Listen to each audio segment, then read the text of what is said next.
tax proposal. Mr. President, as I think everyone knows, the President of the United States, President Obama, and the Republican leadership have reached an agreement on a very significant tax bill. In my view, the agreement that they reached is a bad deal for the American people. I think we can do better. And I am here today to take a strong stand against this bill, and I intend to tell my colleagues and the nation exactly why I am in opposition to this bill. And you can call what I'm doing today whatever you want. You can call it a filibuster. You can call it a very long speech. I'm not here to set any great records or to make a spectacle. I am simply here today to take as long as I can to explain to the American people the fact that we have got to do a lot better than this agreement provides. Now, let me just enumerate some of the reasons that I am opposed to this agreement. First, as everybody knows, this nation has a record-breaking $13.8 trillion national debt at the same time as the middle class is collapsing and poverty is increasing. And, Mr. President, I think it's important that we say a word, because I'm not sure that a lot of Americans necessarily know this, about how we got to where we are today in terms of the national debt. I know there are some people who think that this all began the day that President Obama took office. Well, it's not quite the case. When President Clinton left office, this country was running, in fact, a very significant surplus, and the projections were that we were going to continue to run a surplus. During the 8 years of President Bush, for a number of reasons, including the war in Iraq, the war in Afghanistan, including huge tax breaks for the wealthiest people in this country, including a Medicare Part D prescription drug program, and including the Wall Street bailout, among other things, all of which were not paid for.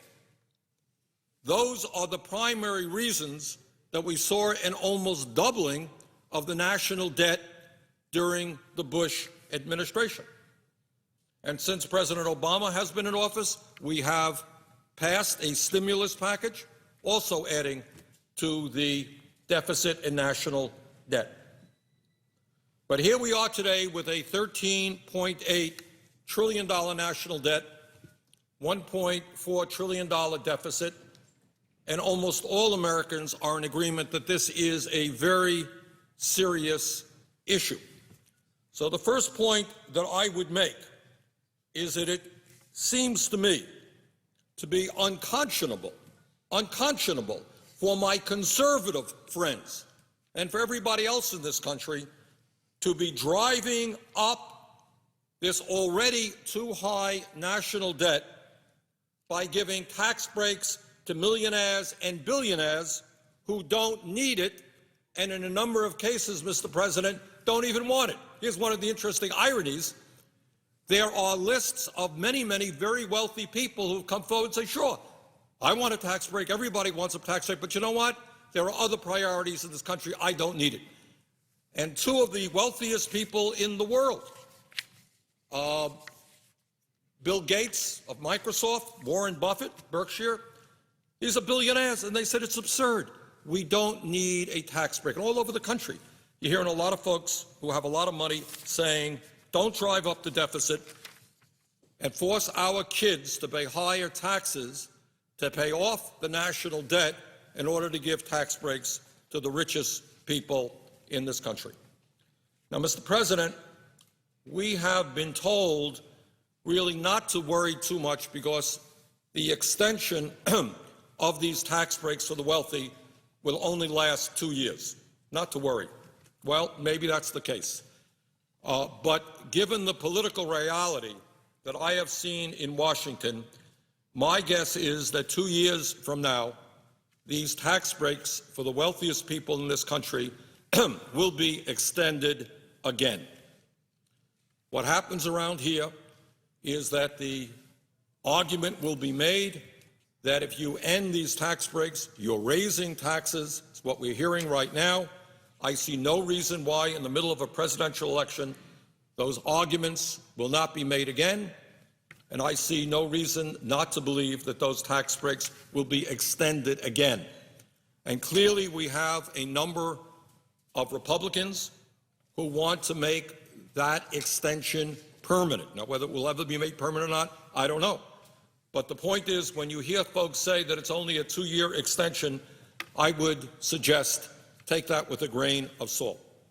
And let me just say that if, in fact, we do what the Republicans have wanted to do right now, as we enter this debate, they wanted a 10-year extension, that would add $700 billion to our national debt, $700 billion. Now, I've got 4 kids, and I've got 6 grandchildren, and I think it is grossly unfair. None of them have a whole lot of money. I think it is grossly unfair to ask my kids and grandchildren and the children all over this country to be paying higher taxes in order to provide tax breaks for billionaires because we've driven up the national debt. That is just plain wrong.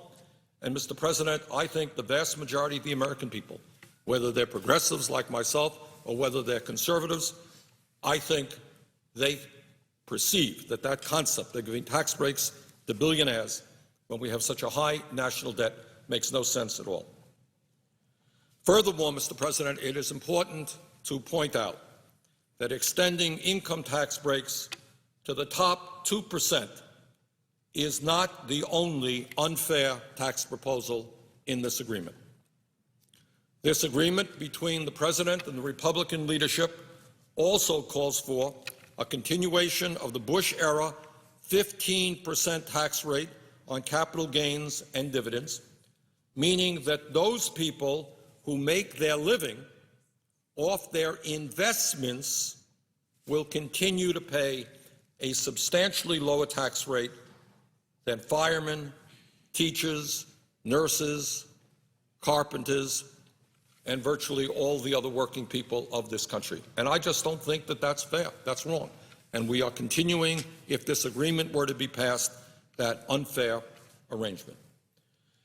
Mr. President, on top of all of that, this agreement includes an horrendous proposal regarding the estate tax, and that is a Teddy Roosevelt initiative.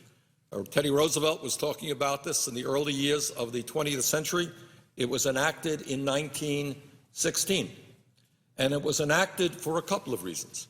Teddy Roosevelt and the people of that era thought it was wrong that a handful of people could have a huge concentration of wealth and then just give that wealth, transmit that wealth to their children. He didn't think that that was right. Furthermore, it was a source, a progressive and fair source of revenue. Under the agreement struck between the Republican leadership and the President, the estate tax rate, which was 55% under President Clinton, and let's all remember, we had problems with the economy under President Clinton, but very few will deny that during those years we were creating a heck of a lot more jobs than we did under President Bush. That's the fact. Over 20 million jobs under President Clinton. We lost 600,000 private sector jobs under President Bush. During the Clinton era, the tax rate on the estate tax was 55%.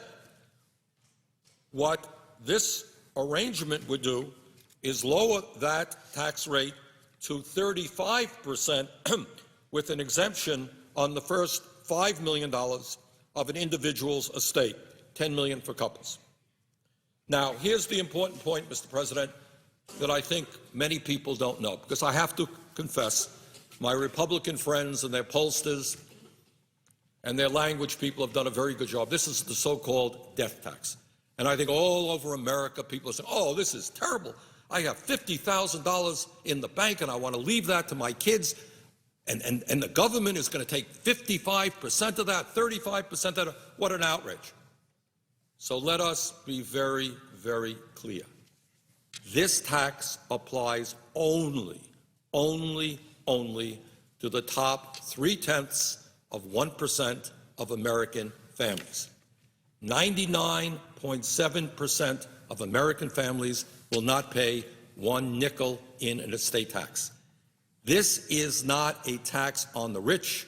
This is a tax on the very, very, very rich. And if my Republican friends had been successful in doing what they want to do, which is eliminating this estate tax completely, it would have cost, Mr. President, our Treasury, raised the national debt by $1 trillion over a 10-year period. Families like the Walton family of Walmart fame would have received, as one family, about a $30 billion tax break. So I find it hard to believe that when we are talking about massive cuts in programs for working families, when we have this huge national debt, that anybody would be agreeing to lowering the estate tax rate to 35%. That is what this agreement does, and I think that that is a very, very bad idea. And once again, while the agreement on the estate tax is for 2 years, once again, there is very little doubt in my mind that the Republicans will continue to push for lower and lower estate tax rates because what they want, and I think Senator Kyle has been pretty clear about this, they want to permanently repeal that tax. That is $1 trillion in tax breaks to the top 0.3%. So I think we're down a bad path there, and that's another reason why this agreement does not make a whole lot of sense. Mr. President, I would say thirdly, and here's a very important point that I think has not yet gotten the attention that it deserves, and that is this agreement contains a payroll tax holiday, which would cut $120 billion from Social Security payroll taxes for workers. And I think there are a lot of folks out there who say, well, this is pretty good. You know, I'm a worker. My contribution will go from 6.2% today down to 4.2%. I'll have more money in my paycheck. It's a good idea. But let's take a deep breath and let's think about it for a second. Let's understand what this whole thing is about. This payroll tax holiday concept, as I understand it, originally started with conservative Republicans. And I know the Vice President recently made the point this was originally a Republican idea. Now, why did the Republicans come up with this idea? Well, these are exactly the same people who don't believe in Social Security. These are the same people who either want to make significant cuts in Social Security or else they want to privatize Social Security entirely. And here's the point. They understand that if we divert funding that is supposed to go into the Social Security Trust Fund, which is what this payroll tax holiday does. This is money that goes into the Social Security Trust Fund, is now being diverted, cut back, in order to provide financial support for workers, but that is a lot of money not going into the trust fund. Now, what the President and others are saying, well, not to worry, because that money will be covered by the general fund. That is a very, very bad and dangerous precedent, because up until now, what Social Security has been about is 100% funding from payroll contributions, not from the general tax base. Now, once again, this is a one-year program. The loss of revenue going into Social Security can be covered by the general fund. But we have a $13 trillion national debt. How much longer will the general fund put money into Social Security? Is it a good idea for the general fund to be doing that? So I would argue, Mr. President, that this is not a good idea. This is a very dangerous step forward for those of us who believe in Social Security. But this is not just Bernie Sanders saying this. Mr. President, one of the more effective and I think important senior groups in America is called the National Committee to Preserve Social Security and Medicare. They have, I don't know exactly how many, but they have many, many members all over this country. I know they're active in the state of Vermont. And I want to read to you from a press release that they just sent out the other day. And this is the headline on it, from the National Committee to Preserve Social Security and Medicare. Cutting contributions to Social Security signals the beginning of the end. Payroll tax holiday is anything but. And this is what they say.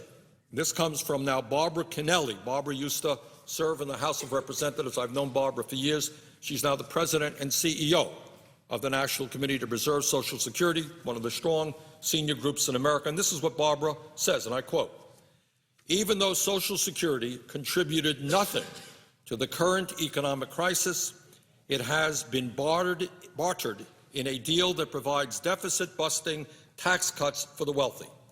Diverting $120 billion in Social Security contributions for a so-called tax holiday may sound like a good deal for workers now, but it's bad business for the program that a majority of middle-class seniors will rely upon in the future." And that's what the National Committee to Preserve Social Security and Medicare says about that agreement, and I agree with them. So for all of us who understand that Social Security is life and death for tens of millions of Americans today and will be vitally important for working people as they reach retirement age, that we understand that Social Security has done a great job. You know, Mr. President, a few minutes ago you were on the floor talking about the strong work that our federal employees do, and you're absolutely right. Sometimes we also take for granted that Social Security has been an enormous success. It has done exactly what those people who created it wanted it to do. Nothing more, nothing less. It succeeded. It has taken millions and millions of seniors out of poverty, given them an element of security. It has also helped people with disabilities maintain their dignity. Widows and orphans are also getting help. For 75 years, it has worked well. It has a $2.6 trillion surplus today, and it can pay out benefits for the next 29 years. It is strong. We want to make it stronger.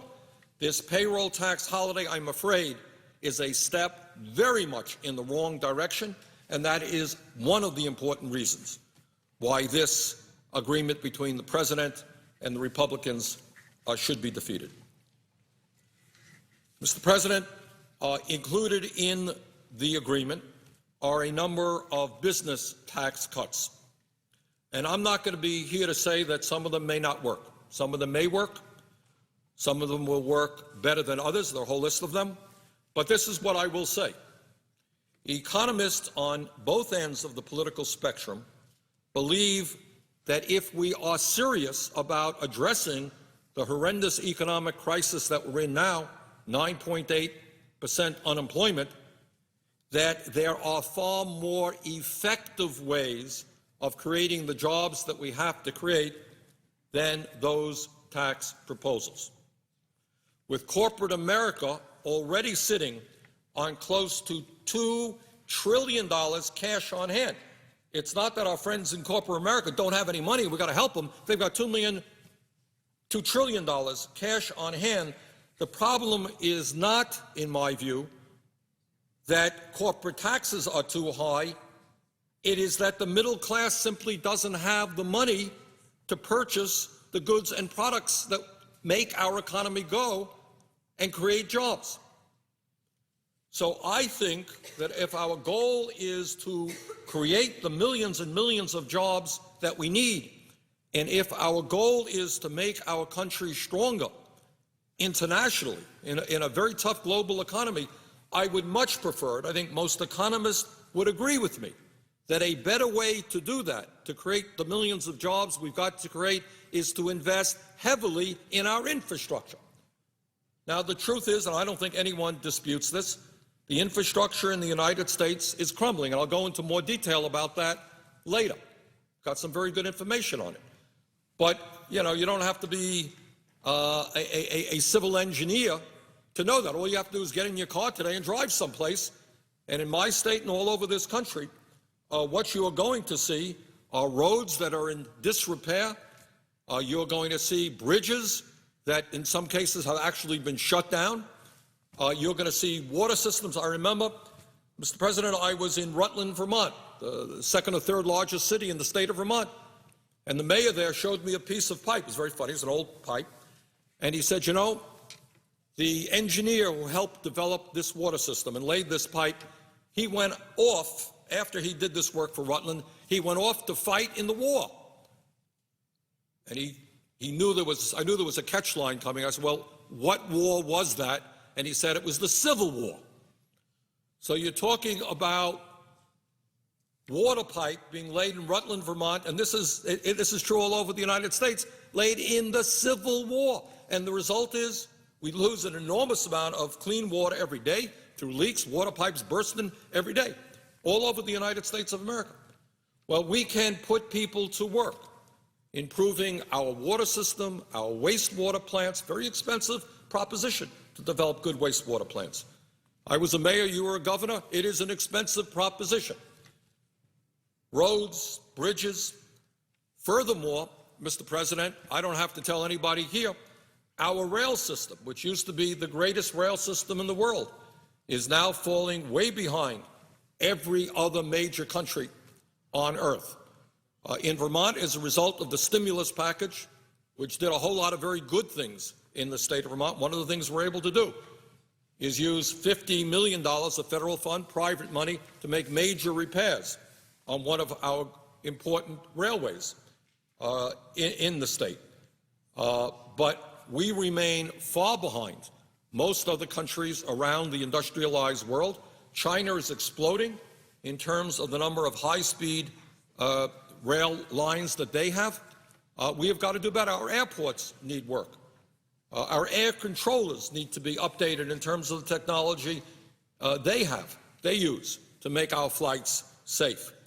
And the point here is that what most economists would tell you is, A, when you invest in infrastructure, you get a bigger bang for the buck, you create more jobs for your investment than in most instances giving a variety of tax breaks to the corporate world. And second of all, and not unimportantly, when you invest in infrastructure, you are improving the future of this country. You're making us more productive. It's not just creating jobs, it's creating jobs for a very specific purpose, which makes our nation more productive and efficient. And thirdly, let me tell you something as a former mayor. Infrastructure does not get better if you ignore it. You know, you can turn your back if you're a mayor or a governor on the roads and on the highways because you don't have the money to fix them today. They ain't going to get better next year. At some point, they're going to have to be repaired and fixed, and we may as well do that right now. So I believe that the money, the very substantial sums of money in this agreement between the President and the Republicans, which goes into tax breaks for corporate America, could be much better spent, more effectively spent on the infrastructure.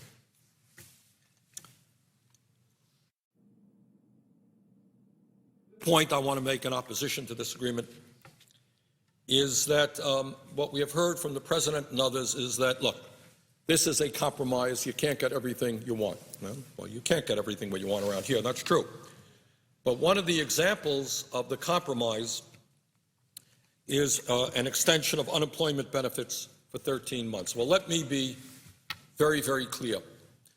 In the midst of a serious and major recession, at a time when millions of our fellow Americans are not only out of work through no fault of their own, but they have been out of work for a very, very long time. It would be, in my view, immoral and wrong to turn our backs on those workers. Their unemployment benefits are going to be running out soon, and it is absolutely imperative that we extend those unemployment benefits for the 2 million workers who would lose them. But here's the point that I want to make, Mr. President. Some people say that this is a compromise. Well, the Republicans gave on unemployment, the President gave on extending tax breaks for the rich, et cetera, et cetera. But here's the point. I don't believe, honestly, that the Republican support now for extending unemployment benefits really constitutes much of a compromise.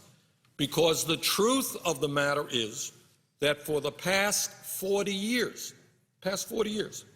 under both Democratic and Republican administrations, under the leadership in the Senate and the House of Democrats or Republicans, it has been bipartisan policy that whenever the unemployment rate has been above 7.2%, unemployment insurance has always been extended. So what you have had is long-standing bipartisan policy. That's what we have always done. That is what we should be doing in the future. I do not regard that Republicans now supporting what their party has always supported, extending unemployment benefits when unemployment becomes very high. I don't see that as a compromise. I see that as what has been going on in this country and in the Senate for 4 decades. Now, Mr. President, I've talked about the negative aspects of this proposal, but I am going to be the first to admit that, of course, there are positive and good agreements in this. And what are they? What are some of the positive aspects of this agreement? Let me just tick them off. Number one, I believe very strongly, and I know the President does, that it is absolutely imperative that we extend middle-class tax cuts for 98% of the American people. I don't think there's been any debate about that. When median family income has gone down by over $2,000 during the Bush years, when millions of our people today are working longer hours for low wages, when people can't afford to send their kids to college or take care of child care, I think it makes absolute sense, and I don't think anyone denies that it is absolutely imperative that we extend middle-class tax cuts, and that's what this provision does, and that's the right thing. Furthermore, in this agreement, we have an extension of the Earned Income Tax Credit for working Americans, and the child and college tax credits are also in there. Every one of these agreements is very, very important.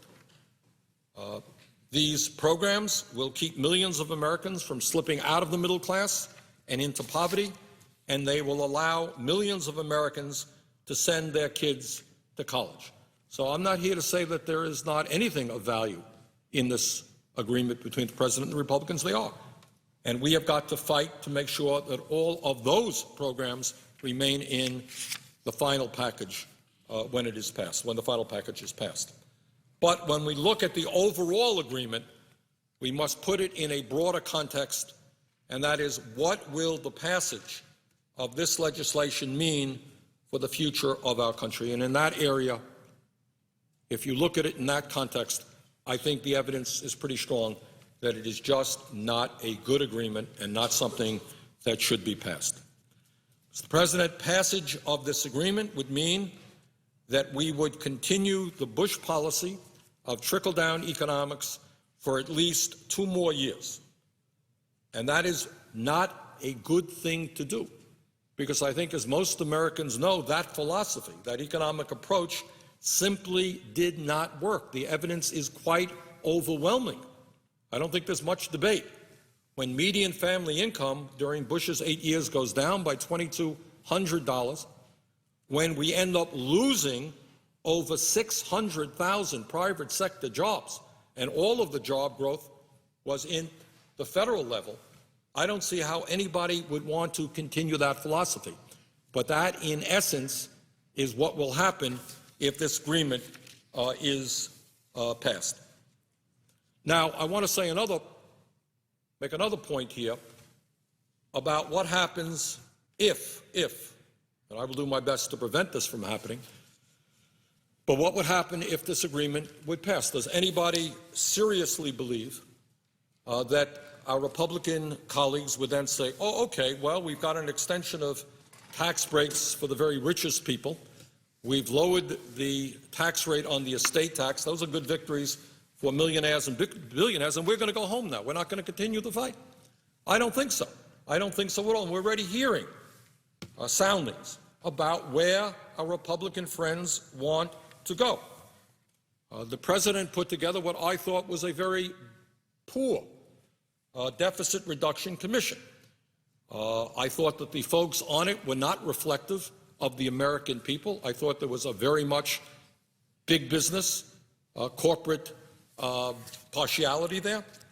And the initiatives that came out of that commission, which fortunately did not get the 14 votes they needed, suggest to me that those of us who are concerned about protecting the needs of the middle class and working families, we are going to have to be pushing back pretty hard for what's coming down the pike. I think that what we will be seeing is that if this proposal negotiated between the President and the Republicans is passed, what you will be seeing within a few months are folks coming here on the floor of the Senate, and this is what they'll say. They'll say, you know what? Deficit is high, national debt is too high, and yes, oh yes, we drove the national debt up by giving tax breaks to billionaires, but that's the way it goes. But we're going to have to deal with that national debt. And then the Republicans will tell us we have a great way to deal with it. We've given tax breaks to billionaires, but now what we're going to have to do is start making deep cuts in Social Security. And that Deficit Reduction Commission started paving the way for that. Very substantial cuts in Social Security. Maybe we'll have to raise the retirement age in Social Security to 69 or 70. Maybe we'll have to make cuts in Medicare. Maybe we'll have to make cuts in Medicaid. And I think we're beginning to see in the state of Arizona now what goes on when you make deep cuts in Arizona, in Medicaid. In Arizona right now, there are people who are in line who need transplants, who will die if they don't get transplants.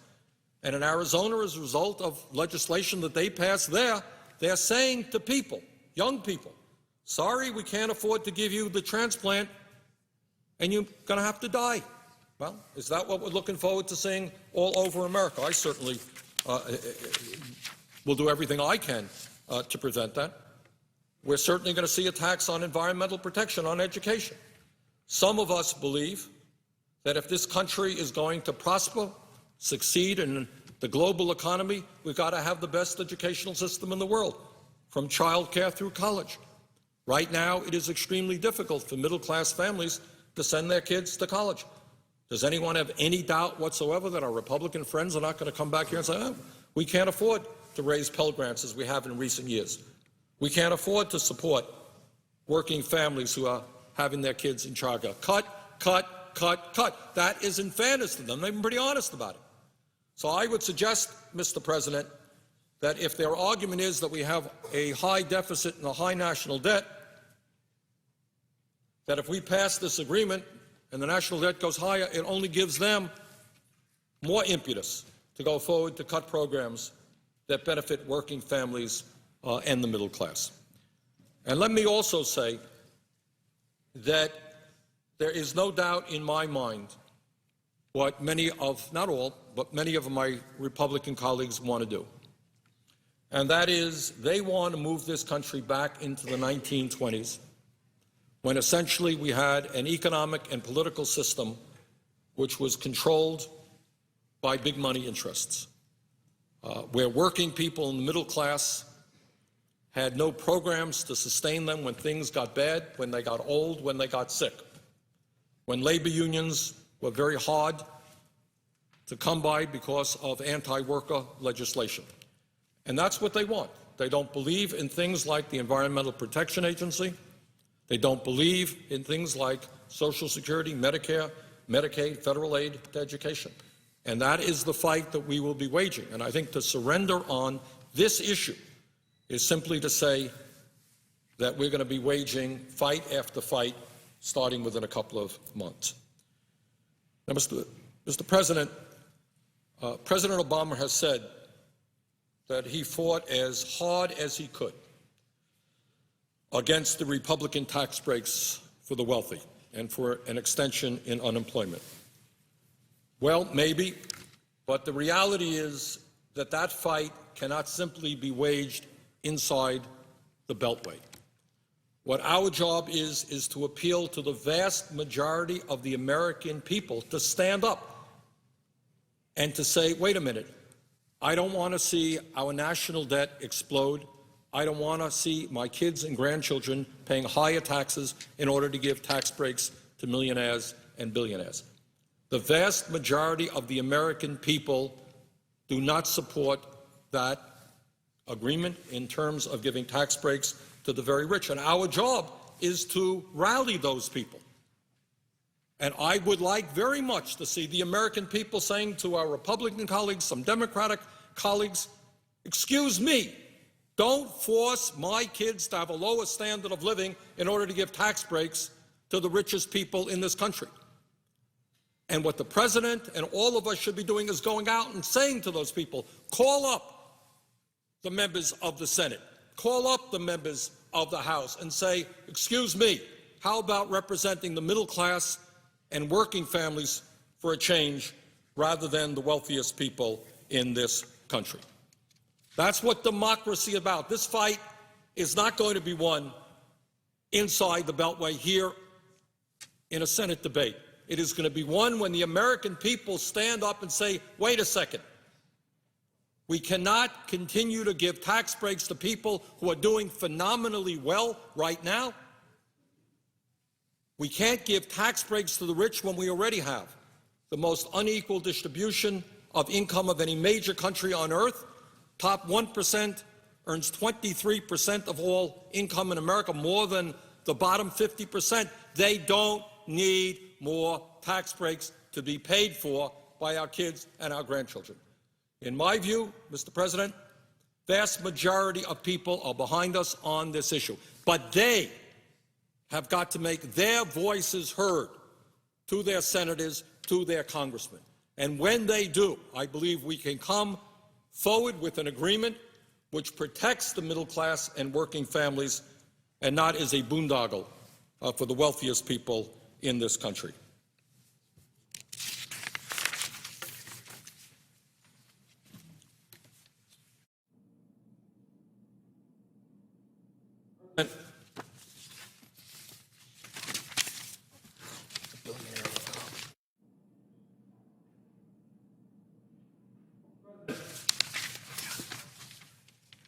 It is important to put the agreement that the President struck with the Republicans in a broader context.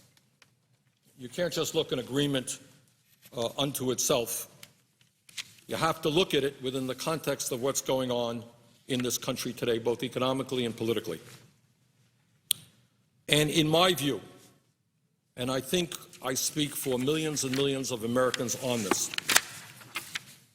there is a war going on in this country, and I'm not referring to the war in Iraq or the war in Afghanistan. I'm talking about a war being waged by some of the wealthiest, the most powerful people in this country against the working families of the United States, against the disappearing and shrinking middle class of our country. The billionaires of America are on the warpath. They want more and more and more. And that has everything to do with this agreement reached between the Republicans and the President. Mr. President, in 2007, the top 1% of all income earners in the United States made 23.5% of all income. Let me repeat that. Top 1% earned over 23% of all income. That is more than the bottom 50%. 1% here, 50% here. But for the very, very wealthy in this country, that's apparently not enough. The percentage of income going to the top 1% nearly tripled since the 1970s. Now, all over this country, people are angry, they're frustrated. It's true in Vermont, I'm sure it's true in Virginia, it's true all over America. But one of the reasons that people are angry and frustrated is they're working incredibly hard. In the state of Vermont, which I represent, I can tell you, there are people who don't work one job, they don't work two jobs, there are people who work in 3 jobs and 4 jobs trying to cobble together an income in order to support their families. And I suspect that goes on all across the country. But people are working harder and harder. In many cases, their income is going down. And the fact is that 80% of all new income earned from 1980 to 2005 has gone to the top 1%. Let me repeat that because that's an important fact.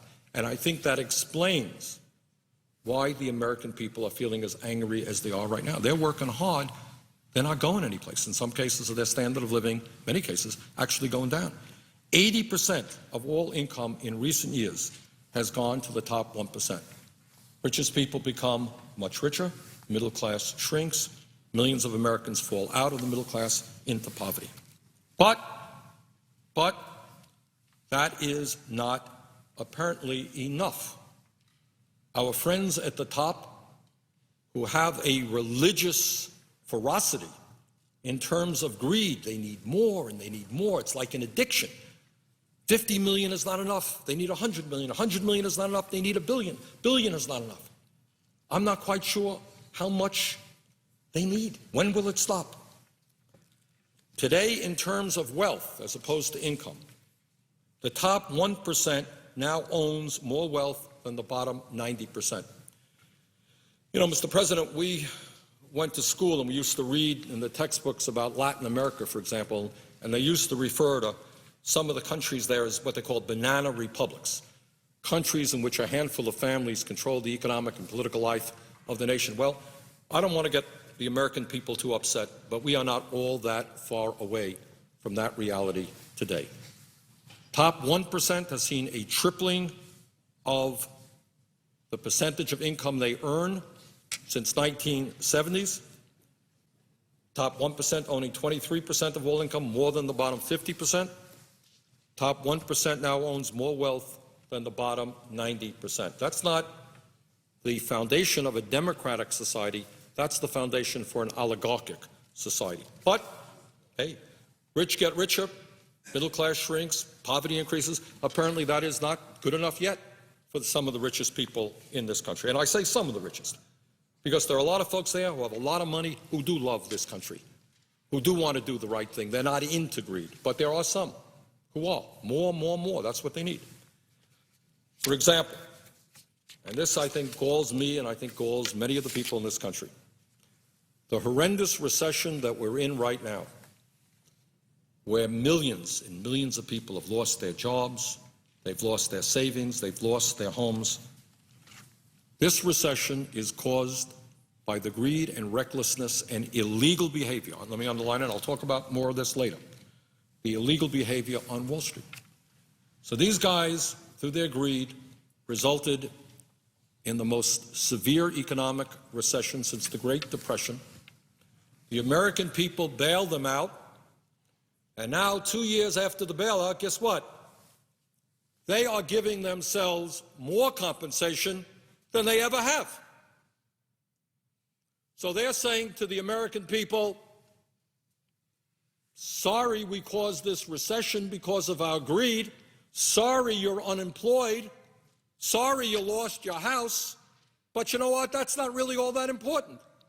What's important is that I, on Wall Street, continue to get tens and millions of dollars in compensation and in bonuses, that I have big parties. How can I get by on one house? I need 5 houses, 10 houses. I need 3 jet planes to take me all over the world. Sorry, the American people, we've got the money, we've got the power, we've got the lobbyists here on Wall Street. Tough luck. That's the world. Get used to it. Rich get richer, middle class shrinks. Not enough, not enough. The very rich seem to want more and more and more, and they are prepared to dismantle the existing political and social order in order to get it. So you got economics and distribution of income and wealth is one thing, but then we're talking about politics.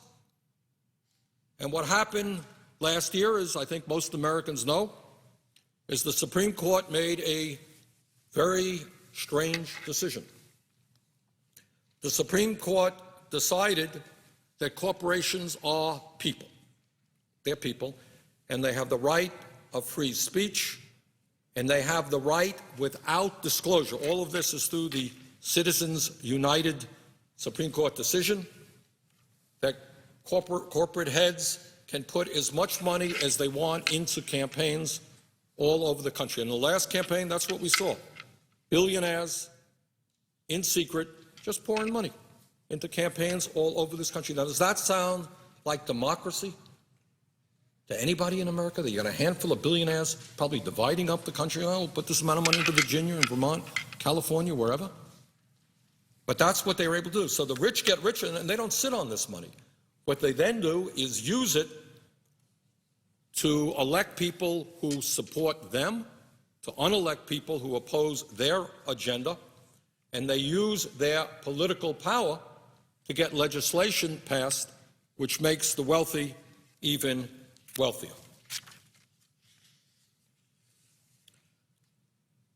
Mr. President, one of the manifestations of that is, in fact, the agreement reached between the President and the Republican leadership. The wealthy contribute huge sums of money into campaign. The wealthy have all kinds of lobbyists around here, as do corporate America, and what they are going to get out of this agreement are huge, huge tax breaks that benefit themselves. And that is not what we should be supporting.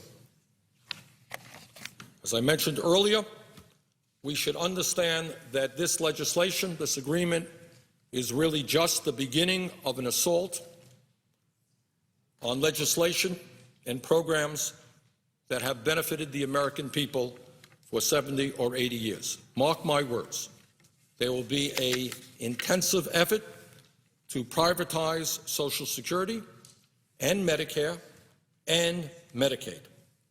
Furthermore, as part of the Republican agenda, they want to expand, and it's not only Republicans here, I must say, some Democrats as well. They want to expand our disastrous trade policies so that large companies in this country can continue their efforts to outsource American jobs to China and other low-wage countries.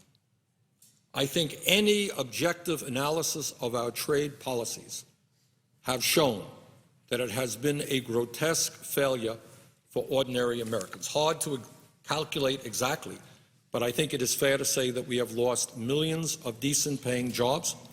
During the Bush years alone, some 48,000 factories in this country shut down.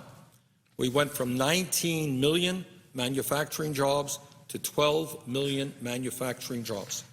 And in this country, historically, manufacturing jobs were the backbone of the working class of this country. That's how people made it into the middle class. That's how they had decent health care benefits, decent pensions. And every day, we're seeing those jobs disappear because corporate America would prefer to do business in China or other low-wage countries. I returned from a trip to Vietnam last year, beautiful country. People there work for 25, 30 cents an hour. Sometimes when you go to a store, you may see a shirt made in Bangladesh. That shirt, in all likelihood, is made by a young girl who came in from the countryside into the city, one of the factories there. Now, the good news is that in Bangladesh, the minimum wage a number of months ago was doubled. Minimum wage in Bangladesh was doubled. It went from 11 cents an hour to 23 cents an hour. Are American workers going to be able to compete against desperate people who make 23 cents an hour? So my view, and I think it reflects the views of the American people, is that of course we want to see the people of Bangladesh and the people of China do well. But they don't have to do well at the expense of the American middle class. We do not have to engage in a race to the bottom. Our goal is to bring them up, not us down. But one of the results of our disastrous trade policies is that in many instances, wages in the United States have gone down. I believe that in the coming months, you're going to see an intensification of efforts to expand unfettered free trade. I think that will be a continuation of a disastrous policy for American workers.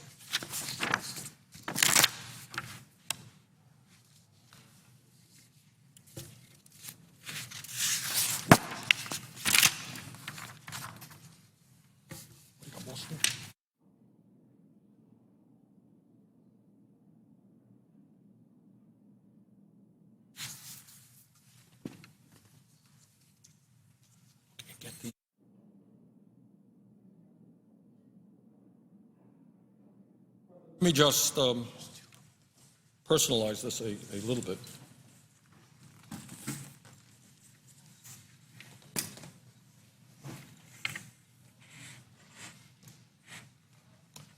This gentleman, no personal animus to him at all. I think I met him once in a large room. His name is Jamie Dimon. He is the CEO of J.P. Morgan Chase. Over the past 5 years, Mr. Dimon, who is the CEO of J.P. Morgan Chase, received $89 million in total compensation. A bank that we now know received hundreds of billions in low-interest loans and other financial assistance from the Federal Reserve and the Treasury Department. All right? So Mr. Dimon received $89 million in total compensation. His bank was bailed out big time by the taxpayers. But under the legislation that the President negotiated with the Republicans, Mr. Dimon, and I use him just as one example for thousands, nothing personal to Mr. Dimon here, will receive $1.1 million in tax breaks. $1.1 million in tax breaks for a major CEO on Wall Street who over the last 5 years received $89 million in total compensation.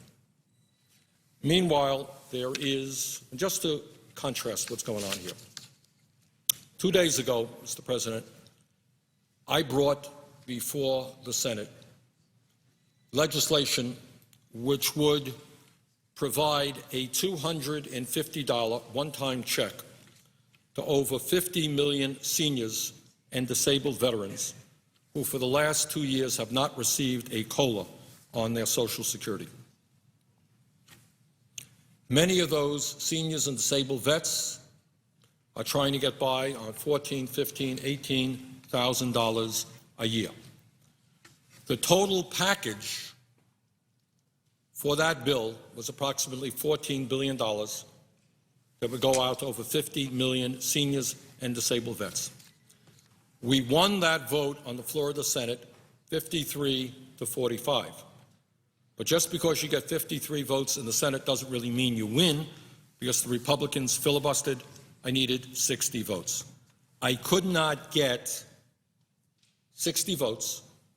I could not get one Republican vote to provide a $250 check to a disabled veteran trying to get by on $15,000 or $16,000 a year. But Mr. Dimon, who made $89 million in the last 5 years, will get a $1 million tax deduction if this agreement is passed. Now, that may make sense to some people. It does not make a lot of sense to me.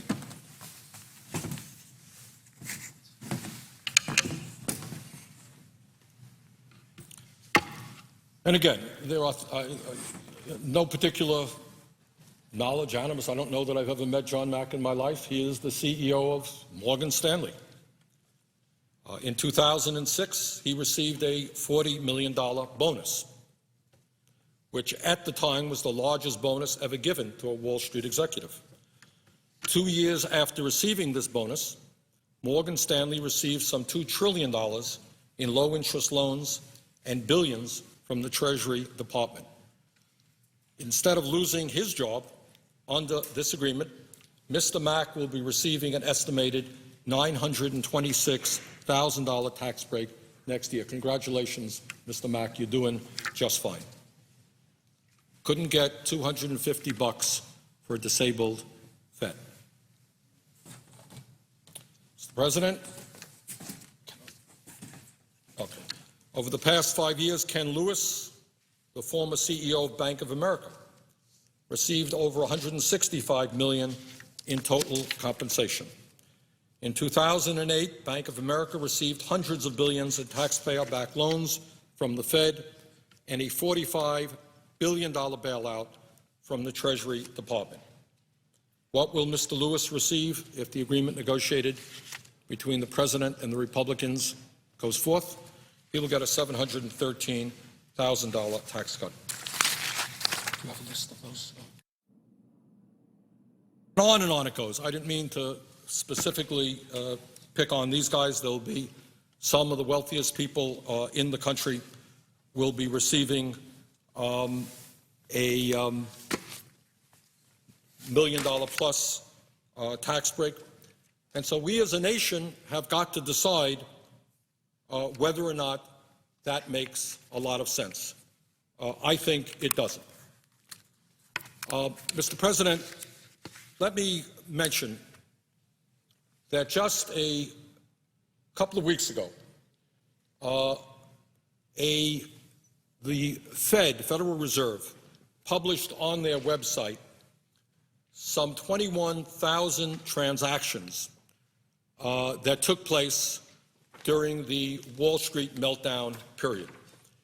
And that disclosure was made possible as part of a provision that I put into the financial reform bill because I thought it was important that the American people, for the first time, lift the veil of secrecy at the Fed and get a sense of the kind of money that was lent out by the Fed and who received that money. Now, what's very interesting is that the American people and the media have focused on the $700 billion Wall Street bailout, now known as TARP. Now, I happen to have voted against that agreement, but in fairness, that agreement was pretty transparent. The Treasury Department put up on their website all of those people who received, all of those banks and financial institutions who received the money. If you want to know where the money went, it's right up there on the Treasury Department's website.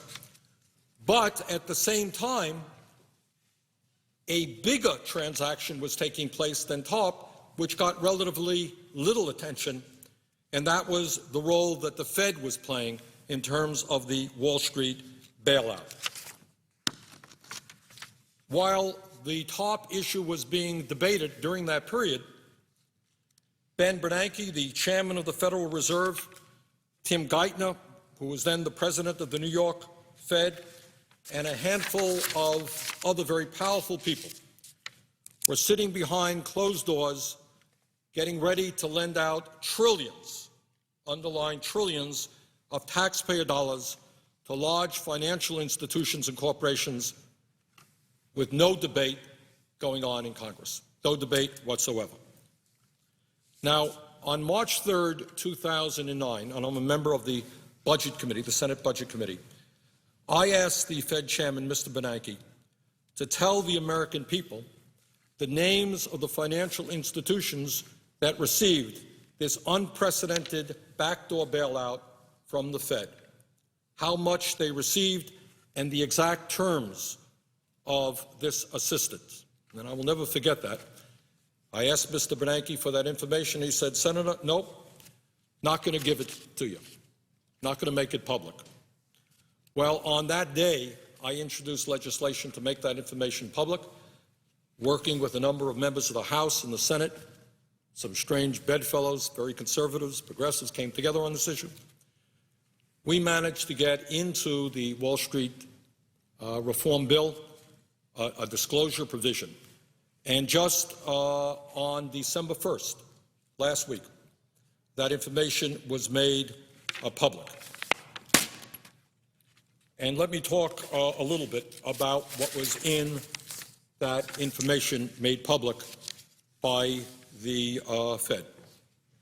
After years of stonewalling, the American people have learned the incredible and jaw-dropping details of the Fed's multi-trillion-dollar bailout of Wall Street and corporate America, not just Wall Street, one of the things that we learned.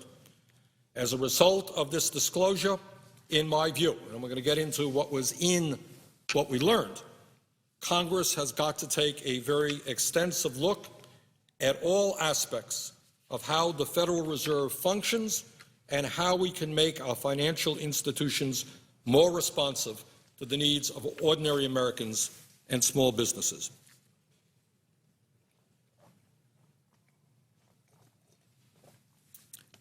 Now, what have we learned from the disclosure of December 1st? And this is based on an examination of over 21,000 separate Federal Reserve transactions. More work, more research needs to be done, but this is what we have learned so far.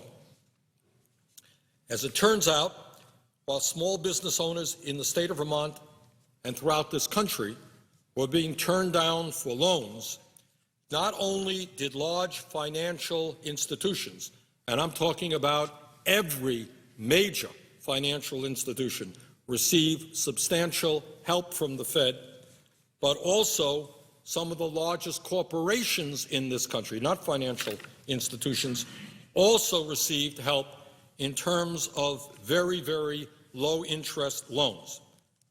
So you got every major financial institution, you got some of our largest private corporations, but here's something that we also learned, and that is that this bailout impacted not just American banks and corporations, but also foreign banks and foreign corporations as well, to the tune of many, many billions of dollars. And then on top of that,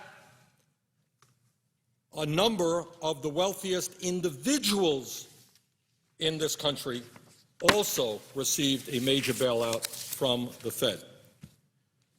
The emergency response, which is what the Fed described their action as during the Wall Street collapse, appears to any objective observer to have been the clearest case that I can imagine of socialism for the very rich and rugged free market capitalism for everybody else. In other words, if you are a huge financial institution whose recklessness and greed caused this great recession, no problem.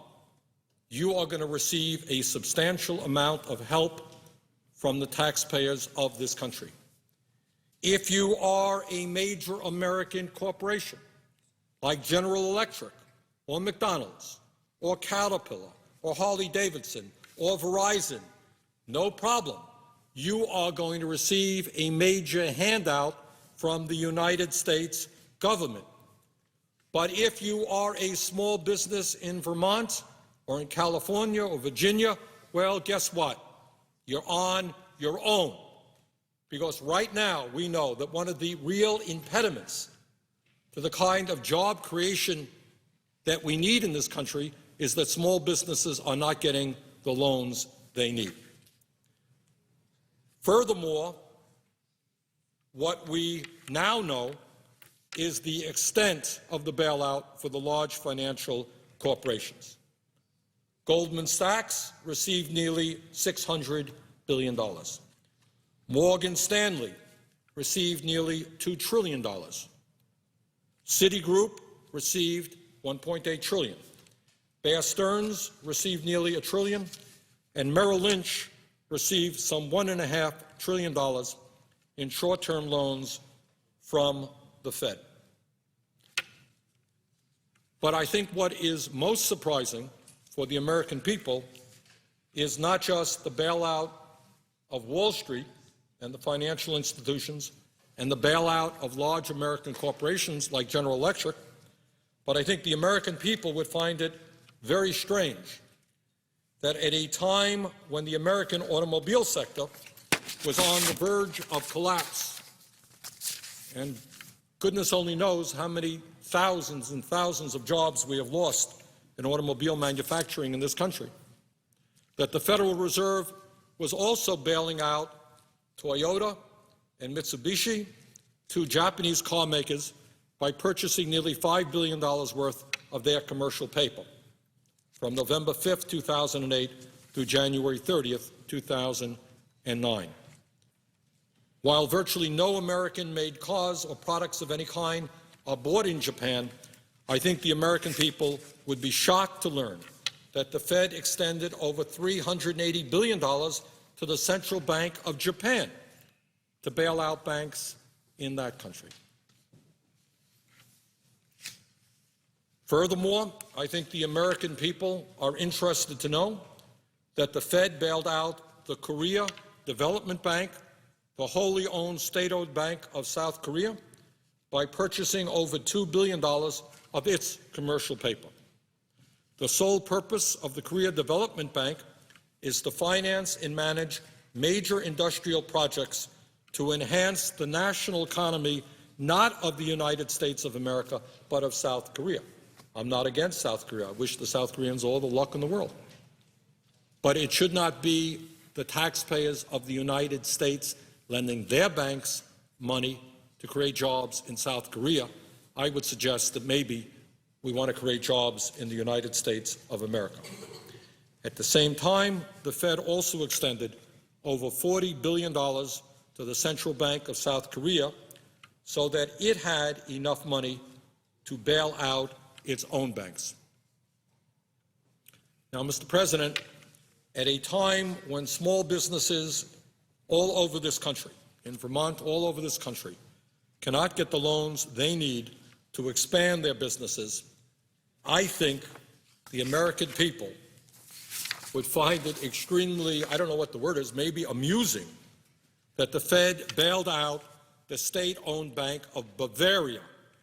Bavaria, it's not Pennsylvania, not California, Bavaria, by purchasing over $2.2 billion of its commercial paper. Furthermore, when we cannot get support on the floor of this Senate to extend unemployment benefits to millions of Americans who are on the verge of seeing them expire, I think the American people would find it incomprehensible that the Fed chose to bail out the Arab Banking Corporation based in Bahrain by providing them with over $23 billion in loans with an interest rate as low as 0.25%. So small businessmen all over America, maybe you better run to Bahrain and work with the Arab Banking Corporation there. You get some pretty good loans. But it would be a nice thing, I think, if maybe the Fed would start to pay attention to banks in this country. Furthermore, the Fed extended over $9.6 billion to the Central Bank of Mexico.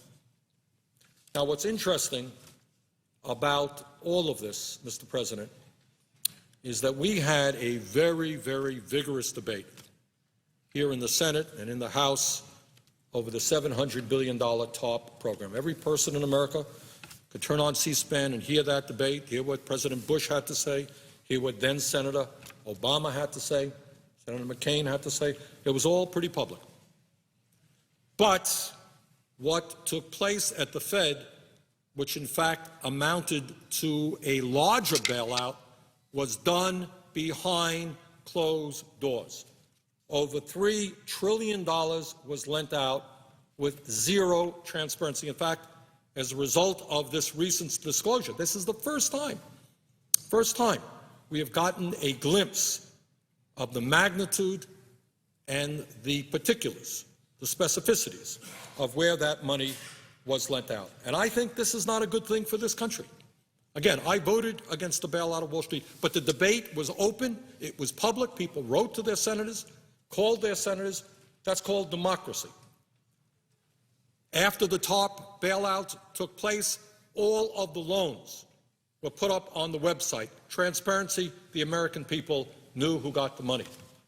But the actions of the Fed were done behind closed doors, and in my view, as an issue we're studying right now, I think that there were significant conflicts of interest. I think you had people sitting there at the New York Fed who were beneficiaries of this bailout, and that is just an issue that we've got to explore. And I should tell you, Mr. President, that as part of the provision we got into the financial reform bill, the GAO is in fact doing just that, investigating possible conflicts of interest at the Fed with regard to this bailout.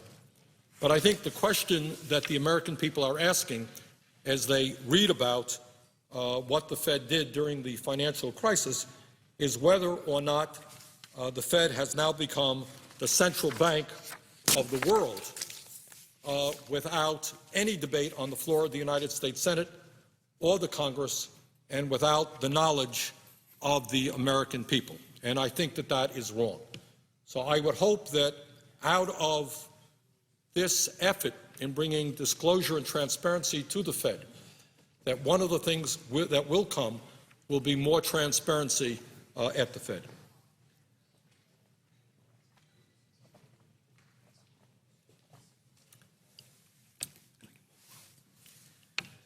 Mr. President, as I indicated a moment ago, the Fed said that this bailout was necessary in order to prevent the world economy from going over a cliff. But 3 years after the start of the recession, millions of Americans remain unemployed and have lost their homes, their life savings, and their ability to send their kids to college. Meanwhile, huge banks, large corporations have returned to making incredible profits and paying their executives record-breaking compensation packages as if the financial crisis they started never occurred. What this recent disclosure tells us, among many other things, is that despite this huge taxpayer bailout, the Fed did not make the appropriate demands on these financial institutions, which would have been necessary to rebuild our economy and protect the needs of ordinary Americans. In other words, what they simply did is give out billions and billions of dollars, which were used in the self-interests of these financial institutions, rather than saying the American people who are hurting are bailing you out, and now that we've bailed you out, your responsibility is to do what you can do to create jobs and to improve the standard of living of the people, many of whose lives you have severely impacted. And let me just give you a few examples of what could have been done and what should be done. At a time when big banks have nearly $1 trillion in excess reserves parked at the Fed has not required these institutions to increase lending to small and medium-sized businesses as the condition of the bailout. In other words, instead of just giving money to the Fed, instead of the Fed just giving money to these financial institutions, the Fed should have said, we're giving you this money in order to get it into the economy. Start providing affordable loans to small businesses. Mr. President, at a time when large corporations are more profitable than ever, the Fed did not demand that corporations that received this backdoor bailout create jobs and expand the economy once they return to profitability. So what's going on in America, unemployment officially at 9.8, in real sense probably at 15–16%. Wall Street is now doing fine. A few years ago, Wall Street earned some 40% of all profits in America. They're doing great. But what the Fed should have done and should do now is to tell Wall Street, you're part of the economy. You're not an isolated area just living for yourselves. You've got to be part of the productive economy. You've got to lend out money to small businesses to start creating jobs. Mr. President, my office intends to investigate whether these secret Fed loans, in some cases, turned out to be direct corporate welfare to big banks that may have used those loans not to reinvest in the economy, but rather to lend back to the federal government at a higher rate of interest by purchasing Treasury securities. Now, we don't know that. Maybe that's true, maybe it's not true, but we'll take a look at it. In other words, did the Fed give 0.5% loans to a bank, and that bank then purchase a Treasury security at 2 or 3%? If so, you got a 2% profit margin, and that is nothing but corporate welfare. The goal of the bailout was not to make Wall Street richer. The goal was to expand our economy and put people to work. Furthermore, Mr. President, you know, as part of the TARP agreement, there was an effort to say to the financial institutions that we're not bailing you out in order for you to get huge compensation packages. We're not going to give you federal money so that you can make all kinds of money. We put limitations on executive compensation. Did the Fed play the role of allowing some of the large financial institutions to pay back the top money, use the Fed money, and then continue with their very, very high executive compensation? Don't know that. It is worth investigating. Furthermore, Mr. President, and this is an issue that I have worked on for a number of years. You know, every major religion on earth, Christianity, Judaism, Islam, you name it, has always felt that usury was immoral, usury. And what we mean by usury is that when somebody doesn't have a whole lot of money and you lend them money, you don't take blood out of a stone.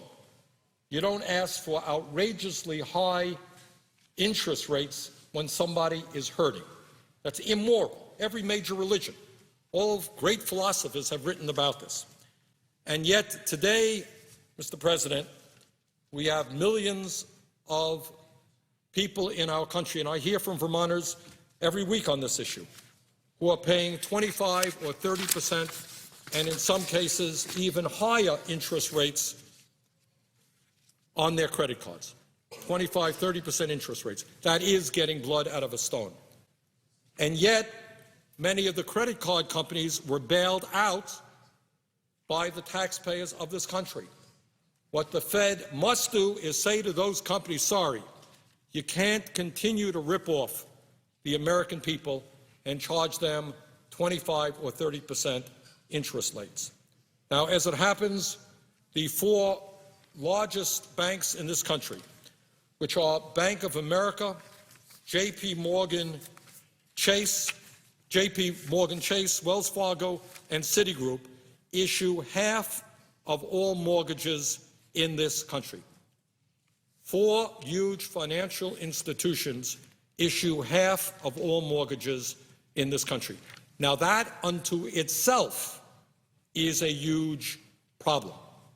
They issue half of all mortgages, 2/3 of all credit cards. And that speaks to another issue about the need to start breaking up these financial institutions.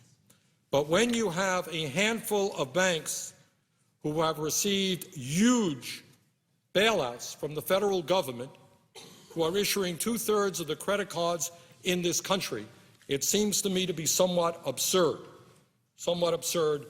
that the Fed did not say to them, sorry, you can't charge people 25 or 30% interest rates on their credit cards. And the same principle applies to the mortgages. I don't have to tell anybody in this country that we have seen millions of folks lose their homes through foreclosure.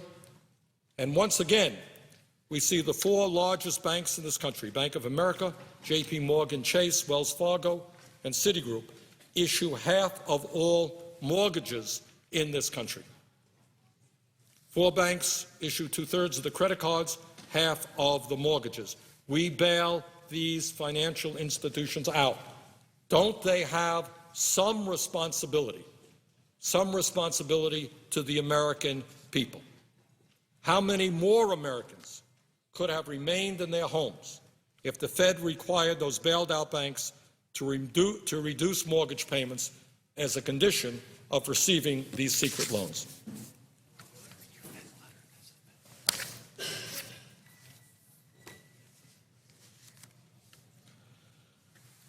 In terms of the interest rates on credit cards, a lot of people don't know this, but right now the banks are able to charge as much as they want to charge, but in fact credit unions are not. Right now we are looking at a situation where over 1/4 of all credit card holders in this country are now paying interest rates above 20%, and in some cases as high as 79%.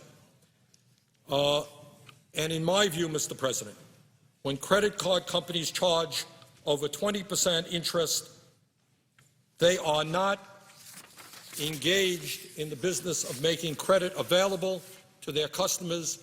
They are involved in extortion and loan sharking.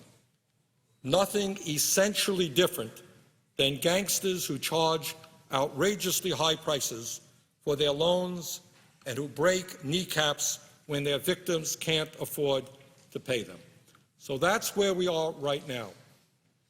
I get calls, and I'm sure every other senator gets calls, from constituents who are really upset. They're going deeper and deeper into debt because they can't pay 25 or 30% interest rates on their credit cards. We bailed out the credit card companies. There was no provision that said, stop ripping off the American people, stop these companies from committing usury. And we are working on legislation which would say to these private banks not to charge any more money for the credit that they provide than do the credit unions. It's going to be a tough fight because the lobbyists from Wall Street are all over this place. Wall Street spends huge amounts of money in campaign contributions, and it's going to be tough. But I think we need to pass that. I think the Fed needs to be much more active in terms of what kind of interest rates credit card companies should be paying. Mr. President, today I'm going to focus a lot, obviously, on an agreement reached between the President and the Republican leadership that I think does not serve the American people well. And one of the areas, as I mentioned earlier, where I think we could do a lot better in addressing the crisis of high unemployment in this nation is by investing the kinds of money we need in our infrastructure. According to the American Society of Civil Engineers, they graded America's roads, public transit, and aviation with a D and said that we must invest $2.2 trillion over the next 5 years simply to get a passable condition, passable. Unfortunately, in the agreement struck between the President and the Republican leadership, to the best of my knowledge, not one nickel is going into investing in our infrastructure. And let me tell you why we need to invest in infrastructure. A, that's where you can create the millions of jobs that we desperately need in order to get us out of this recession. But second of all, we need to invest in infrastructure because if we don't, we will become less and less competitive internationally. According to the National Surface Transportation Policy and Revenue Study Commission, $225 billion is needed annually for the next 50 years to upgrade our surface transportation system to a state of good repair and create a more advanced system. The Federal Highway Administration reports that $130 billion must be invested annually for a 20-year period to improve our bridges and the operational performance of our highways. At present, Mr. President, 1 in 4 of the nation's bridges are either structurally deficient or functionally obsolete. 1 in 4 of our bridges are either structurally deficient or functionally obsolete. And yet, in this agreement struck by the President and the Republican leadership, to the best of my knowledge, not one nickel is going into our infrastructure. We need to invest in our infrastructure. We need to improve our infrastructure. And when we do that, we can create millions of jobs. Mr. President, the Federal Transit Administration says that $22 billion must be invested annually for a 20-year period to improve conditions and performances for our major transit systems. In my state of Vermont, the situation is no different than in the rest of the country. 35% of Vermont's 2,700 bridges, nearly 1,000 bridges, are functionally obsolete. In recent years, we've had to shut down bridges, which caused a lot of inconvenience to people who lived in those areas, to workers who had to get to work using a bridge. Nearly half of the bridges in the state of Vermont have structural deficiencies. Rural transit options are few and far between, making rural low-income Vermonters especially vulnerable to spikes in gas prices. In other words, in Vermont and in other areas of rural America, you have one choice in the vast majority of cases as to how you get to work. And that one choice is you get in your car, you pay $3 for a gallon of gas, and that is it. And that's because rural transportation in this country is very, very weak. We can create jobs building the buses, building the vans that we need, making it easier, cheaper for workers in rural America to get to work. Urban area, not different. Subways, New York City, Chicago, right here in Washington, D.C., are in disrepair. Let's improve, let's expand. Our public transportation system makes America run better, makes us more efficient, makes us more productive, more competitive, and it creates jobs now. Not one nickel, as far as I can understand, has been invested in our infrastructure in this agreement. Mr. President, the United States invests just 2.4% of GDP in infrastructure. 2.4%, whereas Europe invests twice that amount. And here is something that I think every American should be keenly aware of and very worried about. I don't have to tell anybody that the Chinese economy is exploding every single day in almost every way. In China, they are investing almost 4 times our rate, or 9% of their GDP annually in their infrastructure. Years ago, I was in Shanghai, in China, and I was coming from the airport to downtown as part of a congressional delegation. And while we were on the bus coming in, my wife noticed something. She said, "What was that?" There was a blur that went right by the window. I, of course, didn't notice it. She did. Turned out that that blur was an experimental train that they were working on, high-speed rail, which is now operational there, but similar prototypes are being developed all over China. So here we are, the United States of America, which for so many years has led the world in so many ways. And now you're seeing a newly developing country like China, high-speed rail all over their country, making their country more productive and efficient. And in our cities, our subways are breaking down. Amtrak is going 50 miles an hour, 60 miles an hour. And the Chinese and the Europeans have trains that are going hundreds of miles an hour. This is the United States of America. Maybe I'm old-fashioned. I think we could do it too. I think we could rebuild our rail system, make our country more efficient, and create jobs.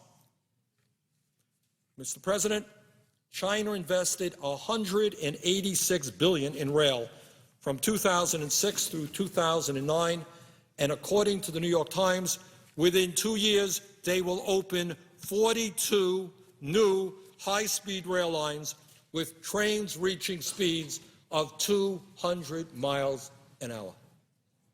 That's China. So I think, Mr. President, if China can do it, the United States of America can do it. That's the way to rebuild America, make us stronger, and create jobs.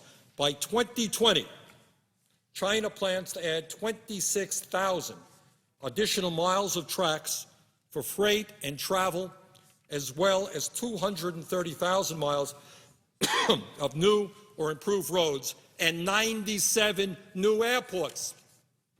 97 new airports. Anybody in America have the same problem that I have when you go to the airport and you're waiting on lines and you have to deal with all of the problems of older airports? China's building 97 new ones. We're not. We're not. And if we are going to be effective in the international economy, if our kids are going to have decent jobs, it's high time that we woke up and began investing in our infrastructure.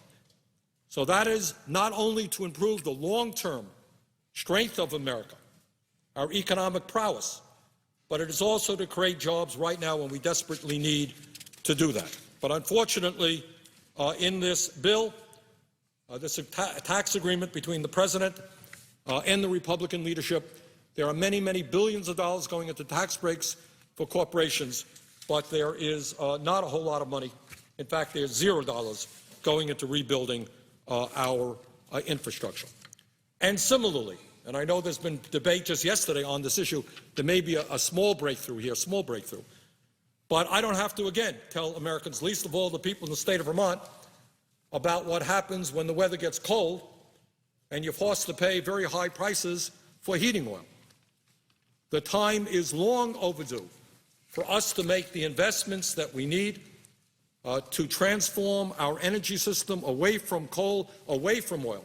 We are spending as a nation, and everybody in America has got to appreciate this, we're spending $350 billion every single year, $1 billion a day roughly, importing oil from Saudi Arabia and from other foreign countries in order to make our economy go and in order to keep people warm. $350 billion a year. And let me be very clear. The royal family of Saudi Arabia, and Saudi Arabia is our major source of oil, they are doing just fine. Don't worry about the royal family of Saudi Arabia. They got zillions and zillions of dollars. Maybe it's a good idea that we move to energy independence, that we broke our dependence on fossil fuel, that we became far more energy efficient, which, by the way, investing in public transportation certainly will do, and we move to such sustainable energies as wind, solar, geothermal, and biomass. And by the way, guess what? That's what China is doing. Many of the solar panels that are coming into this country, not made in the United States of America, made in China. They're big in wind turbines. So I think, Mr. President, that the time is now for us to rebuild our infrastructure and create the jobs that we desperately do. And again, unfortunately, despite the enormous needs, infrastructural needs in this country, this agreement signed by the President and the Republican leadership does not do that. And when we talk about transforming our energy system and moving away from fossil fuels and making our homes more energy efficient and building solar panels, moving toward solar thermal power in the southwest of this country, in New Mexico, Arizona, Nevada, we have some of the best solar exposure in the entire world. There are estimates that just in the southwest of this country, on federal land, we can provide 30% of the electricity that American homes need if we move toward solar thermal. Need to invest in our transmission lines. So, Mr. President, what we are talking about here is massive investments to create jobs, make us energy independent, clean up the environment, deal with the huge amount of greenhouse gas emissions which are contributing to global warming. That's a win-win-win situation. And yet, we are not seeing that in this bill.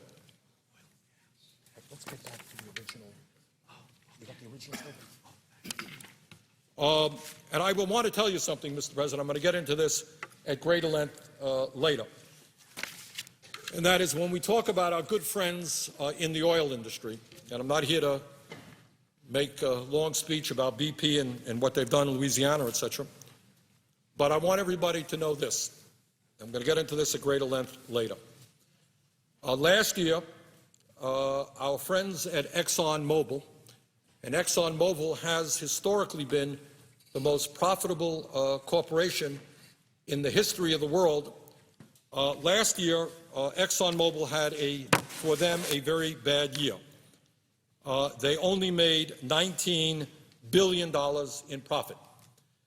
Mr. President, based on $19 billion, you might be surprised to know that ExxonMobil not only paid nothing in taxes, they got a $156 million return from the IRS. Now, how's that?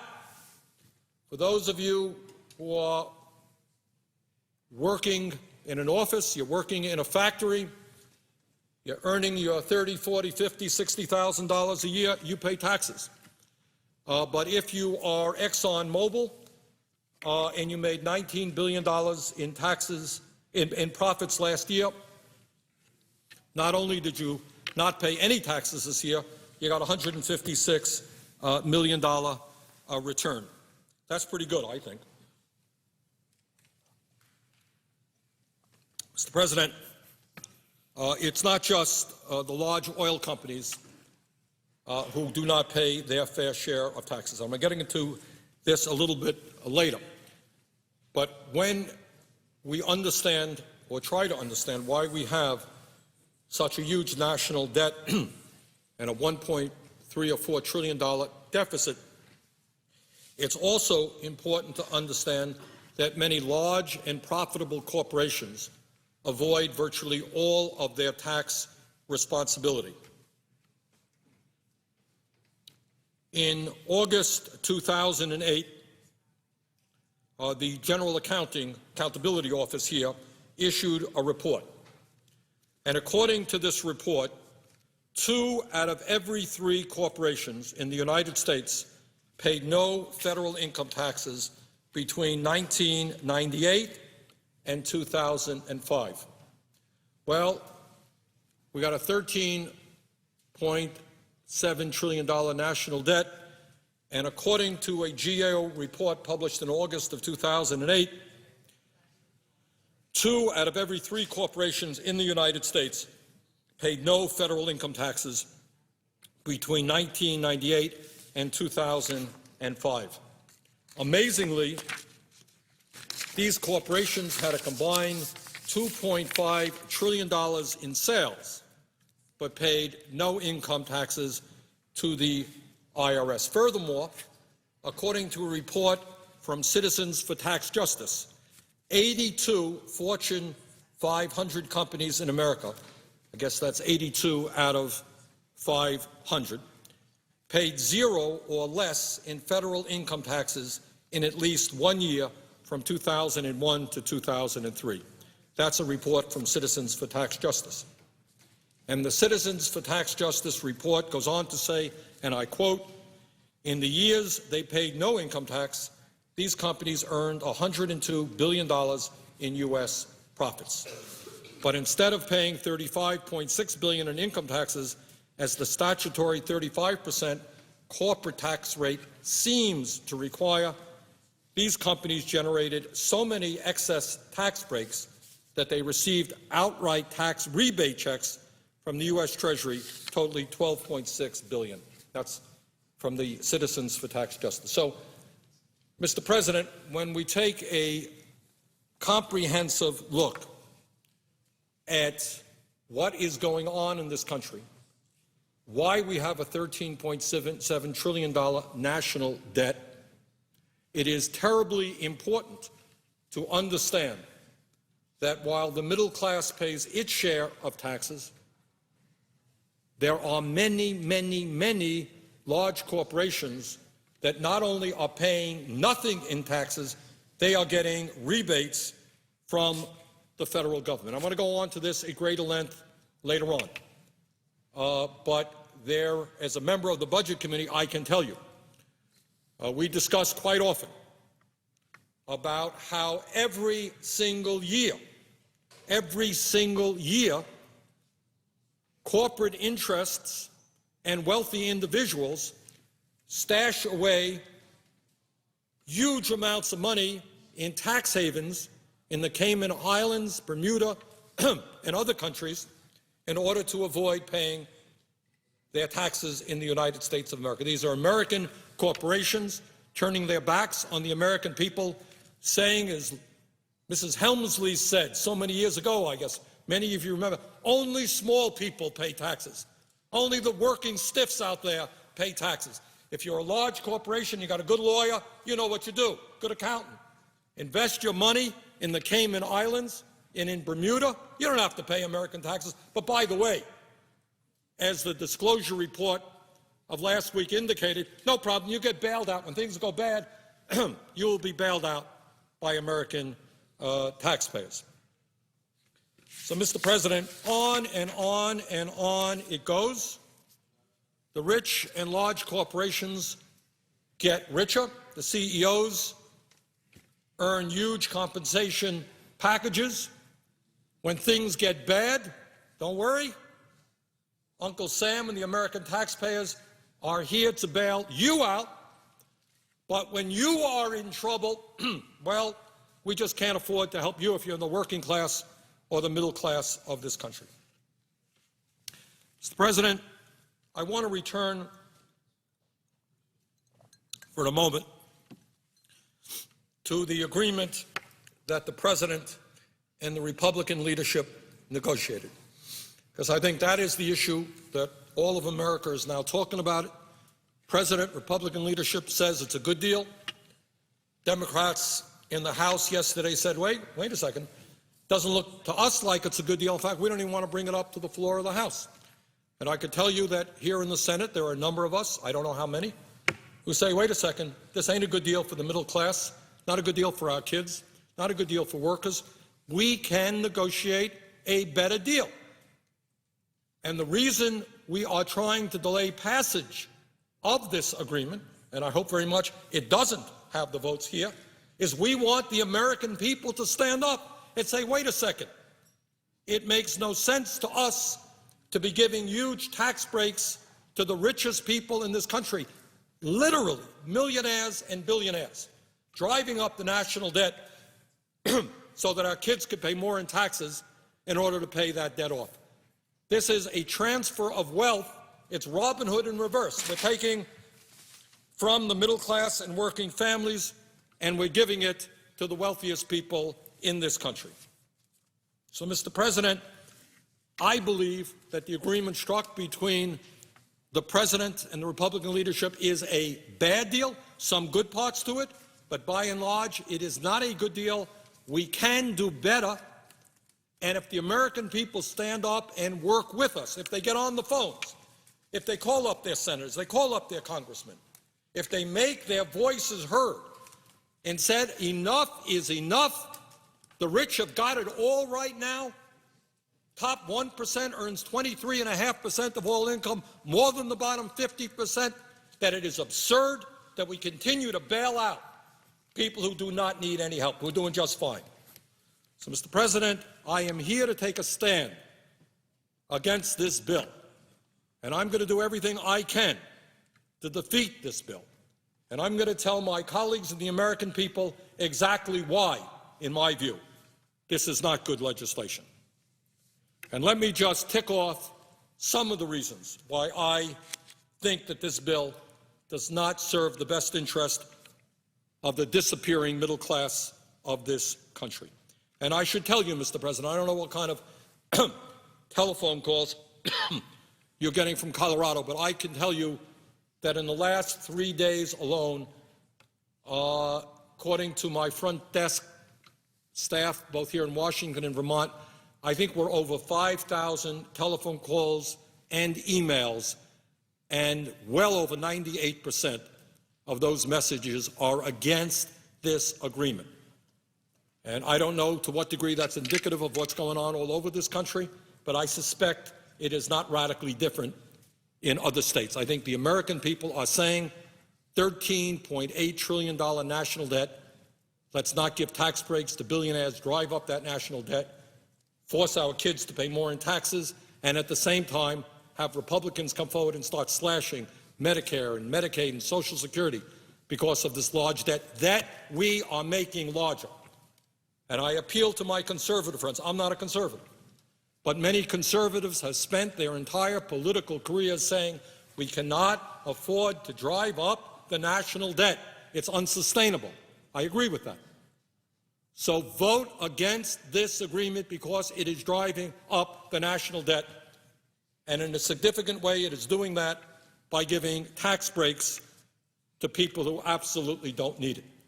Once again, for those people who are earning $1 million a year or more, they on average, will be getting about $100,000 a year tax break.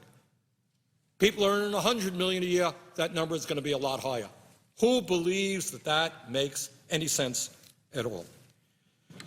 Mr. President, let me give you some other reasons why I think this agreement is a bad agreement. The President says, well, yes, we are going to extend tax breaks for all, including the top 2%, but don't worry, it's only going to be for 2 years. Not to worry, only going to be for 2 years. Well, maybe that will be the case, but you know what? I doubt that very much. I've been here in Congress long enough to know that if you extend a tax break, it is very, very hard to undo that extension. Because if we can't do it now, if we can't tell our Republican colleagues that it is absurd to continue giving tax breaks to millionaires and billionaires, if we can't do it now, what makes you think we're going to do it in the midst of a presidential election? And I have to say that as somebody who admires and likes the President. The President is a friend of mine. His credibility has been severely damaged. He's going to go forward, and if he's the Democratic nominee, I suspect that he will say, well, yeah, I extended it for 2 years against my will, but don't worry. I'm going to repeal him after 2 years. Mr. President, you tell me who's going to believe him. His credibility has been severely damaged. We're caving in on this issue. We should not be. The polls show us the American people do not believe millionaires and billionaires need more tax breaks. If the calls to my office are indicative of what's going on in this country, overwhelming opposition to that agreement. So what I'm saying here is that while the President says, don't worry, this is only temporary, yeah, I don't like it, says the President, don't like it, but it's only 2 years, I have my doubts. I expect that in 2 years, if this agreement goes forward, it will be extended again. As you know, Mr. President, they wanted 10 years of an extension of tax breaks for the rich. I have my strong suspicion that that is exactly what will happen if not made permanent. And this country cannot afford to give tax breaks to millionaires and billionaires and have the middle class pay higher taxes to pay them off. And I want to say also, Mr. President, that while a lot of attention has been focused on the personal income tax issue, that is not the only unfair tax proposal in this agreement.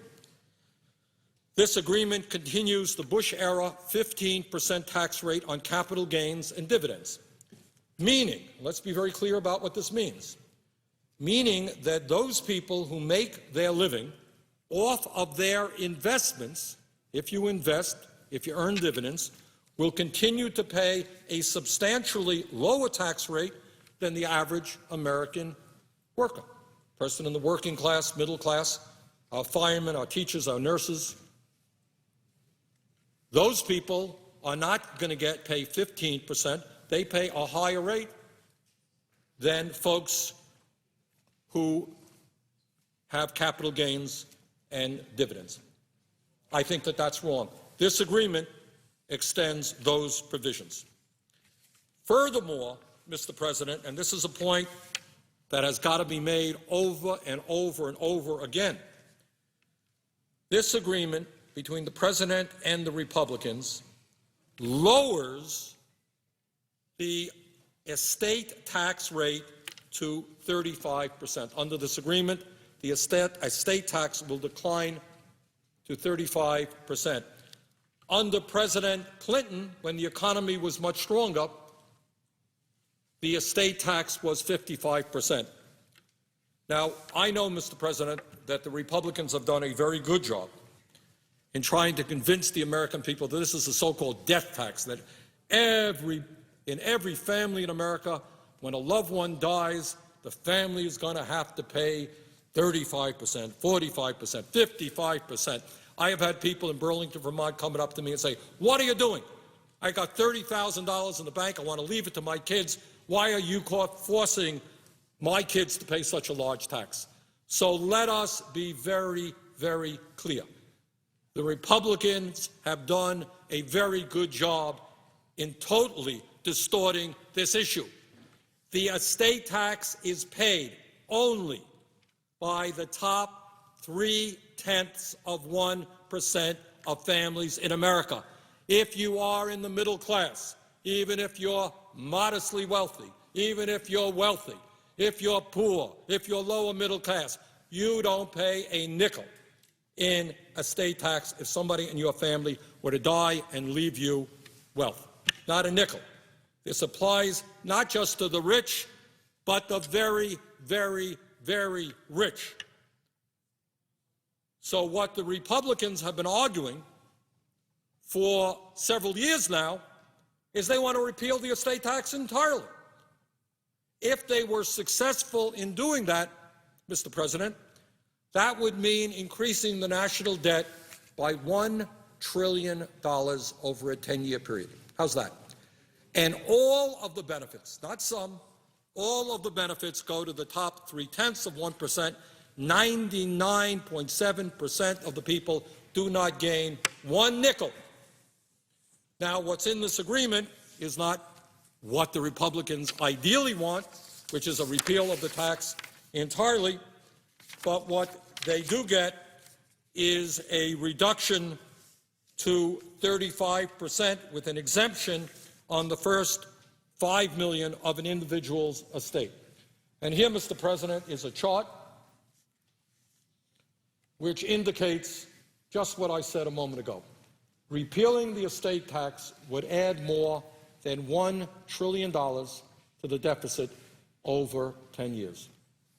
Over $1 trillion, and the beneficiaries of it are just the very, very wealthy. Do you have the one on the... So, Mr. President, let me give you an example of what the repeal of the estate tax would be. I'll read it right off of this chart right here. Sam Walton's family, and those are the heirs to the Walmart fortune, are worth an estimated $86.8 billion. The Walton family, one family, would receive an estimated $32.7 billion tax break if the estate tax was completely repealed. And this is what our Republican friends want.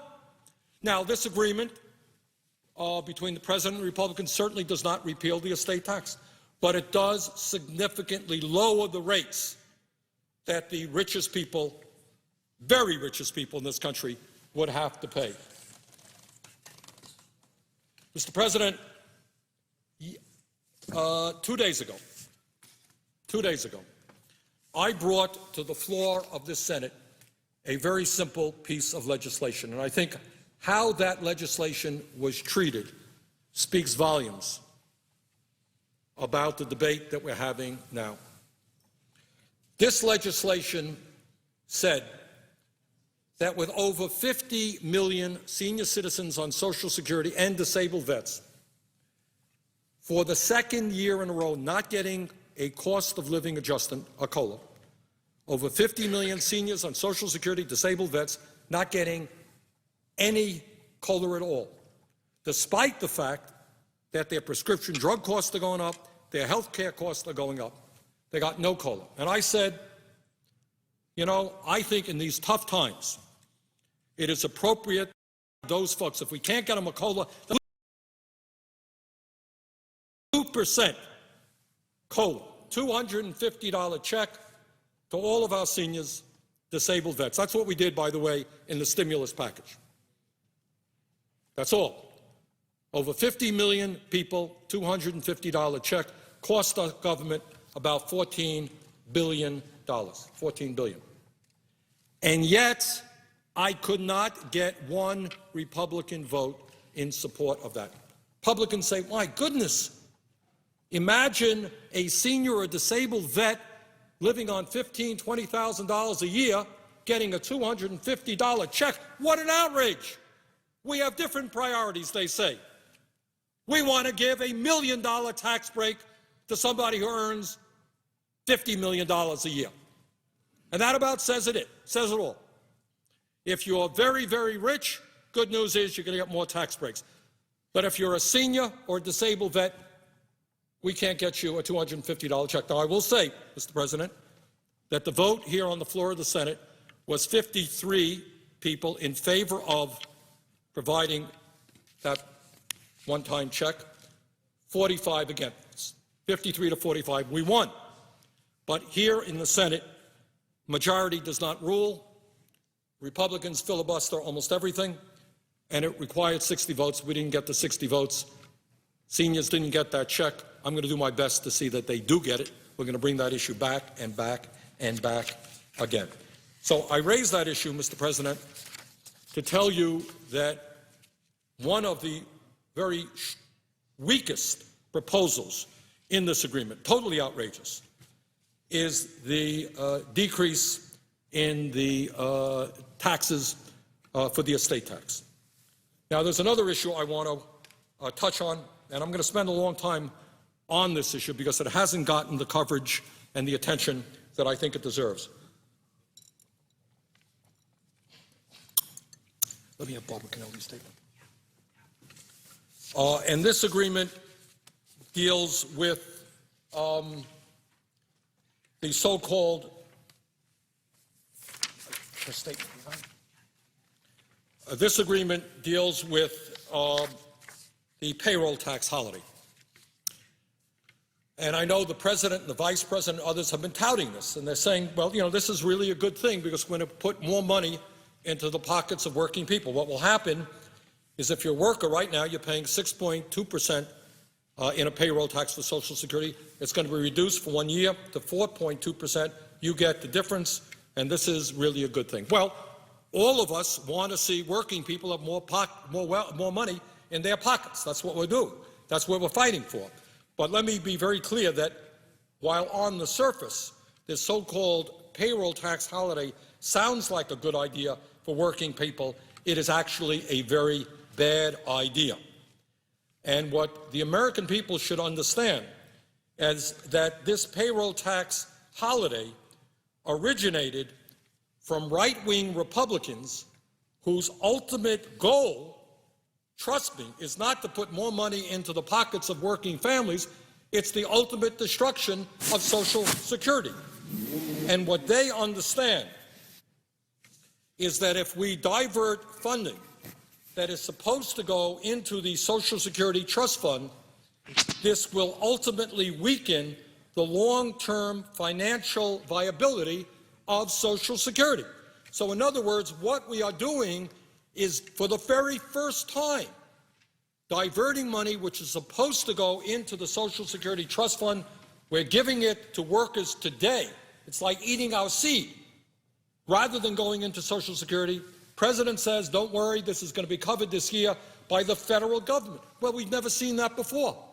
I don't want Social Security to be dependent on the federal government because the federal government has a $13.7 trillion national debt.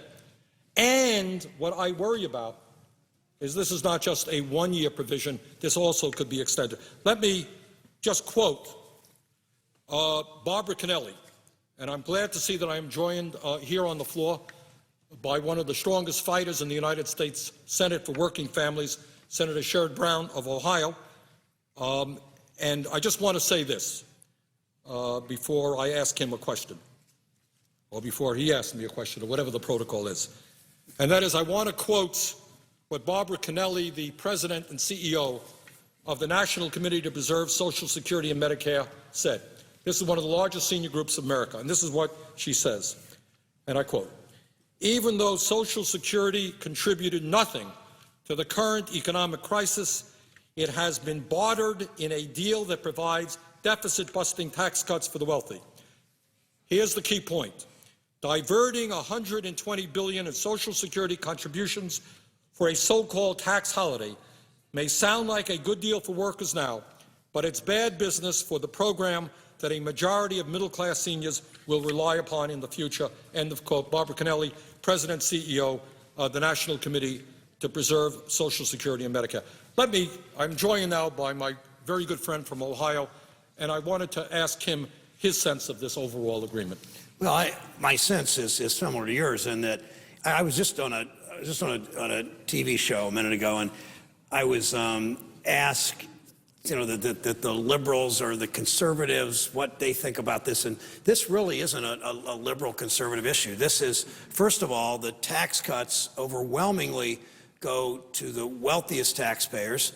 We're seeing the kinds of tax cuts that millionaires and billionaires get from the income tax and from the estate tax. But it's also equally importantly, it blows a hole in our budget deficit. In some sense, we're borrowing tens of billions of dollars every year now. If this agreement becomes law, we're borrowing tens of billions of dollars every year from the Chinese. We're putting it on our children's and our grandchildren's credit cards for them to pay off who knows when. And then we're giving these tax cuts to millionaires and billionaires. I mean, just in those simple terms, it doesn't make sense. It doesn't make sense in our relationship with China. It doesn't make sense in the lost jobs that come from that China trade policy. It doesn't make sense in undermining the middle class. It doesn't make sense in terms of fairness in the tax system. And it doesn't make sense for our children and grandchildren and what the burden they're going to have to bear to pay off this debt. I mean, when giving a millionaire a tax cut and charging it to our kids who are paying taxes on unfortunately in the last few years declining wages is just morally reprehensible. And you know, when I think of I know Senator Sanders has been on the floor 2 hours now on talking about this and how important and really analyzing it and educating and all that. I think about the economic policy too that this embodies. 9 years ago, Senator Sanders and the presiding officer, when he was a member of the House, Senator Udall from Colorado, and I and others voted against the Bush tax cuts of 2001 and 2003, principally because those tax cuts overwhelmingly went to the wealthy and ended up adding to our national debt. We had a surplus then. We sure don't now. We had the largest surplus we'd ever had in 2001, blew a hole in that. But we passed those tax cuts under the belief, those who supported it, President Bush and Senator McConnell and so many others, under the belief that that kind of trickle-down economics would grow our economy. Well, in the 8 years, and this isn't partisan, this isn't opinion, this is fact, from January 1, 2001 to January 1, 2009, President Bush's 8 years, we actually had private sector job loss in this country. Contrast that with a different economic policy, January 1, 1993 to January 1, 2001, the Clinton 8 years. Again, this isn't partisan, this isn't opinion, this is fact.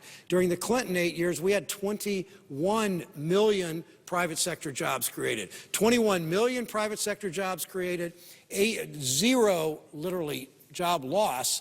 Private sector jobs created in the Bush 8 years because of trickle-down economics. So why would we blow a hole in the budget, which this bill does? Why would we, for our kids to pay off, and why would we continue an economic policy that clearly didn't work for this country? Didn't work for the middle class. We saw the middle class. We saw wages, not only no job increase during those 8 years, except for the people at the very top, we saw actual wage stagnation or worse. Most Americans didn't get a raise during the 8 Bush years. Most Americans simply saw their wages flat or in many cases decline. The super wealthy saw a big increase in their incomes and in their net assets, and now we're going to give a tax break to them. I mean, this isn't class warfare. I have lots of people I know that have a lot of money. I don't aim ill will at them, but why would we help those people who have done so very well and then have our children pay for it? Now, Senator Sanders had just mentioned the letter from Barbara Kennelly, the Social Security, one of the largest seniors organizations in the country, and what this will mean for Social Security. And here's my fear, Mr. President, that if this is passed, we're going to see our budget deficit increase, according to the Congressional Budget Office, about $900 billion because of this package, $800-some billion over the next couple of years. As soon as it's signed by President Obama, even though it was negotiated with the Republican Senate leadership and overwhelming numbers of Republicans in the Senate and House, I assume we're going to vote for it, they're going to say, look at the huge budget deficit that President Obama created. From that day on, they're going to go after ways to cut the budget. That's okay. I agree we need to deal with spending and taxes in the whole picture. But I also know from watching Republicans, I saw them in the House when they moved towards Medicare privatization in 2003 and 4 and 5. They had some success. Fortunately, we were able to beat back most of it. I remember in 2005, after President Bush was reelected in a very, very close race, he spoke repeatedly about privatizing Social Security. I know that's what they want to do. In the 1990s, Speaker Gingrich, fortunately beat back by President Clinton, but Speaker Gingrich tried to privatize Medicare. And that's the way they cut the budget. They go after Medicare and Social Security. So this vote on this package, and to me, it's, you know, we need to call the president, to write the president, to work with the president, to say no deal, and that this has got to be something very different from what it is now, because it will cause huge deficits that our children and grandchildren will have to bear. It will not help the economy appreciably, because we saw what the trickle-down economic policies of the Bush years did, and it doesn't help the middle class enough. So it's pretty clear to me how this jeopardizes Social Security, it jeopardizes Medicare, it will force more cuts and more pressure on those programs that have lifted so many people into the middle class. In 1965, when Medicare was first passed, half of senior citizens in this country had no health insurance. Half of seniors had no health insurance. Today, 99% of seniors have health insurance, something like that. And I know that we're a country now that has created a strong middle class. We've seen that middle class, because of these tax cuts for the wealthy, trickle-down kind of economic policy. We've seen the middle class shrink in the last few years. I don't want that to keep happening. That's why I'm very concerned about this. That's why I am working with the president to say no deal, that we need to much more seriously focus on not running up a huge debt, on making sure that Social Security is protected, on an economic policy that works for the middle class, and on a tax policy that's fair to the middle class. That's why Senator Sanders' work is so important on the floor today, taking the floor for a longer period than anybody I've seen since I've been in the Senate, in a filibuster kind of setting where he is he is raising these questions, asking these questions, educating the public, talking to people all over the country, in this chamber and outside, to change this policy. If I could interrupt my friend from Ohio and ask him a question. This is an issue that he dealt with last night.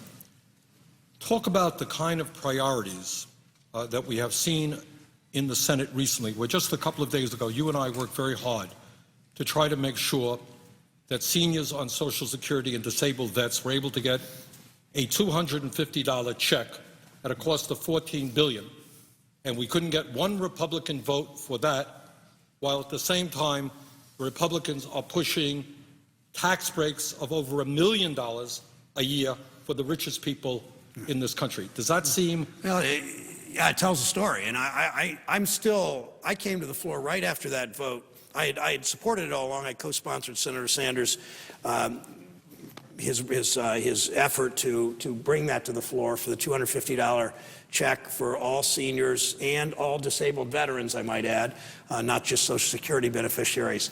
But I came to the floor right afterwards because I was pretty amazed. I know there's partisanship here. I know that some people think that their whole view of the world is if you give tax cuts to the richest people in the country, it'll all trickle down and we'll all do better and it'll all lift all boats. And that's a pretty good economic theory. You might have learned at Harvard, or you might have learned at Johns Hopkins near here or wherever, but it just doesn't work. I mean, it's a nice theory, but it doesn't work to lift all boats. So Senator Sanders' effort was to provide a $250 check one time, the cost of $14 billion, but one time, not continued $14 billion, one time for seniors who had not had a cost of living adjustment in 2 years. And it just seemed to make so much sense when the average senior in this country gets about a $14,000 a year Social Security check. I guess that's about $1,200 a month. That's not their entire income for most seniors, but it's a big, big part of it. Many seniors live only on that. Many more seniors live on that, but only another couple, $300, $400 a month. So when you see the cost of, there's not inflation maybe for people my age so much in this country.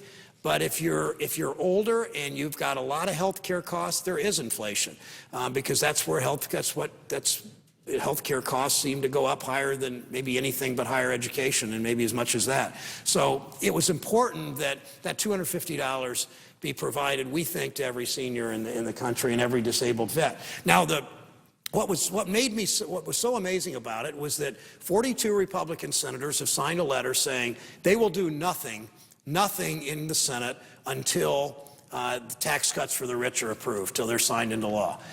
Now, it's almost, I've never seen the United States senators engage in a work stoppage or a strike. I mean, it wasn't really quite a strike. It was probably illegal for us to strike. I don't know, maybe, but it really was a work stoppage. They were saying, we're not doing anything until you give tax cuts to my rich friends.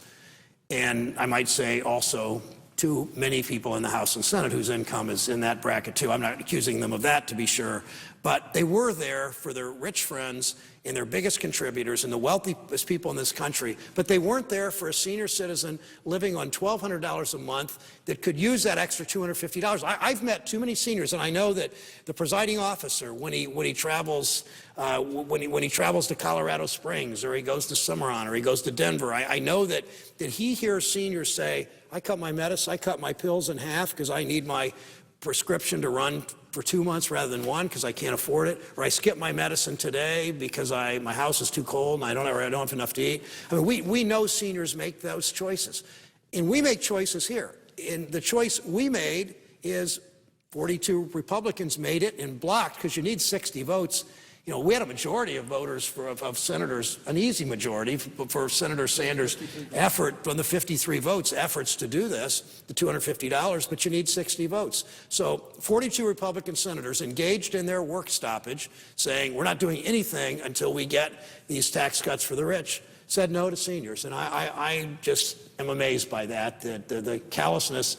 I guess I'm even more amazed when you consider, what's today, the 10th or 11th, when you consider in 2 weeks, it's Christmas Day, and that doesn't seem to bother them. It doesn't seem to bother them on unemployment benefits. 85,000 Ohioans a week and a half ago lost their unemployment benefits. 85,000. Their holiday season's ruined, but I guess all of us will go home, and I want to go home and be with Connie and my kids and on Christmas. My children are grown. We have one grandchild. I want to be with them as much of Christmas as I can. But we have a job to do today, and this week, and next week, and this month, and this year, and that is to extend unemployment benefits to people who have lost them, who are looking for jobs as hard as they can in the great majority of cases, and extending the tax cuts for the middle class and doing the right thing. And so far, we haven't done that. And I need to go to the airport, but I want to yield back to Senator Sanders for his work today. I hope next week when we come back on Monday, we're prepared to do whatever it takes to say no deal on this one, and to make this work for the middle class, make it work for Social Security beneficiaries, make it work for unemployed workers. I want to thank my good friend from Ohio, one of the real fighters for working families here in the Senate, not only for coming down here, but for his years of efforts. But he makes a very important point. You know, we have a job to do, and the job is, I know some people don't believe it, rather radical concept, but our job is to represent working families in the middle class and not the wealthiest people in this country. I've got 4 kids, 6 grandchildren. I look forward to spending the holidays with them, but you know what? We have a job to do, and if it means staying here through Christmas Eve, through New Year's, that is our job. And let's pass a proposal that works well for ordinary families and not just for the wealthiest people in this country. I wanted to thank Senator Sherrod Brown for coming down. And what I want to say now is when you look at this agreement, we've talked now about the absurdity of, in the middle of a time when we have a $13.7 trillion national debt, giving tax breaks to people who don't need it. Senator Brown and I have talked about the dangers inherent in this payroll tax holiday and what it might mean for the future of Social Security. But I also wanted to make another point, and that is that there are many, many billions of dollars in this proposal going to a variety of business tax cuts. Some of them, in fact, might work. Some of them, in fact, might not work. But what is very, very clear is that if your goal is to create as many jobs as possible for every dollar of investment, this particular approach is not very effective. When we talk about tax breaks for corporations and companies, what we should be aware of is that corporate America today is sitting on close to $2 trillion in cash. They have that cash on hand. And the problem is not that they don't have the money. The problem is that working people don't have the money to buy the products that these guys are producing. And I believe, and not just me, but I think a variety of economists from across the board believe, that it makes a lot more sense, if we're serious about creating jobs, to invest in our infrastructure. And I say that for a number of reasons. When you put money into roads and bridges and public transportation, you are creating, for every dollar that you spent, far more jobs than giving a variety of tax breaks. That's just what is an economic fact. Second of all, when you are investing in our infrastructure, not only are you creating jobs short-term, you are leaving the country with a long-term improvement that increases our competitiveness in a very tough global economy. I mentioned a moment ago, and we'll get back to it later, China is investing huge amounts of money into high-speed rail, into their roads, into their bridges, and yet if you drive around certain parts of America, you think we are a third-world nation. You got roads with all kinds of potholes, you have bridges which you can't go across, you got rail systems where trains are going slower. There's a study out there, and I'm going to get to it later, where somebody said that decades and decades ago, it took less time to go from various parts of this country to the other on train than it does today, because our rail beds are in such bad shape. So if we're going to make our country competitive, you've got to invest in infrastructure. It creates jobs. It adds long-term value to this country. Unfortunately, in this agreement, there is, to the best of my knowledge, not one nickel going into infrastructure.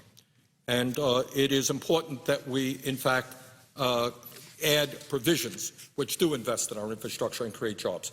Another point, Mr. President, that should be made when we look at this so-called compromise agreement established by the President and the Republican leadership is that in the agreement there is an extension of unemployed benefits for 13 months. Now, there is zero question in my mind that that is something that absolutely has to be done. Right now, Senator Brown made this point, we have millions of Americans who have, through no fault of their own, lost their jobs. Maybe their plants went to China. Maybe their companies couldn't get the loans they needed to stay in business. Small businesses going under, big businesses shutting down plants. No question that we have got to extend unemployment benefits. But what bothers me is that this provision in this agreement, which is a good provision, suggests that this is a hard-won compromise, that the Republicans really conceded something and they agreed to a 13-month extension of unemployment benefits. But here's the fact. The fact is that for the last 40 years, when unemployment rates have gone above 7.2%, Republicans and Democrats, in a nonpartisan way, have come together to say, of course we're going to extend unemployment benefits. This is America. We're not going to let working families who are suffering hard times because through no fault of their own, they've lost their jobs, we're not going to let them lose their homes or not enable them to feed their families. This is America. We're not going to do that. And Republicans have said that 40 years. Democrats have said that 40 years. Democratic and Republican presidents, leaders here in the House and the Senate have said that. So to say, oh my goodness, the Republicans made a major concession, they're going to allow the extension of unemployment benefits for 13 months, that's not a concession. That has been bipartisan public policy for the last 40 years. Now, Mr. President, I've been expressing to you and to the American people why I think this is not a good agreement, why I think this agreement should be defeated, and why I think we can put together a much better agreement. But I do want to be very clear that there are positive aspects to this agreement which should be maintained in an improved proposal. And let me just mention some of them.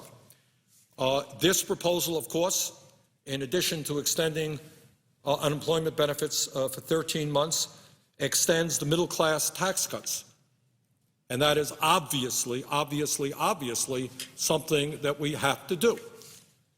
The reality is that the middle class in this country is collapsing. During the Bush years, we saw a $2,200 decline per year in median family income, and working families are hurting, no question about it.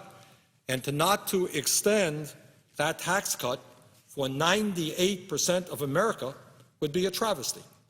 So we have got to maintain those tax cuts, and that is a positive thing in that agreement, which obviously any future agreement must maintain. Also in this agreement is the Earned Income Tax Credit for working Americans, a very important provision, and the child and college tax credits are also in this agreement. And these proposals will keep millions of Americans from slipping out of the middle class and into poverty, and they will allow millions of Americans to send their kids to college. So I'm not here to say to the President or the Vice President that there aren't any good proposals and parts of this agreement. There are. But we can do much, much better. Now, what the President says, and he makes a valid point, he says, well, okay, show me the votes. Show me the votes. He's good at counting. We've tried a proposal here, Mr. President, as you well know, was it last week, where we only got 53 votes, which said that we're going to extend the tax breaks for the middle class and not the very, very rich. And the President knows, as everybody else knows, that around here, Republicans filibuster everything. You need 60 votes. And he says, show me the votes. Well, this is what I would say. What our job right now is about is reaching out to the American people from one end of this country to the other, from California to Vermont, including a lot of our very conservative states, because frankly, it is not a conservative approach to substantially increase the national debt by giving tax breaks to billionaires. Mr. President, how many times have you been here on the floor hearing our Republican colleagues give long, long speeches about the danger and the unsustainability of a $13.7 trillion national debt and a $1.4 trillion deficit? You've heard it day after day after day. That's their mantra. Well, if they believe that, why are they voting for a proposal that substantially increases the national debt for the very unproductive reason of giving tax breaks to the richest people in this country who don't need it?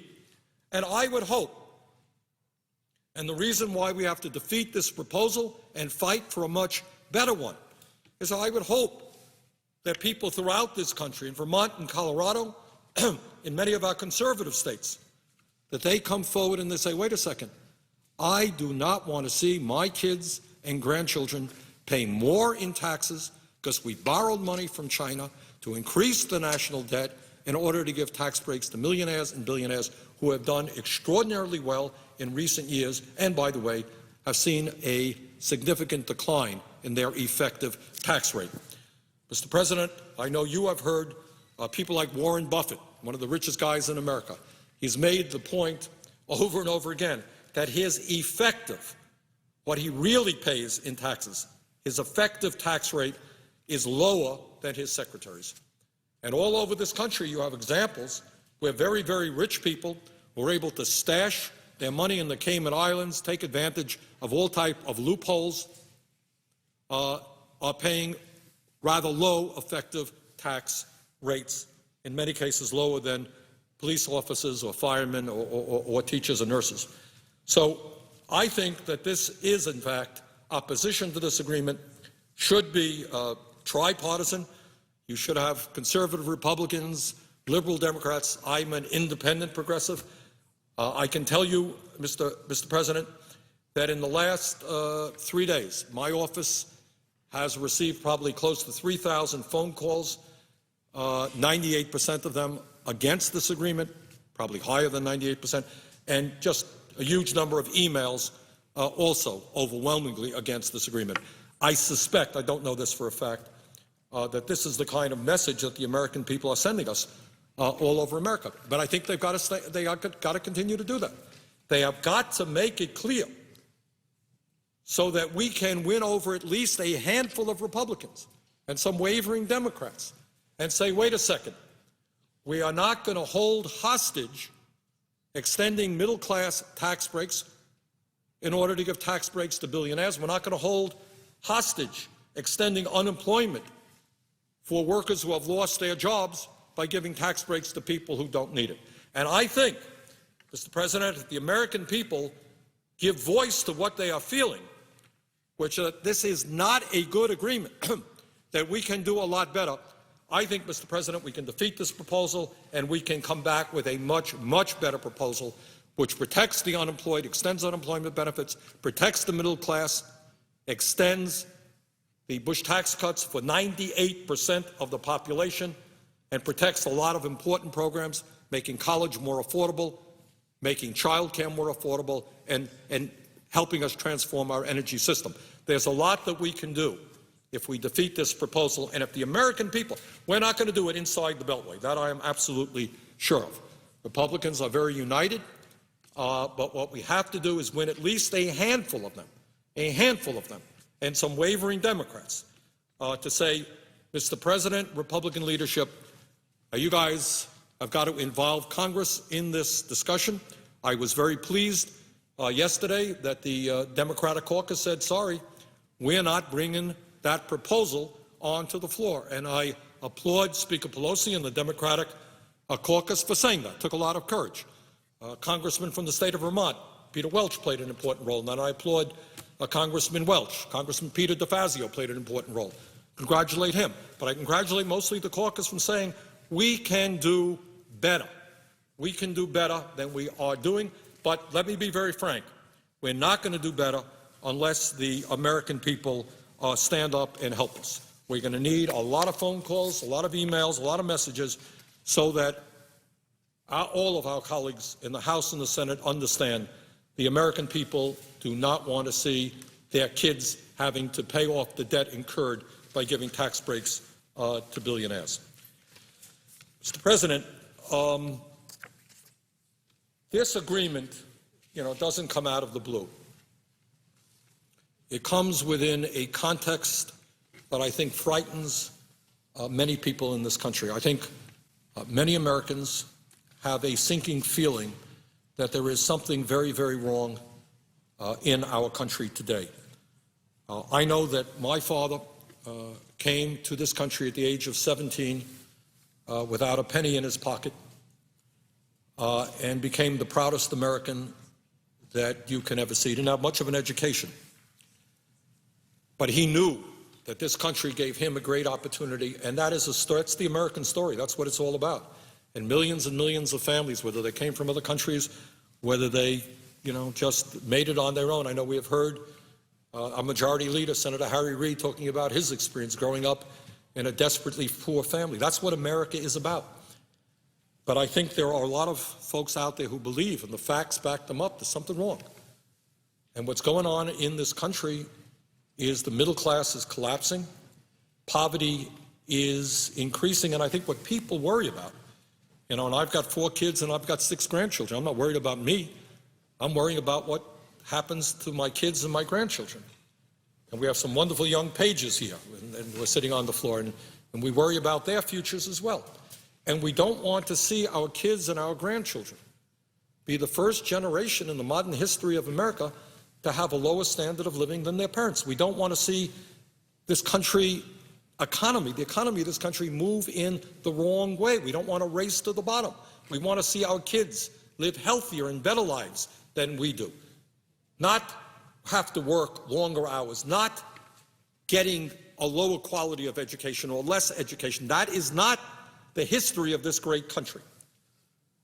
And I want to spend a minute now in talking about one aspect of what's going on in this country that does not get the kind of attention that it deserves. And there are obvious reasons why, having to do with who owns the media and corporate control over the media, having to do with who pays, who provides the campaign contributions that elect members of the House and the Senate, having to do with all the lobbyists that surround this institution, that, Wall Street and the oil companies spend, hundreds and hundreds of millions of dollars, lobbyists, campaign contributions. We don't talk about an issue. And the very simple issue that I want to talk about for a moment is who is winning and who's losing in the economy. You know, I come from New England. Everybody follows the Celtics, and we follow the Red Sox, and we follow the Patriots. And when everyone says, okay, who won the game? Patriots win or they lose? That's what you want to know. Who's winning, who's losing? And in fact, in America, it's pretty clear in the economy who's winning and losing. Vast majority of people, working people, middle-class people, low-income people are losing. That's who's losing. And it is very clear who is winning. The wealthiest people in this country are doing phenomenally well. They are winning the economic struggle. In America today, Mr. President, and again, we don't talk about this too much. We don't talk about it too much, but it's time we did.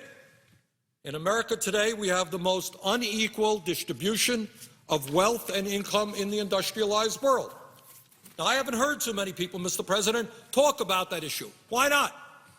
Our Republicans Republican colleagues want huge tax breaks for the richest people in this country, but the reality is that the top 1% already today owns more wealth than the bottom 90%. How much more do they want? When is enough enough? You want it all? We already have millions of families today that have zero wealth. They own less, they owe more than they own. Millions of families have zero, below zero wealth. We are living in a situation where the top 1% owns more wealth than the bottom 90%. Top 1% owns more wealth than the bottom 90%. And Mr. President, that is simply unacceptable. Today in our country, and this is something we must be absolutely ashamed about and have got to address, that instead of giving tax breaks to billionaires, maybe we should appreciate the fact that about 25% of our children are dependent on food stamps. We should understand that in the industrialized world, the United States of America has as this chart shows, the highest rate of childhood poverty in the industrialized world. Is this America? Is this America? The United States today has over 20% of its kids living in poverty. In Finland, the number is about 2 or 3%. Norway, maybe 4%. Sweden, maybe 4.5%. Switzerland, 6%, whatever it may be. But here we are. If you're watching on television, what you're seeing is the red line. Here's the United States, well over 20%. Here's the Netherlands in second place. Looks to me like about 7%. This is the future of America. So we're sitting here talking about an agreement which says let's give huge tax breaks to billionaires, and here's the reality. We have a rate of childhood poverty far, far surpassing any other country on earth. And let me tell you something else. I don't know that we have a chart for this, but it is the other half of the equation.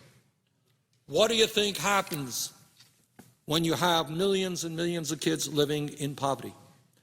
What do you think happens when you have kids who are dropping out of school when they're 13 or 14? I will tell you what happens, because I talked to a fellow in Vermont who runs one of our jails, and he said that about half the kids who drop out of school end up in the penal system.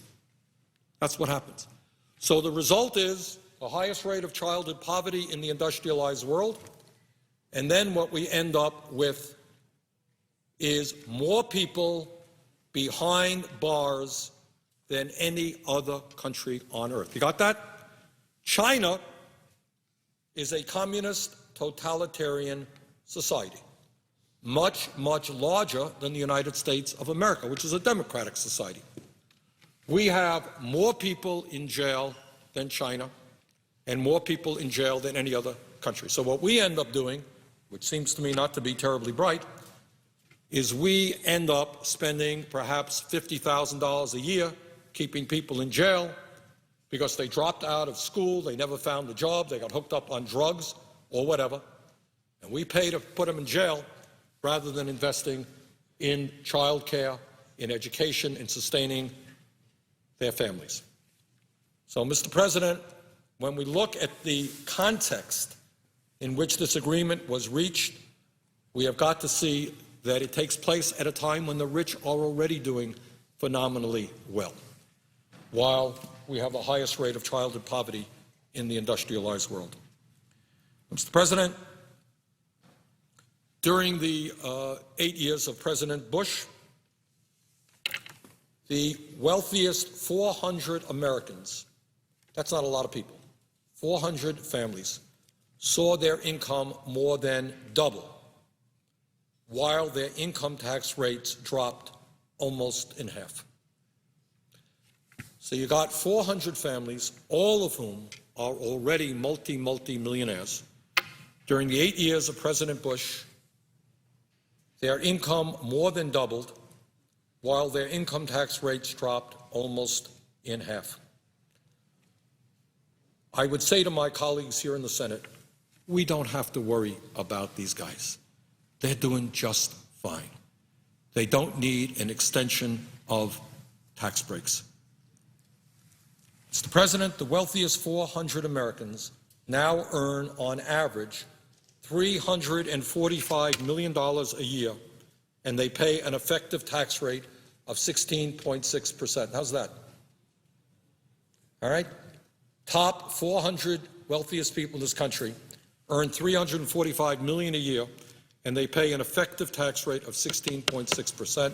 They do not need an extension of tax breaks. And by the way, for the United States of America, this effective tax rate of 16.6% on average is the lowest tax rate for the very rich in America that has ever been. So we've already given the wealthiest people in this country the lowest effective tax rates in the history of our country. That's what we've done. On record, at least since they've been keeping records. So the idea of giving these guys who are doing phenomenally well, who already own more wealth than the bottom 90%, more tax breaks is totally absurd. Mr. President, under the 8 years of President Bush, the wealthiest 400 Americans, now we talked about how they doubled their incomes. Incomes is what happens in 1 year. Under the 8 years of Bush, the wealthiest 400 Americans increased their wealth by more than $380 billion. 400 families increased their wealth by $380 billion. That averages to almost $1 billion a family. $1 billion in 8 years. That's the average. Some obviously are more. Collectively, and I know this is not an issue that we talk about too much, collectively the 400 richest Americans have accumulated $1.27 trillion in wealth. If any of them die this year, their heirs can receive, right now, all of this money tax-free because the inheritance tax has been eliminated in 2010 as part of the Bush tax, estate tax repeal this year. Mr. President, the top 25 hedge fund managers last year made a combined $25 billion in income, a combined $1 billion per person, okay?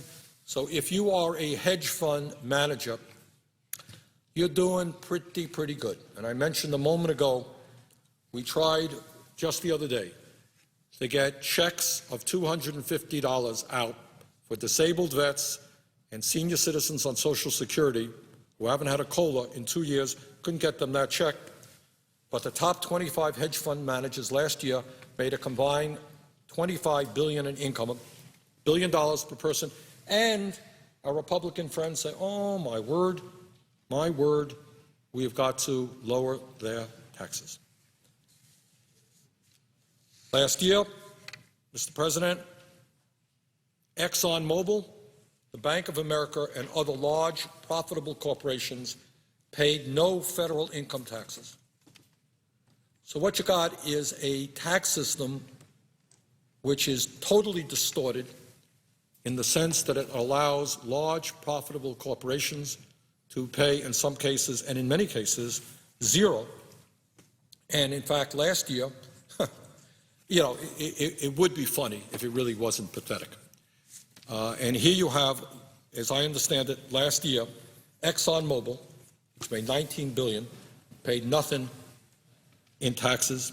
Bank of America, huge bailout for the American taxpayer, paying their executives all kinds of fancy, huge compensation packages. They got a refund check from the IRS. That's how absurd the situation is. And people say, oh, my word, in order to deal with our deficit, we're going to have to cut back on Medicare and Medicaid and education. We can't afford it. I guess we can afford to allow ExxonMobil, the most profitable corporation in the history of the world, to make huge sums of money and pay nothing in taxes. We can afford to do that, but we can't afford to protect working families and the middle class.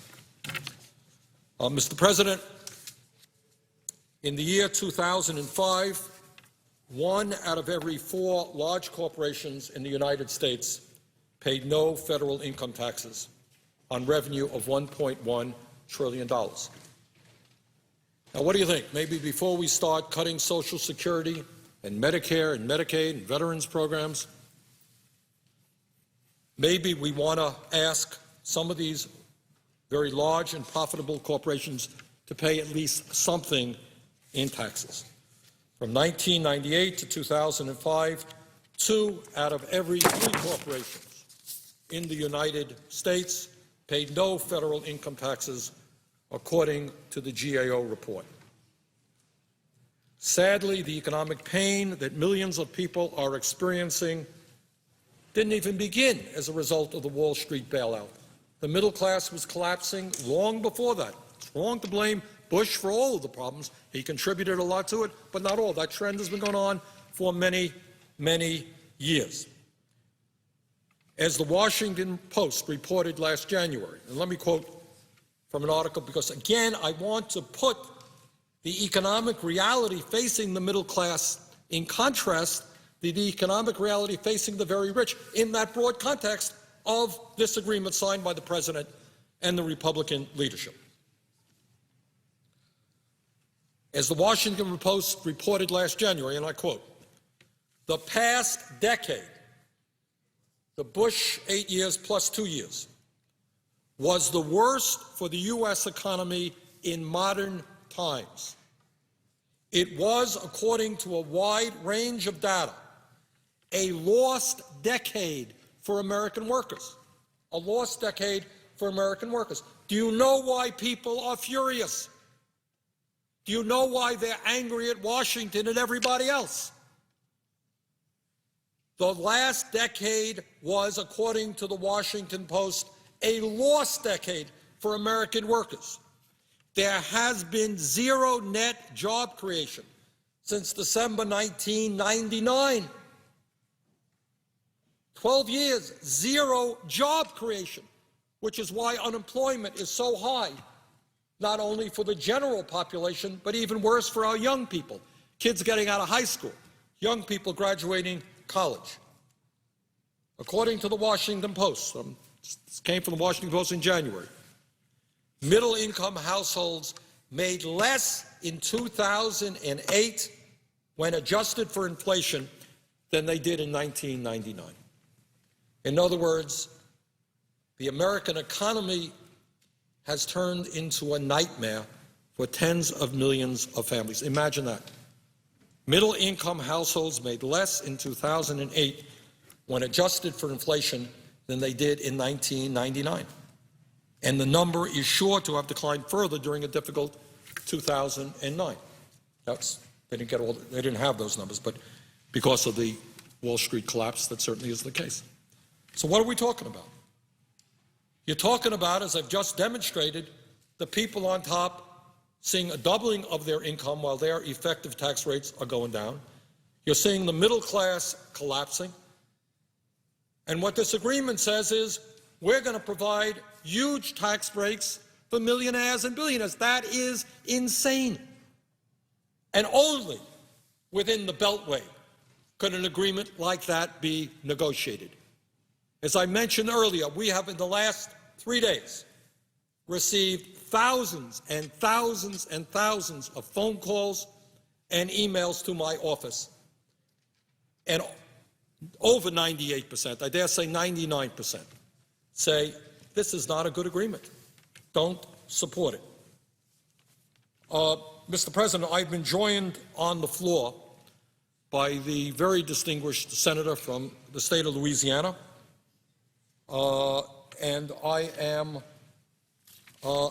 ask unanimous consent that I be permitted to enter into a colloquy with Senator Landrieu. Is there objection? Without objection, so ordered. Well, Senator Landrieu, I thank you very much for joining us here, and I just wondered if you could give the American people your thought about this agreement and what's been going on. I thank the senator. I thank the senator from Vermont for his eloquent and passionate presentation for hours this morning, and he clearly has presented to this chamber and to the American people some stark realities that are unpleasant. Some people might even find them hard to believe, but he has done his homework. He has documented what he has said, and in that backdrop, it does make this agreement made between the Republican leadership and the President of the United States even harder for some of us to understand. And I want to acknowledge, as the senator said, I know there are pressures on all sides and their time is running out. We've got to make a decision about tax cuts in a short period of time. We don't have the benefit of several months or even a half a year. I understand the pressures of time. But as the senator from Vermont pointed out, how about the pressures of the middle class? What about these pressures? What about this pain? And I was wondering, because I wanted to ask the senator from Vermont, I was not able to follow his entire presentation this morning, did he quote from the Income and Inequity and the Great Recession, the report done by the U.S. Congress Joint Economic Committee, represented by, or led by Charles Schumer? Senator Schumer, did you quote from this? We quoted from a number of studies, but not that one, Senator. Well, I'd like to add in our colloquy, if he was aware that according to this report that just came out September of this year, it says income inequality has skyrocketed. Economists concur that income equality has risen dramatically over the past 3 decades. Middle-class income stagnated under President Bush. During the recovery of the 1990s under President Clinton, middle-class incomes grew at a healthy pace. However, during the jobless recovery of the 2000s under President Bush, that trend has reversed course. Middle-class incomes continue to fall well into the recovery, never regained their highs of 2001. The report goes on to say, which is frightening, which is why I have been raising my voice in opposition so strongly to some parts of this package, is that this report says, Senator, high levels of income inequity may precipitate economic crisis. In other words, if the middle class can't see light at the end of the tunnel, and if the economy itself can't grasp a way for the middle class to grow, Senator, this recession may never end, no matter how much money you give to the very wealthy. I mean, this is the reality that we're facing at this moment, how to end this recession. Now, Republicans weren't completely to blame for it. Democrats weren't completely, innocent, or vice versa. But it's not about who to blame. It's about how to fix it. And we're about to pick up a $980 billion hammer next week and attempt to fix it. A, are we hitting the nail right? You don't have many $980 billion hammers to pick up. I mean, we're borrowing this one. So let's hit it right. This is an important issue before our country. I think that's what the senator is saying. Am I putting words into your mouth, Senator? Is this what you're trying to explain? No, exactly. And the point cannot be understated. What Senator Landrieu is saying is that if you have a collapsing middle class and people are unable to purchase anything, it impacts the entire economy. The economy can't grow. We can't grow jobs if people don't have enough money to buy products made by other people. And if all of the, or a substantial part of the wealth of this nation accrues in the hands of a few, I mean, they can get 3 yachts and 8 airplanes, I guess, but there is a limit to what they can purchase. And there's a limit to what they can consume. And what the senator is saying and what I'm saying, and I want to be very clear because the senator and I don't agree on every piece of legislation. He tends to be a little bit more liberal and progressive in his politics than I am. But on this subject, we are both equally concerned about the shrinking of the middle class. And I want to say, from my perspective, the senator may have a different view. I'm talking about the broad middle class. Incomes of $50,000 to $500,000. Now, in my state, $500,000 of income, I'm not talking about net worth, I'm talking about income, is a huge amount of money. In fact, I brought a graph that I'm going to, here, it's right here, to show here that 84% of the households in Louisiana, so when I talk about middle class, 84% of the households in Louisiana make less than $75,000. 84%. Now, most people in Louisiana, most, believe they're in the middle class. But 84% make below $75,000. So when I use the term middle class, and we all have a different view, I try to say the broad middle class, between $50,000 and $500,000. If you have $500,000 in income, you're quite wealthy in Louisiana. But I realize that we're not New York. We're Connecticut, California. Maybe if you make $300,000 or $400,000 in income in some of these places, you don't consider yourself very wealthy or rich. I think by Louisiana standards you would be. But this is a big nation, so I want to be as broad as I can possibly be here. I'm not talking about the wealthy being $400,000 or $500,000. That may not be the case in California. But what we're talking about in this tax bill is borrowing $50 billion to give tax breaks to families earning over $1 million. So as the senator from Vermont said, whether you put your mark at $250,000 or $100,000 or $500,000, we could disagree about how broad the middle class is. But is there anyone in this chamber, on any side of the aisle, from any state, that believes seriously, given what the senator from Vermont just outlined, which is really not debatable? I mean, these economic studies are not just from one side of the aisle or another, that we should actually, next week, provide $50 billion in extended benefits for the families in America who are making more than $1 million a year. When the inequities are so great, when the needs of the middle class are so great, when there is no evidence to suggest that even after this tax cut that I've seen that's convincing that the recession will end. And we're doing this for 2 years. What happens, Mr. President, if the recession doesn't end? We've borrowed all of this money to provide the extension of these tax cuts and, in addition, given the $50 billion to the $1 million earners in this country. What do we do then? Go borrow another $1 trillion and try it again? I think we have to try something different. Now, I don't know if the senator has another point before I go into just a few thoughts that I have. I wanted to ask him if he... Yes. Thank you very much, and agree with what she has been saying. I was mentioning earlier, Senator, that the calls that are coming in and the emails that are coming into my office are overwhelmingly, like 99% against. I don't know what's going on in your office. Are you getting calls in?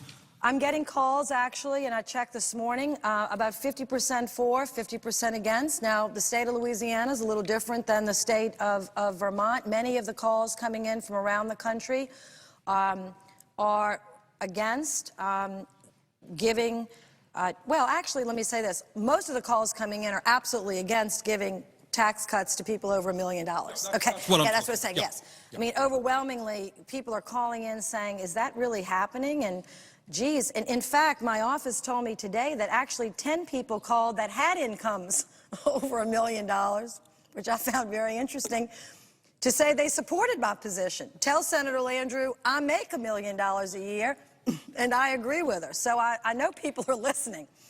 So I thank those callers. You know, they make $1 million over a year. They said, please, use the money for somebody else or something else. I'm doing fine. I'm counting my blessings. I survived the recession. They know that 33,000 people are getting ready to run out of unemployment benefits in Louisiana alone if we don't extend it.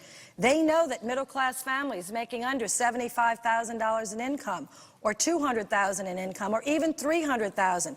You can have $300,000 of income in Louisiana, be a very strong business person and be doing very well and have 8 children. You know, you have large families out in the West. We have very large families in the South. No one ever gives us credit enough, I think, for that. The fact that people work very hard, sometimes a mother and a father. Their income might be $200,000, $250,000. But with 6 children, that doesn't go that far these days, Senator. And with 8 children, I grew up in a neighborhood where we routinely had 12 children in a house. How much money do you think you have to make to feed and clothe and send to college 12 children? My father sent 9 of us to college. We never made anywhere near that money. I still think it was a miracle any of us ever got there. But nonetheless, the issue is, next week we're going to debate this agreement. And I want to say I support extending tax cuts to the middle class, to the broad middle class. But there is something terribly wrong here in Denmark. Something is not right in Denmark. If we're spending or borrowing $50 billion, which is about what it cost to extend income tax rates, the lower rates, and the dividend rates, and the capital gains rates to people making over $1 million. Someone on the radio today said, well, Senator, don't you think that giving tax cuts, that will stimulate the economy? I said, no. I'm not an economist, but every economist that I've read on this tax package says that's one of the least stimulative, am I correct, Senator? One of the least stimulative provisions of the bill. So I want to know next week when we're debating this, I'd like at least one Republican, just one. It could be the Minority Leader Mitch McConnell. It could be the Budget Director, Judd Gregg. It could be just one Republican to give a passionate argument for why they insisted this be in the package. I'd just like to listen to it. I'd like to hear it with my own ears.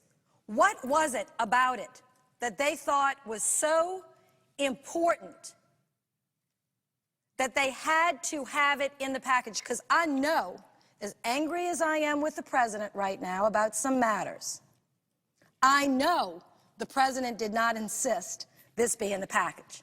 I know enough about him to know that he didn't call everybody in the room and say, oh, we forgot something.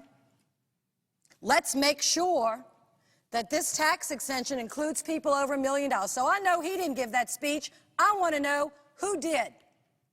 Who did give it? Because your constituents should know about it.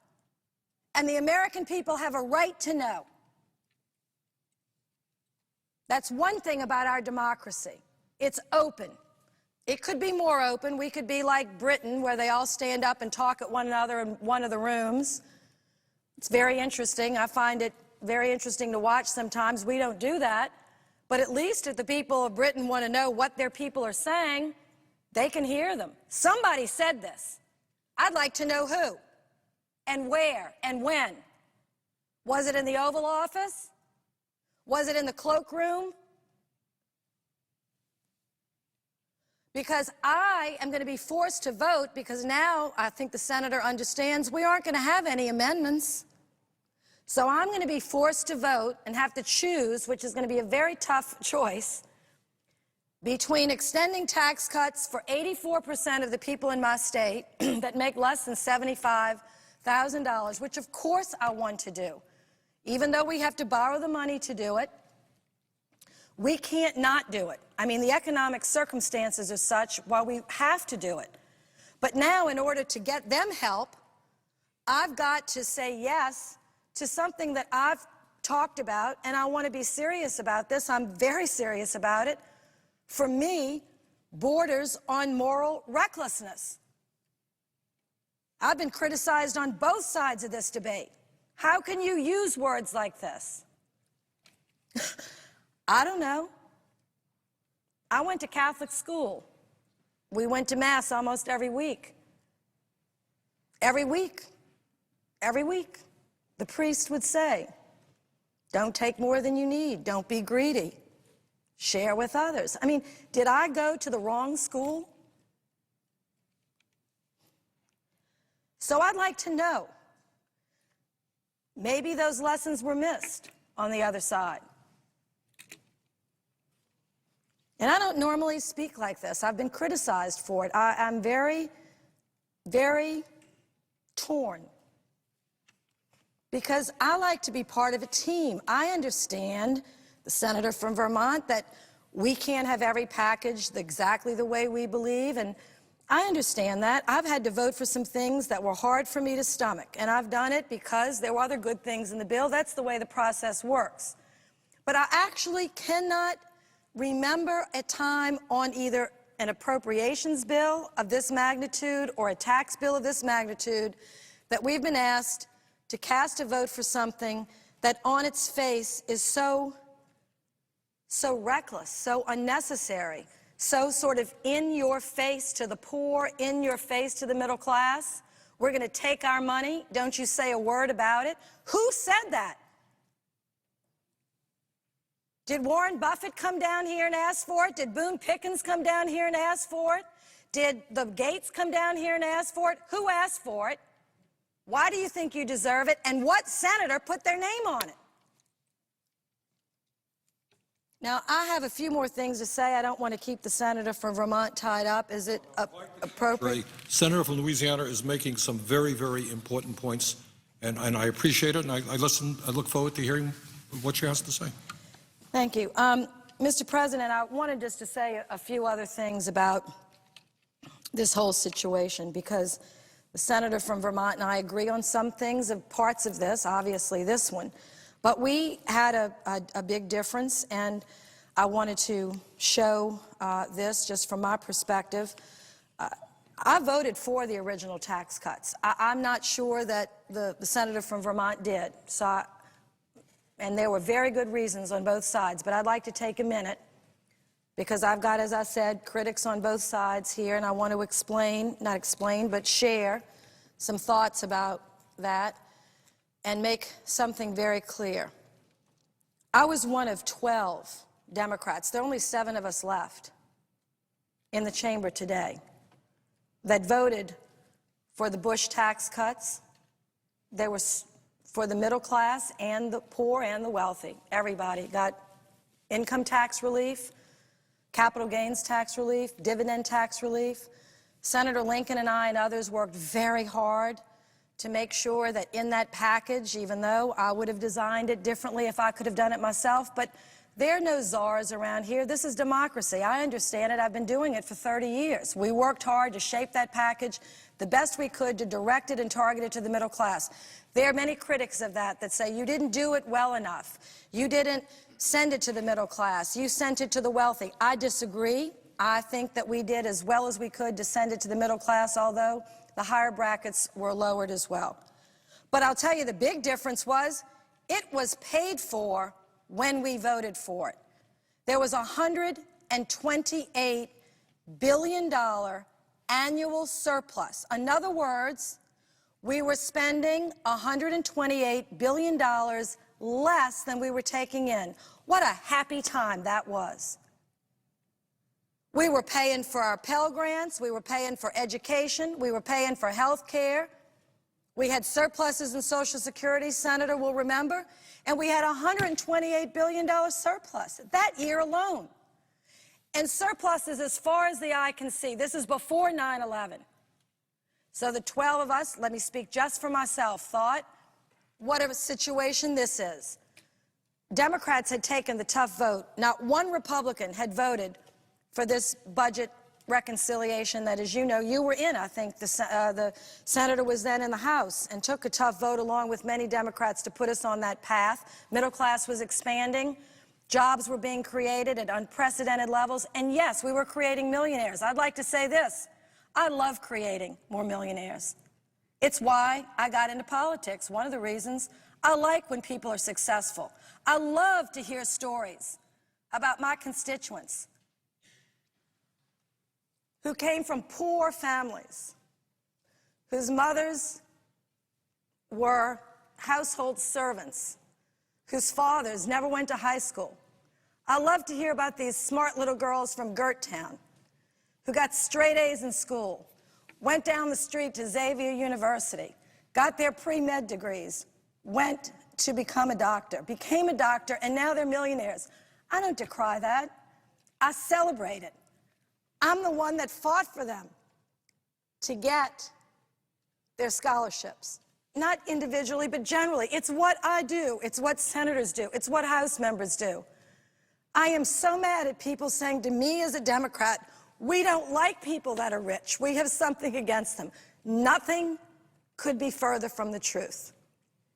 I love the book, The Millionaire Next Door. It talks about how it's a myth that most millionaires in America have inherited the money. The fact of the matter is, we've created such a great country over 250 years. We've actually found the way for poor people to go from nothing to huge wealth and to create a life-changing opportunity for their children and grandchildren. We celebrate it. We write movies about it. Our libraries are full of books about it. There's nothing wrong with that. So when we had a surplus, I thought we should give tax breaks and use some of that money. But today we're being asked to provide tax cuts when the deficit is, and I want to get this number because it's shocking actually, it is 10 times greater than the surplus. It is 1.294 trillion. That is what the annual deficit is this year. So I'm going to go back. When we did the tax cuts, we were generating $128 billion surplus every year. Surplus is as far as the eye could see. We thought, well, maybe we should give a third of this bounty in tax cuts. We had made investments in other things. But today, after what the senator of Vermont has described as the economic inequality in the country, when we have no surplus in sight, the biggest, the largest, most ferocious recession since the Great Depression, and we're running an annual deficit of $1.29 trillion, someone had the nerve on the other side of the aisle to say, wait, before you close the deal, before you shut the door, before you stop the printing press, please put in the people in America that make over $1 million. Now, for that $50 billion, there are lots of ways that we could save if we could correct this deal. I don't think we can. But if we could, as the senator knows, do we have men and women in the military? Do you know what their COLA is going to be this year, Senator from Vermont? Because it's about, I think it's, what, only 1.4%? That's what my understanding is. And It's I think about- that a lot of the folks in the military are very upset about that. Every person in uniform is only getting a COLA this year of 1.4%. Did anyone over there, when they raised their hand to say, let's put the millionaires in, did you all not think about this? We could have taken that money and given it to them for 1 year bonus. They most certainly deserve it. They're coming back without eyes, legs, leaving some of their limbs in Iraq and Afghanistan. Did anybody over there think about that? The senior citizens that Senator has been such an advocate for, they're not seeing the kind of COLA that they normally get. Talk about stimulus. Every dollar I think you give to a senior citizen, Senator, would you say, it gets right away spent. They have to buy food for it. They're not going out and perusing, you know, a yacht or an airplane that they could or could not buy. They don't really need it. They need to eat. They go to the corner drugstore, or they need to get their medicine. They spend it. I mean, yes, we give money to the poor on the Democratic side and to the middle class because it's the right thing to do, but it actually happens to be also the smart thing to do for the economy and for jobs. So when people say, oh, the senators flip-flopped, you know, on taxes, I don't understand how to say something. I voted for tax cuts when we had a surplus. I am challenged about how to address this package. Most certainly want to extend it for the middle class. Most certainly want to extend unemployment. People are unemployed not because they're lazy, for heaven's sakes. They're unemployed because there are no jobs for them. It's some of the longest-term unemployment that we've had in our nation's history. So the other side is making us feel, they say to us, well, we gave you the unemployment, so surely you should give us the tax breaks for millionaires. Is that really an equal trade? And if somebody believes that, actually, I've heard commentators say it, you know, on different networks. I've been on these news programs, and they say, but you got the unemployment, so that's a fair trade. If there's a senator that thinks that, I'd love for them to say that next week, because I think that would be great to have on the record. So this situation is what the Louisiana families in my state are facing. So obviously, I would like to provide tax relief for these families. We have less than 1.8% are making over $200,000. And I'm checking right now to find out how many families in Louisiana actually make over $1 million. I was told it was 3,200. That number might be too high. The senator from West Virginia told me in his state it's 599 people in West Virginia make over $1 million a year. But yet, it looks like that is the package. So we're going to be in a tough situation without amendments, having to vote for it. I'm going to see what my constituents are saying over the weekend. But I want to say one more thing about this inequity and then turn it back over to the senator from Vermont. Besides the other things that have been put into the record about the inequality, the challenges before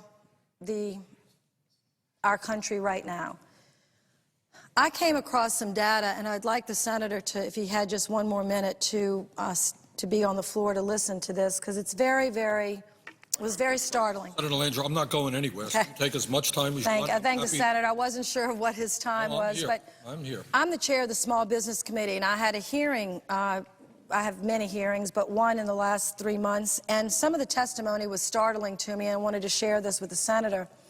It's in the census data of the 2000 census data. Someone was testifying about why this recession was taking so long to get over, and they were giving just some figures about the status of the economy and the wealth or incomes of broad sections of the population.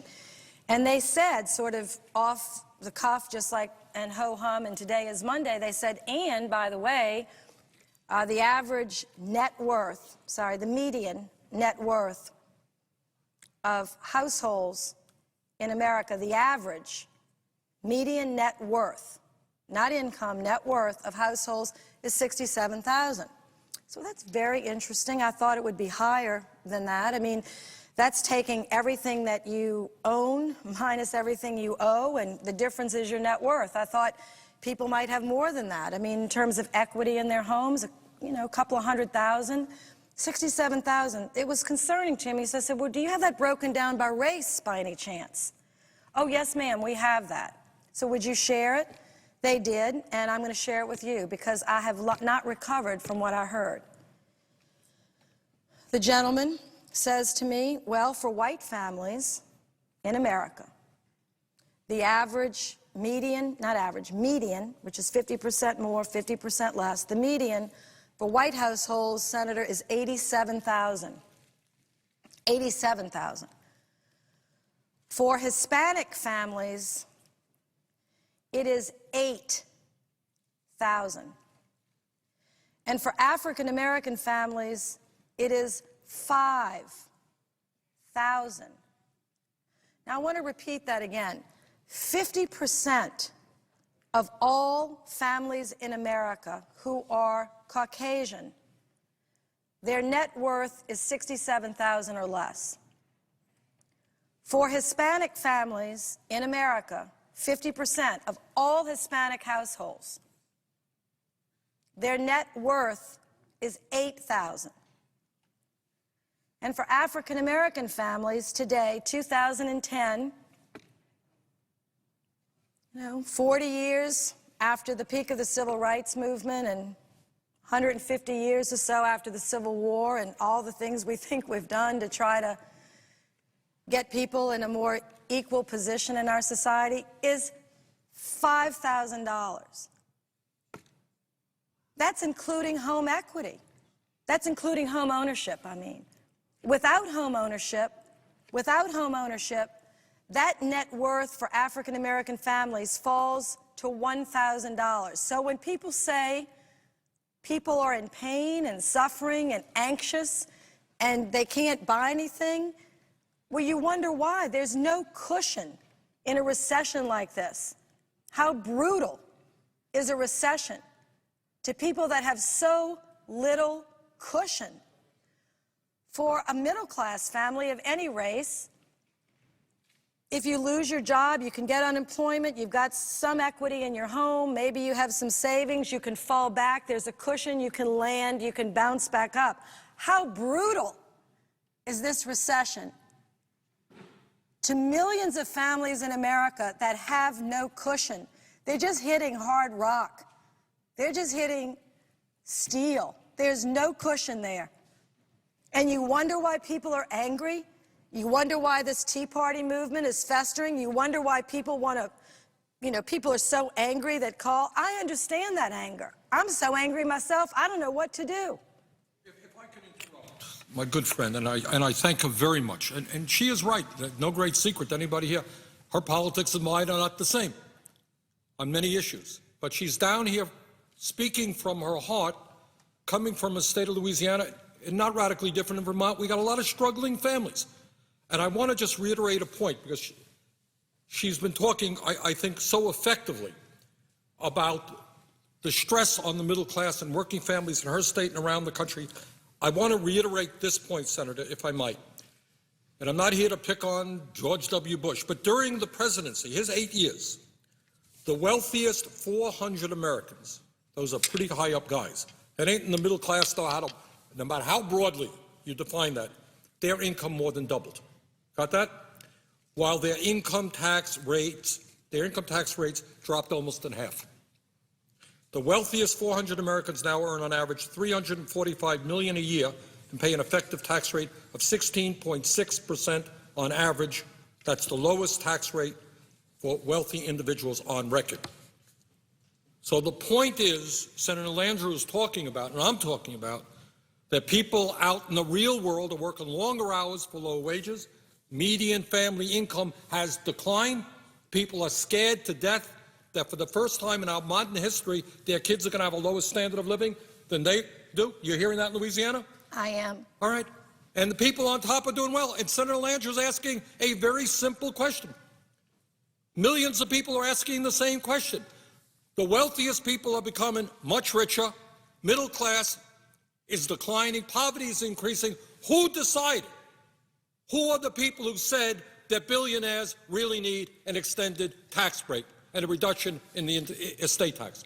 It is a very simple question that she's asking. It's a very profound question, because it speaks to what this country is all about. And I didn't mean to interrupt the Senator. No, and I thank the Senator from Vermont, and I want to submit to the record this income inequality and Great Recession report from Senator Schumer and the Joint Economic Committee. Without objection. Thank you. But I want to go back to a point about this so that I'm not misunderstood. I guess no matter what I say, critics will take it and do what they will with it.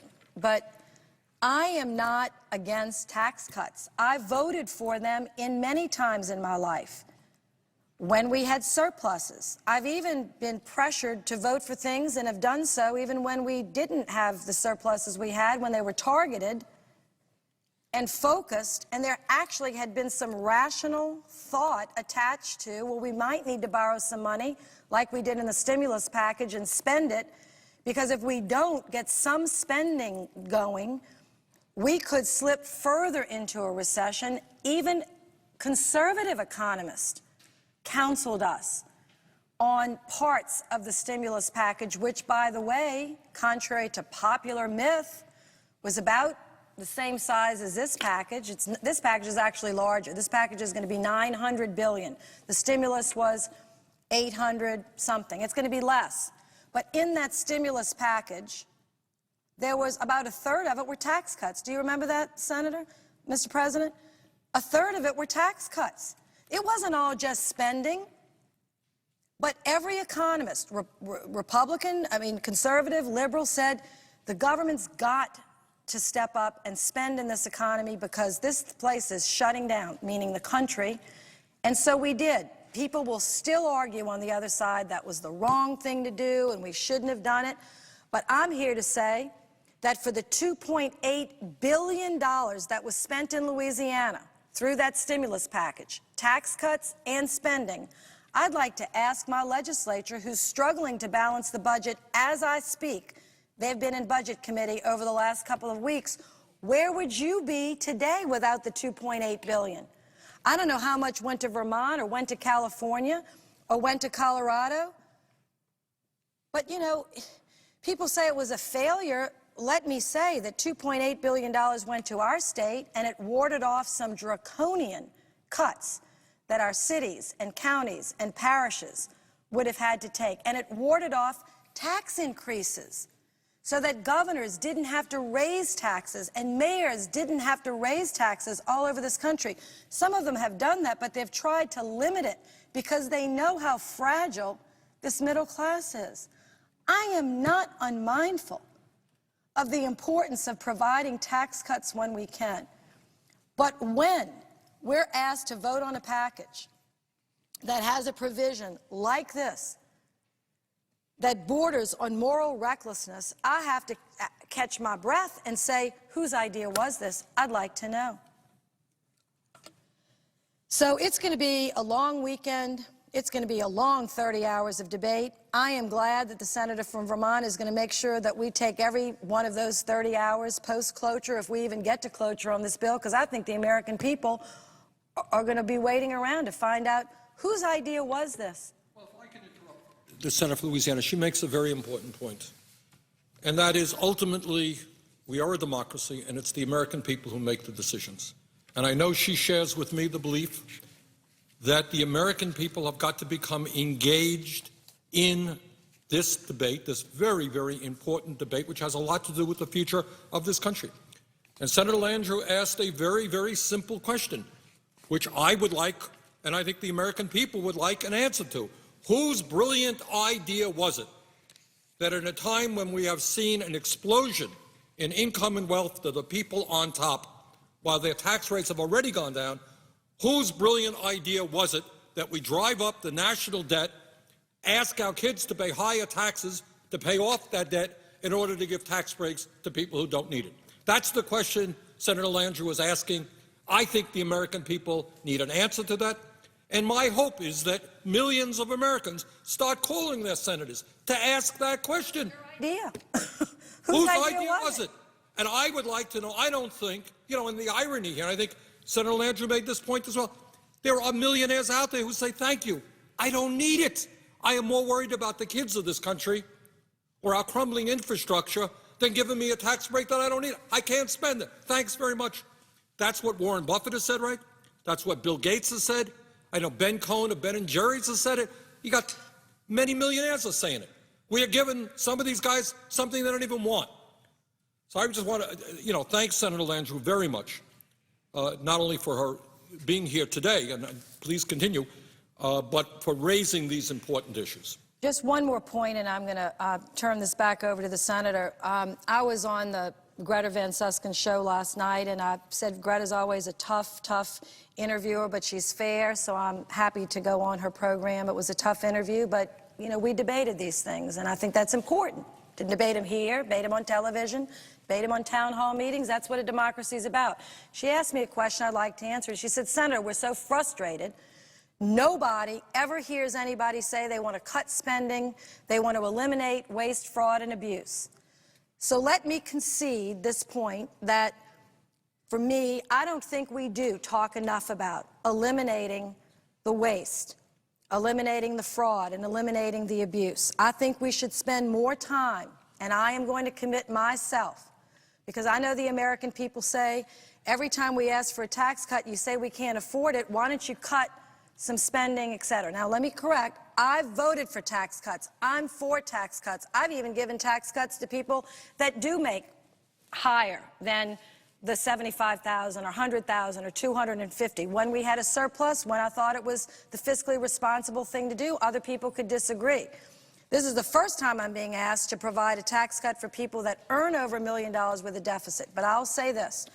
I'm going to commit myself to trying to find places that we can cut. I support the freeze, the federal freeze. I support it in appropriations this year. Senator Inouye's taking down on the appropriations level $8 billion below the president's budget. And if we need to go even further, perhaps we can. But we have to be careful where we cut. And I ask people to be rational about this. Do you want to cut Pell Grants, which now are valued in 1970? I looked at this the other day, and the senator from Vermont is particularly because of Claiborne Pell. When the Pell Grants went in, it was a grant to help kids go to school. That still is what it does. But in the 1970s, Mr. President, the Pell Grant paid 100% of the average, two-year college. It only pays 50% of that today. I think that I remember it paid almost 60 or 40% of a four-year college, a public college. It only pays like 40% or less of that today. The value, because we have not kept up with a program like Pell Grants, which is a powerful tool to lift the middle class or lift the poor out of poverty and expand the middle class. So when we cut programs, let's be careful to cut the waste, cut the abuse, but let's not cut the heart out of what we're arguing for, tools, effective tools just add to what to expand the middle class, or we will never get out of this recession. Because I promise you, the few thousand people in this country, or few tens of thousands, I don't know how many, that make more than $1 million a year are not going to lift this country out of a recession. It is going to be the middle class. And if we don't help them get ahead, if we don't help them get training, this recession is going to go on for a long time. Well, I just wanted to add to that.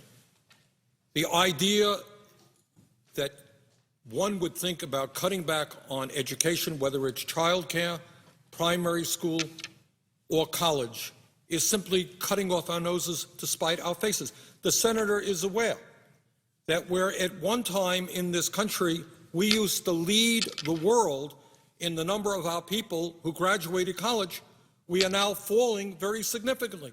How do you become a great economy if you don't have the scientists, the engineers, the teachers, the professionals out there? That many other countries around the world are having a higher percentage of their high school graduates going to college is something that we've got to address. And anyone who comes forward and says cut education is just moving us in exactly the wrong direction. Exactly, and I'm for more accountability. If some people on the other side of the aisle think that some of that money is being wasted or we're not getting our bang for the buck, then don't come with an across-the-board cut to Pell Grants. Come with a plan to change it and say these are the requirements for our universities. You have to graduate 65% of the kids that start, or you've got to have certain benchmarks before you can apply for these loans or for these grants. But I'll tell you, this country is at a crossroads, and I know that the president and his advisors understand the extraordinary challenges before this country. I hope the members understand you know, the economic danger, the minefield that we're in here. We can't make too many mistakes here. We just don't have, there's no cushion left. There's no surplus left. We are down to below bottom. So when we do big things like this is a big thing. This is a $980 billion big package. It's almost $1 trillion. Do it the best you can do it. Don't do it recklessly. Don't do it frivolously. Don't do it for ideology. For gosh almighty sakes. And I just wish we could have fought harder for a better package. I have not yet decided how I'm going to vote, but I said if I vote, I'm not voting quietly. I may vote yes, I may vote no, but I'm going to vote with a loud voice about what I'm concerned about, what I believe my constituents are concerned about, and try to do my best to help them, to support them, and to make the best decisions we can next week. But it was troubling to me. I wanted to come to the floor and speak about it, and I thank the senator from Vermont, and I yield the floor. I thank Senator Landrieu very much for coming in, and I thank her because I think everybody knows that on many issues, her views and my views are different. But on this issue, I think we are speaking for the overwhelming majority of the people, not just in Louisiana and Vermont, but all over this country, who cannot understand why we give tax breaks to billionaires to drive up the deficit and the national debt at a time when the deficit and the debt are so high. So I just want to thank Senator Landrieu very much for her very articulate and heartfelt statement. I appreciate that very much. Mr. President, I was mentioning a moment ago the great contrast about what's happening in our economy between the people on top and everybody else. And I indicated that the top 400 families during the Bush presidency alone saw their income more than double. At the same time, by the way, as their income tax rates dropped almost in half. So that's what's going on for the people on top who would make out extremely well under this agreement between the President and the Republican leadership. But I also talked about what's going on to the middle class and working families of this country. And that is, if you can believe it, this is really quite amazing. Since December of 1999, this is in a Washington Post article in January, since December 1999, there has been a zero net job creation. Zero net job creation. Middle-income households made less in 2008 when adjusted for inflation than they did in 1999. And the number is sure to have declined further in 2009. What does that mean? It means that you look at a 10-year period, people work very, very hard. In many instances, you got husbands and wives, in the vast majority of the instances, husbands and wives both working, and they're still not making enough money to pay the bills, and in fact, they have less money than they used to. When I was a kid growing up, the expectation was that to be in the middle class, what happened was that one person in those days, and I know the young people will not believe this, but this is true. Years ago in the United States, before the great global economy, before robotics, before computers, one person could work 40 hours a week and earn enough money to pay the bills for the family. One person. Today, in Vermont and throughout this country, overwhelmingly, you have husbands and wives both working, and in some instances, they're working very, very long hours. And here's the rub. Today, a two-income family has less disposable income than a one-income family did 30 years ago because wages have not kept up with inflation and because health care costs have soared, cost of education has soared, housing has soared, basic necessities have soared. This is a description of a country moving in the wrong direction. 30 years ago, a one-income family had more disposable income than a two-income family did today. And there are a lot of reasons for that. Maybe we'll touch on them a little bit later. One of them, in my view, has to do with our disastrous, unfettered free trade policy, which has resulted in the shutdown of tens and tens of thousands of factories in this country. Under President Bush alone, we lost some 48,000 factories. We went from 19 million manufacturing jobs to 12 million manufacturing jobs. And in many instances, those were good jobs. Where'd they go? Well, some shut down for a variety of reasons, but others shut down because we have trade laws that say you got to be a moron not to shut down in America, because you go to China, go to Vietnam, go to Mexico, go to a developing country, you pay workers there a fraction of the wages you're paying in America. Why wouldn't you go? And then you just bring your products right back into this country. A couple of weeks ago, my wife and I did some Christmas shopping. Frankly, we went to a couple of stores. Very hard to find a product manufactured in the United States of America. And you don't have to be a PhD in economics to understand that we're not going to have a strong economy unless we have a strong manufacturing capability, unless companies are reinvesting in Colorado or Vermont, creating good jobs here. You don't have an economic future when virtually everything you're buying is coming from China or another country. And we're not just talking about low-end products. This is not sneakers or a pair of pants. This is increasingly high-tech stuff. So we are really forfeiting our future as a great economic nation unless we rebuild our industrial base and unless we create millions and millions of jobs producing the goods and the products that we consume. We cannot continue to just purchase products from the rest of the world.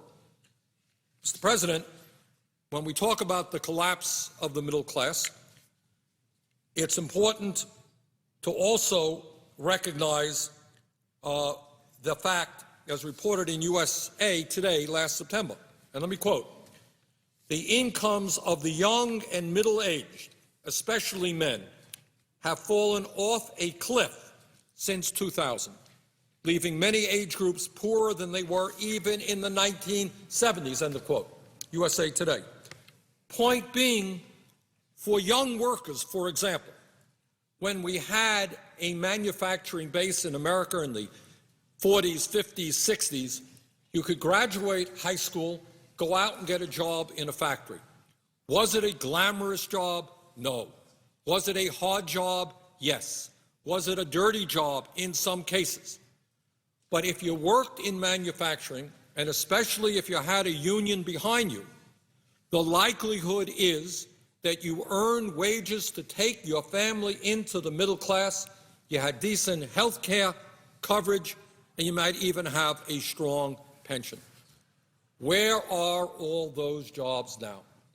During the Bush years alone, we went from 19 million jobs in manufacturing to 12 million jobs.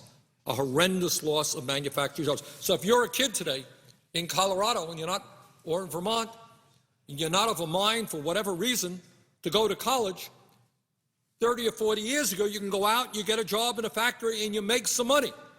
Today, what are your options? What are your options?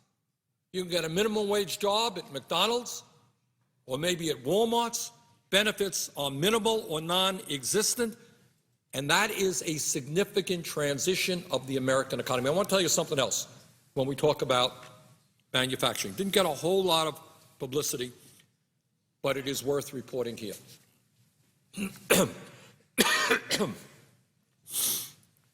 The good news is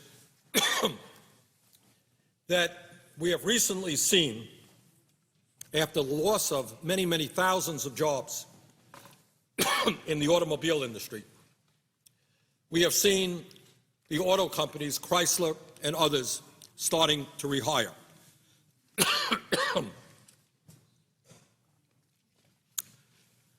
What I think has not been widely reported is that the wages of the new workers who are being hired is 50% of the wages of the older workers in the plant.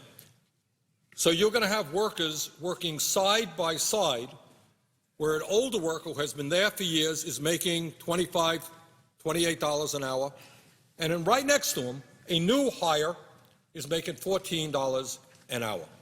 And if you understand that the automobile industry was perhaps the gold standard for manufacturing in America, what do you think is going to happen to the wages of blue-collar workers in the future? If all you can get with a union behind you in automobile manufacturing is $14 an hour today, what are you going to make in Colorado or in Vermont? You're going to make $10 an hour, $11 an hour? Is that enough money to raise a family on? Are you going to have any benefits? Unlikely. So that's what happens. That's what happens when your manufacturing base disappears, and that, to a significant degree, in my view, is a result of a disastrous trade policy. I got to tell you, and I think in hindsight, most people will agree I was right. When I was over in the House, and all the corporations in the world were telling us how great NAFTA would be, free trade with Mexico, I didn't buy it. I was right. And they say, oh, it's going to be even better. We got a free trade with China. Oh, my God. Think of how large China is and all of the American products they're going to buy over there, create all kinds of jobs in the United States. I never believed it for a moment. I'll tell you a story. I was in China a number of years ago, and I walked into, as part of a congressional delegation, we went to visit Walmart in China. And the Walmart store, amazingly enough, looked a lot like Walmart in America, different products, but it looked kind of the same style. And you walk in there, you walk up and down the aisles, and you see all these American products. Remember Wilson basketballs, and you got Procter & Gamble soap products. You know, there are different products there for the, Chinese, but a lot of the products were American products. Look pretty familiar. So I asked the guy who was there with us, who was the head, I believe, of Walmart Asia, the guy who's in charge of all of the Walmarts in Asia. I asked them a simple question. I said, well, tell me, how many of these products, these American company products, are actually manufactured in the United States?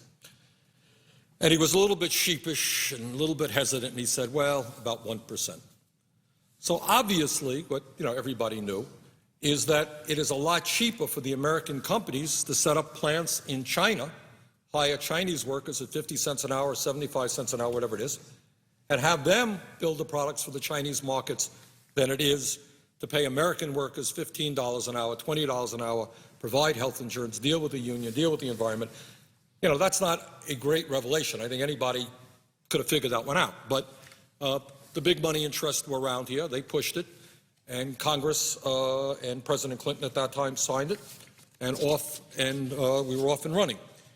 So when we look at why the middle class is in the shape that it's at, and it's important to make sure that everybody understands it, because I think, one of the things that happens in this world, it's human nature, I suppose, is that people feel very guilty and responsible if they are not taking care of their families. And right now, we know that with unemployment so high, this is not just cold statistics that you're throwing out. These are people who not only were earning an income that supported their families, they had a sense of worth. Every human being wants to be productive. They want to do something. They want to be part of something. They want to go to work, earn a paycheck, bring it home. You feel good about that. Do you know what it does to somebody's sense of human worth when suddenly you are sitting home watching the TV, you can't go out and earn a living? It destroys people. People become alcoholic. People commit suicide. People have mental breakdowns because they are no longer utilizing their skills. They're no longer being a productive member of society. That's what unemployment is about. And I think that one of the reasons that unemployment is so high, one of the reasons the middle class is collapsing, has a lot to do with these disastrous trade policies. And I got to tell you, as we've been talking about all day long, these policies, these tax breaks, all of this stuff emanates from corporate leaders whose sense of responsibility is such that they want themselves to become richer, They want more and more profits for their company, but they could care less about the needs of the American people. I remember there was one CEO of one of our largest American corporations, and he said, "When I look at the future of General Electric, I see China, China, China, and China." And by the way, we ended up bailing out that particular corporation. He didn't look to China to get bailed out. He looked to the taxpayers of this country. But the word has got to get out to corporate America. They're going to have to start reinvesting in the United States of America. They're going to have to start building the products and the goods that the American people need, rather than run all over the country in search of cheap labor. That is an absolute imperative if we're going to turn this economy around. Mr. President, according to a Boston Globe article published last year, let me quote what they say. Again, I'm trying to document here what is happening to the working class of America, because I don't want individual workers, somebody who may be hearing this in the TV or on the radio, say, it's my fault. There's something wrong with me because I can't go out and get a job. Well, you're not alone. The entire middle class is collapsing. Our economy has shedded millions and millions of jobs. And I know that there are people out there trying so hard to find work, but that work is just not there. That's why we've got to rebuild the economy and create jobs. This is what the Boston Globe said last year, quote, "The recession has been more like a depression for blue-collar workers." And this is an important point to be made here. When we talk about the economy, we kind of lump everybody together. That's wrong. The truth is that right now in the economy, people on top are doing very well. Unemployment rate for upper-income people is very low, very low. They're doing okay. As opposed to, as this Boston Globe article points out, what's happening to blue-collar workers. And this is what they say. "The recession has been more like a depression for blue-collar workers, who are losing jobs much more quickly than the nation as a whole." This is the working class of America. "The nation's blue-collar industries have slashed 1 in 6 jobs since 2007. Let me repeat that. It's just an astronomical fact. The nation's blue-collar industries, manufacturing, have slashed 1 in 6 jobs since 2007, compared with about 1 in 20 for all industries, leaving scores of the unemployed competing for the rare job opening in construction or manufacturing, with many unlikely to work in those fields again. Again, never.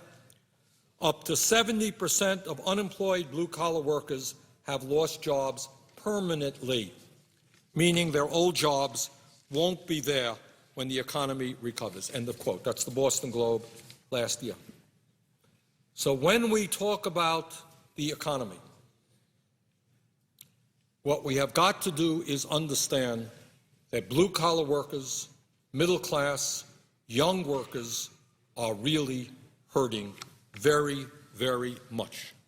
And in the context, again, of the debate we're now having, the discussion about whether we should approve the agreement reached between the President and the Republicans on taxes, the idea of not significantly investing in our economy, but rather giving tens of billions of dollars to the very rich in more tax breaks, makes no sense to many of us.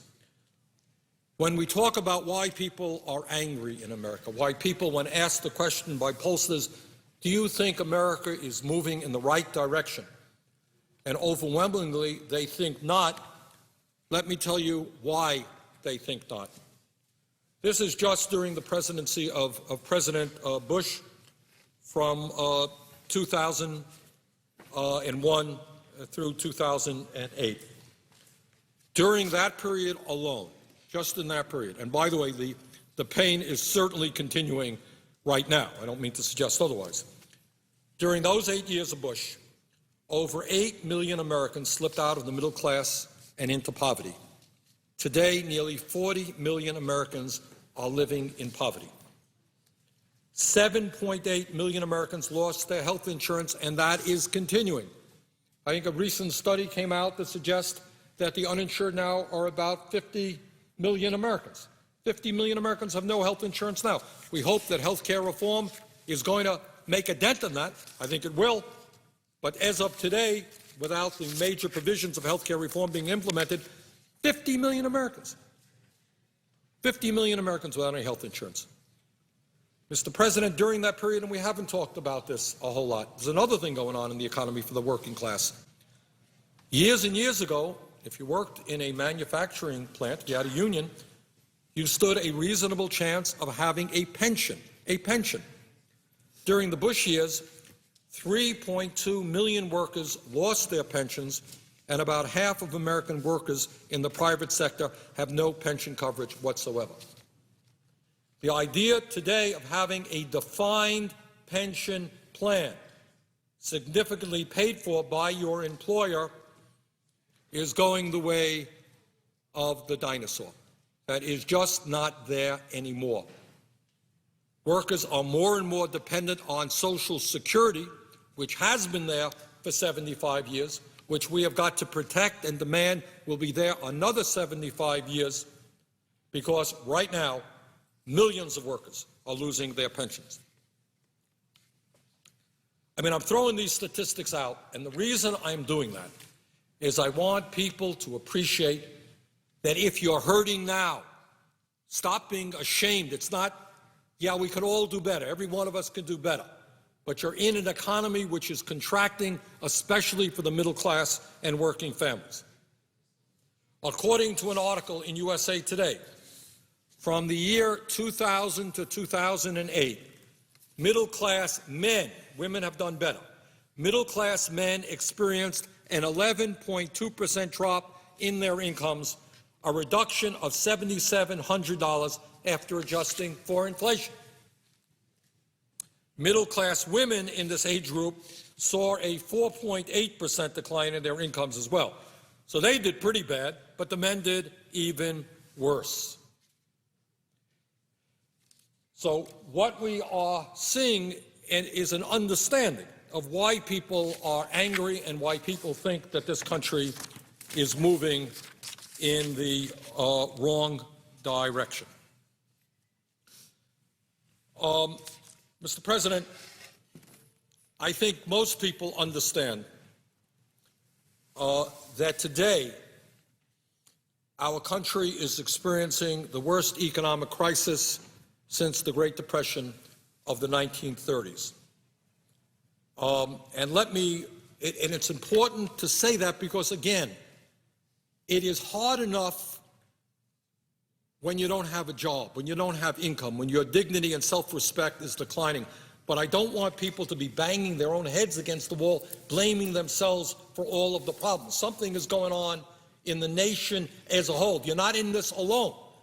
When we talk about working class families all across the country seeing a decline in their incomes, it's not because people are lazy. It's not because people are not working hard. It's not because people are not trying to find jobs. What we have is an economy which is rotting in the middle, and we've got to change the economy. If there's anything that we can say about the American people, we work hard. We, in fact, work longer hours than do the people of any other country, industrialized country on earth. We are not a lazy people. We are a hard-working people. If the jobs are there, people will take them. If people have to work 60 hours a week or 70 hours a week. That is what build this economy. We don't need tax breaks for billionaires. We need to create jobs for the middle class of this country so that we can put people back to work. Now, let me just take a few minutes to discuss how we got to where we are today, and in my view, what policies we need to move this country forward to create the kinds of jobs that we desperately need. Now, let's just take a quick look back to where we were in January of 2009. Seems like a long time ago, but just a couple of years ago. And that was the last month of the administration of President Bush. In that month, we lost over 700,000 jobs. That is an absolutely incredible number. In fact, during the last 6 months of the Bush presidency, we lost over 3.5 million jobs, all of which was caused by the greed and recklessness and illegal behavior on Wall Street. Our gross domestic product, which is the total sum of all that our economy produces, had gone down by nearly 7% during the fourth quarter of 2008. That was the biggest decline in more than a quarter century. Some $5 trillion of Americans' wealth evaporated in a 12-week period as people in Vermont and all over this country saw the value of their homes, retirement savings, and stocks plummet. And I want to say just one word again about Wall Street greed, because I think for a variety of reasons we just don't talk about it enough. What you had was a situation in which a small number of folks at the head of huge financial institutions, through their greed, through the development of very reckless policies, through illegal behavior, through pushing out financial instruments which turned out in some cases to be worthless, that as a result of all of that, they plunged this country into the worst recession that we have seen since the Great Depression. From January, that is at the end of the Bush administration. But it's important to understand, very important to understand, that the Wall Street crisis took us over the wall in terms of precipitating the severe recession that we're in. But we have to remember that during those 8 years, as I mentioned earlier, the middle class was also shrinking. So it wasn't, oh my goodness, everything is going great. Then you got the Wall Street disaster, and now we're in the midst of a terrible recession. This trend of a middle class collapse went on long before Bush, precipitated significantly during the Bush years, but it went on before as well. But just during the Bush years, over the 8-year period of President Bush from 2001 to 2009, we lost 600,000 private sector jobs. We lost 600,000 private sector jobs, and only 1 million net new jobs were created, all of them in the government sector. So for my friends, my Republican colleagues, to tell us that we need more tax breaks for the very rich because that's going to create jobs, that's what trickle-down economics is all about, what I would say to them, you had your chance. It failed.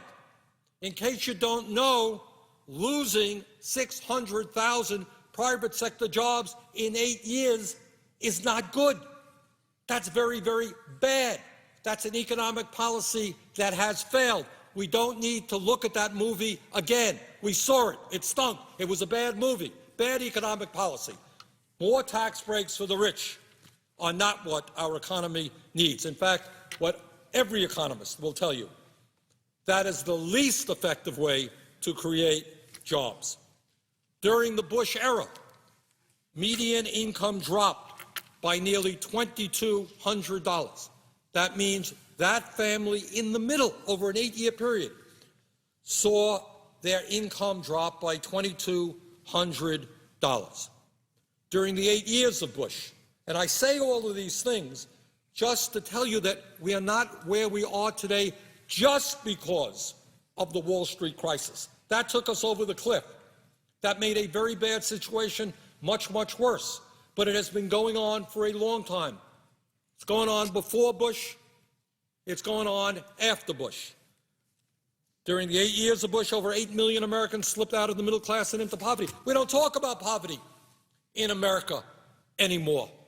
We don't talk about the homelessness in America very much anymore. Trust me, it's there. It's there 3 blocks away from where I'm speaking right now with a very large homeless shelter. It's in small towns in Vermont where people tell me that for the first time they're seeing families, more and more families with kids needing emergency shelter because they can't afford housing. In Vermont, a lot of people don't have low-wage jobs, making $10 an hour. And it is hard to find a decent apartment or pay a mortgage on $10 an hour. And that's true certainly all over this country. Homelessness is going up. During the Bush years, nearly 8 million Americans lost their health insurance. One of the issues which I will likely talk about in a little while is health care. It's related to everything. We are the only country in the industrialized world that does not guarantee health care to all people as a right of citizenship.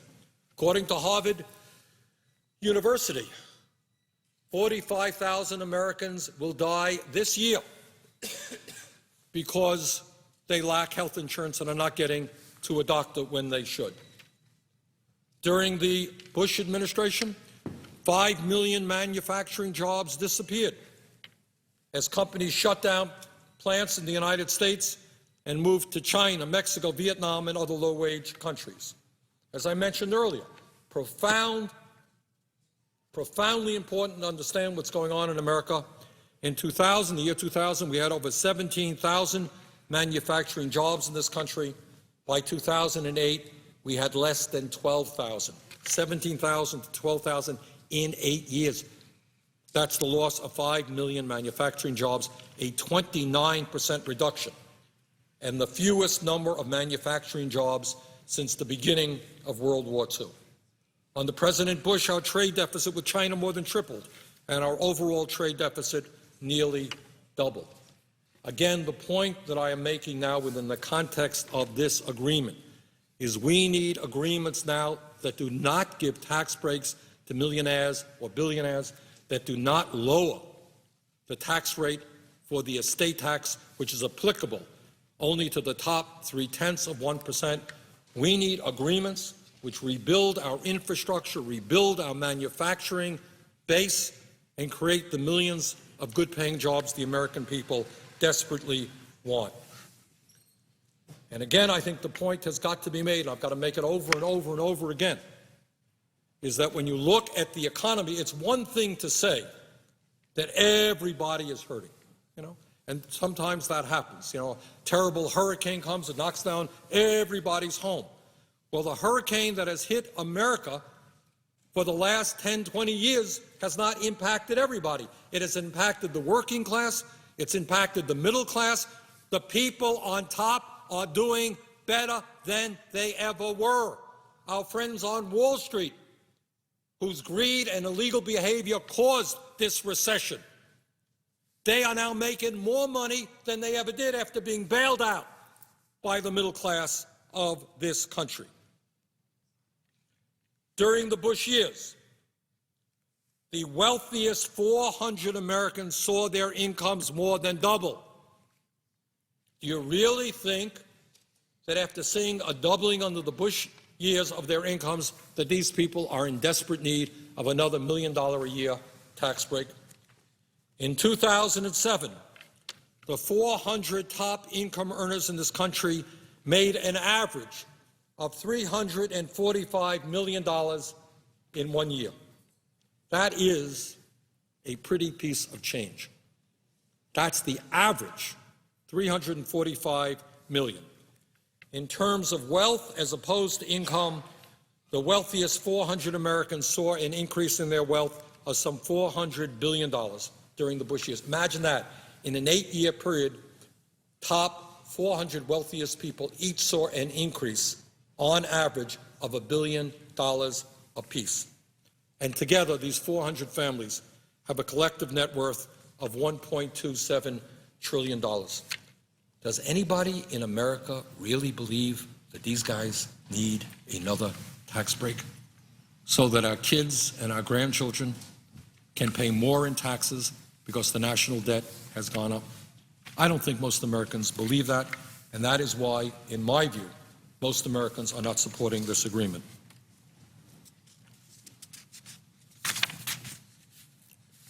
And let me also say that when we look at what's going on around the rest of the world, what we have got to appreciate is that in the United States today, and again, this is not something that we can be proud of. It's something that we have got to address. We have the most unequal distribution of wealth and income of any other country on earth. I remember talking not so long ago to somebody from Scandinavia. It was Finland. And he was saying, of course we have rich people in our country, but there's a level in which they would become embarrassed. We now have a situation where the CEOs of large corporations make 300 times more than their workers. In many other countries, yeah, everybody wants to be rich, but there is a limit. You can't become a billionaire stepping over children who are sleeping out on the street. That's not what this country is supposed to be about. Enough should be enough. Mr. President, the top 1% today earns 23.5% of all income. In the 1970s, that number was 8%. In the 1990s, it was approximately 16%, and now it is 23.5%. So the people on top are getting a bigger and bigger chunk of all income. Furthermore, it's not just the top 1%. I mean, there are economists who write, yeah, you think the top 1% is doing well? Yeah, they are. It's really the top 1/10 of 1%.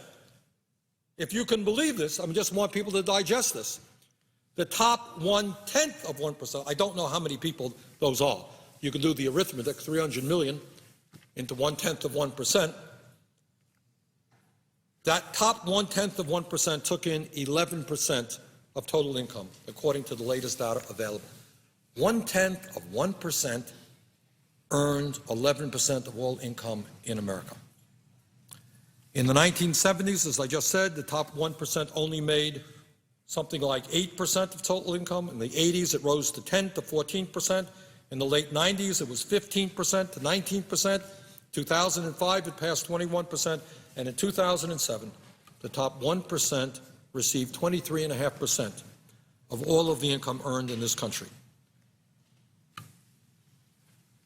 The last time, and people should be mindful of this, the last time that that type of income disparity took place was in 1928.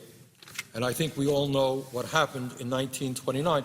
And that's the point that Senator Mary Landrieu was making a while back.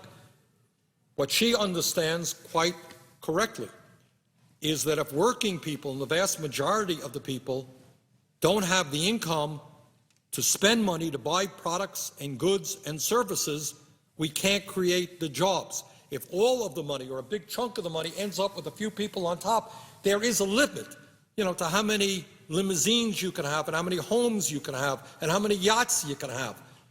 So when you hit a situation where so few have so much, it is not just a moral issue, but it is also an economic issue. A strong and growing middle class goes out, spends money, and creates jobs.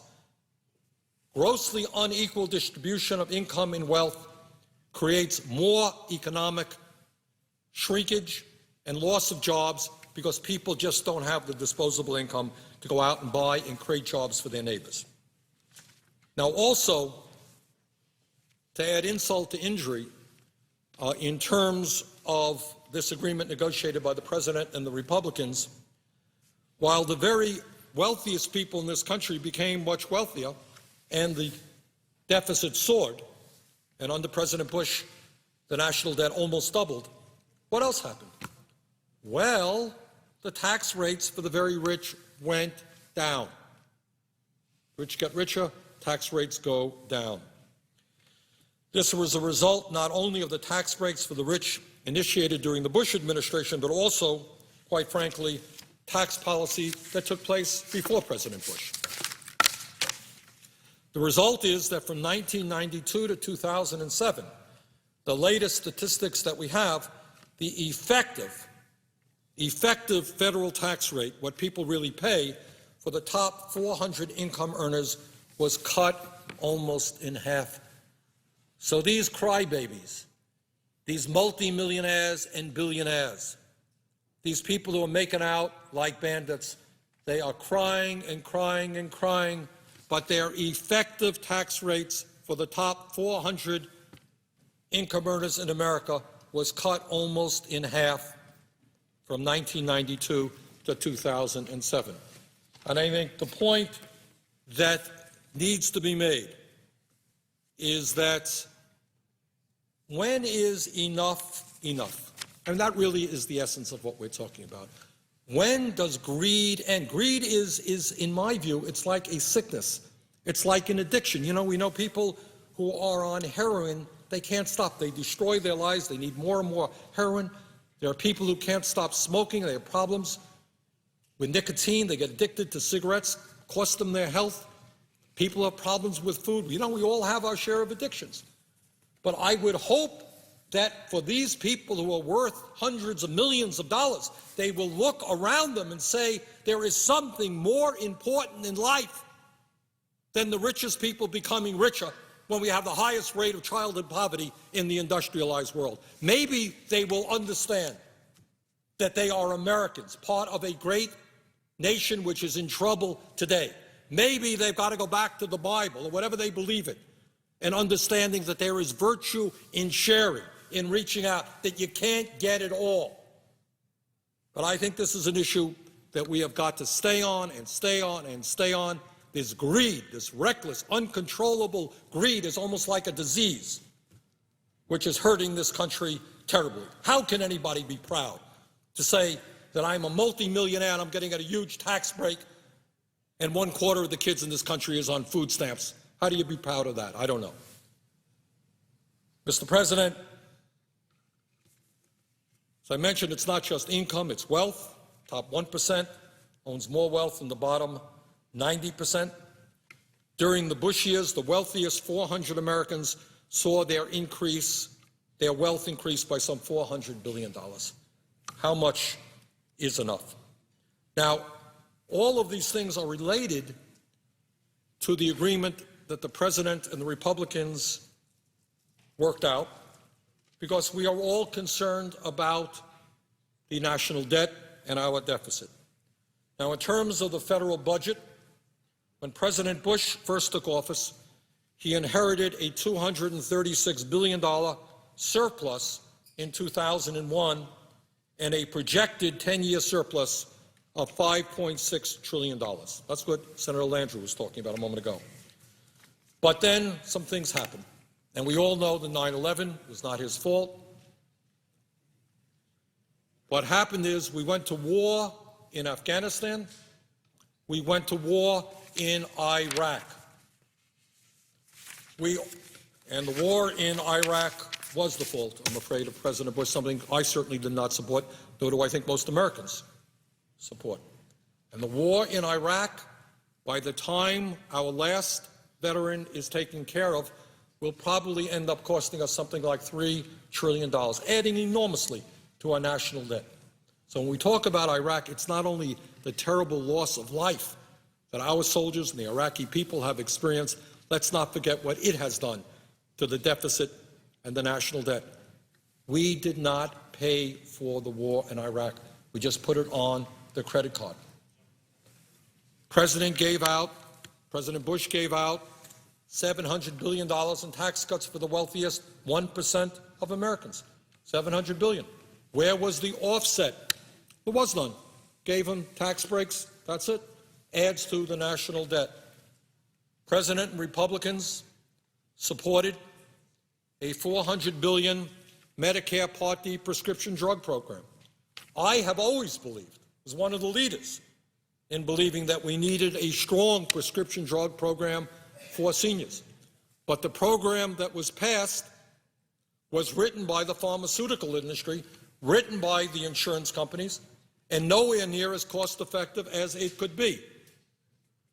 As the President undoubtedly knows, we are not even negotiating prescription drug prices with the drug companies at great expense and great cost to the American people, where drug prices are now much more expensive on the Medicare Part D than they are in terms of what the Veterans Administration of the Department of Defense purchased.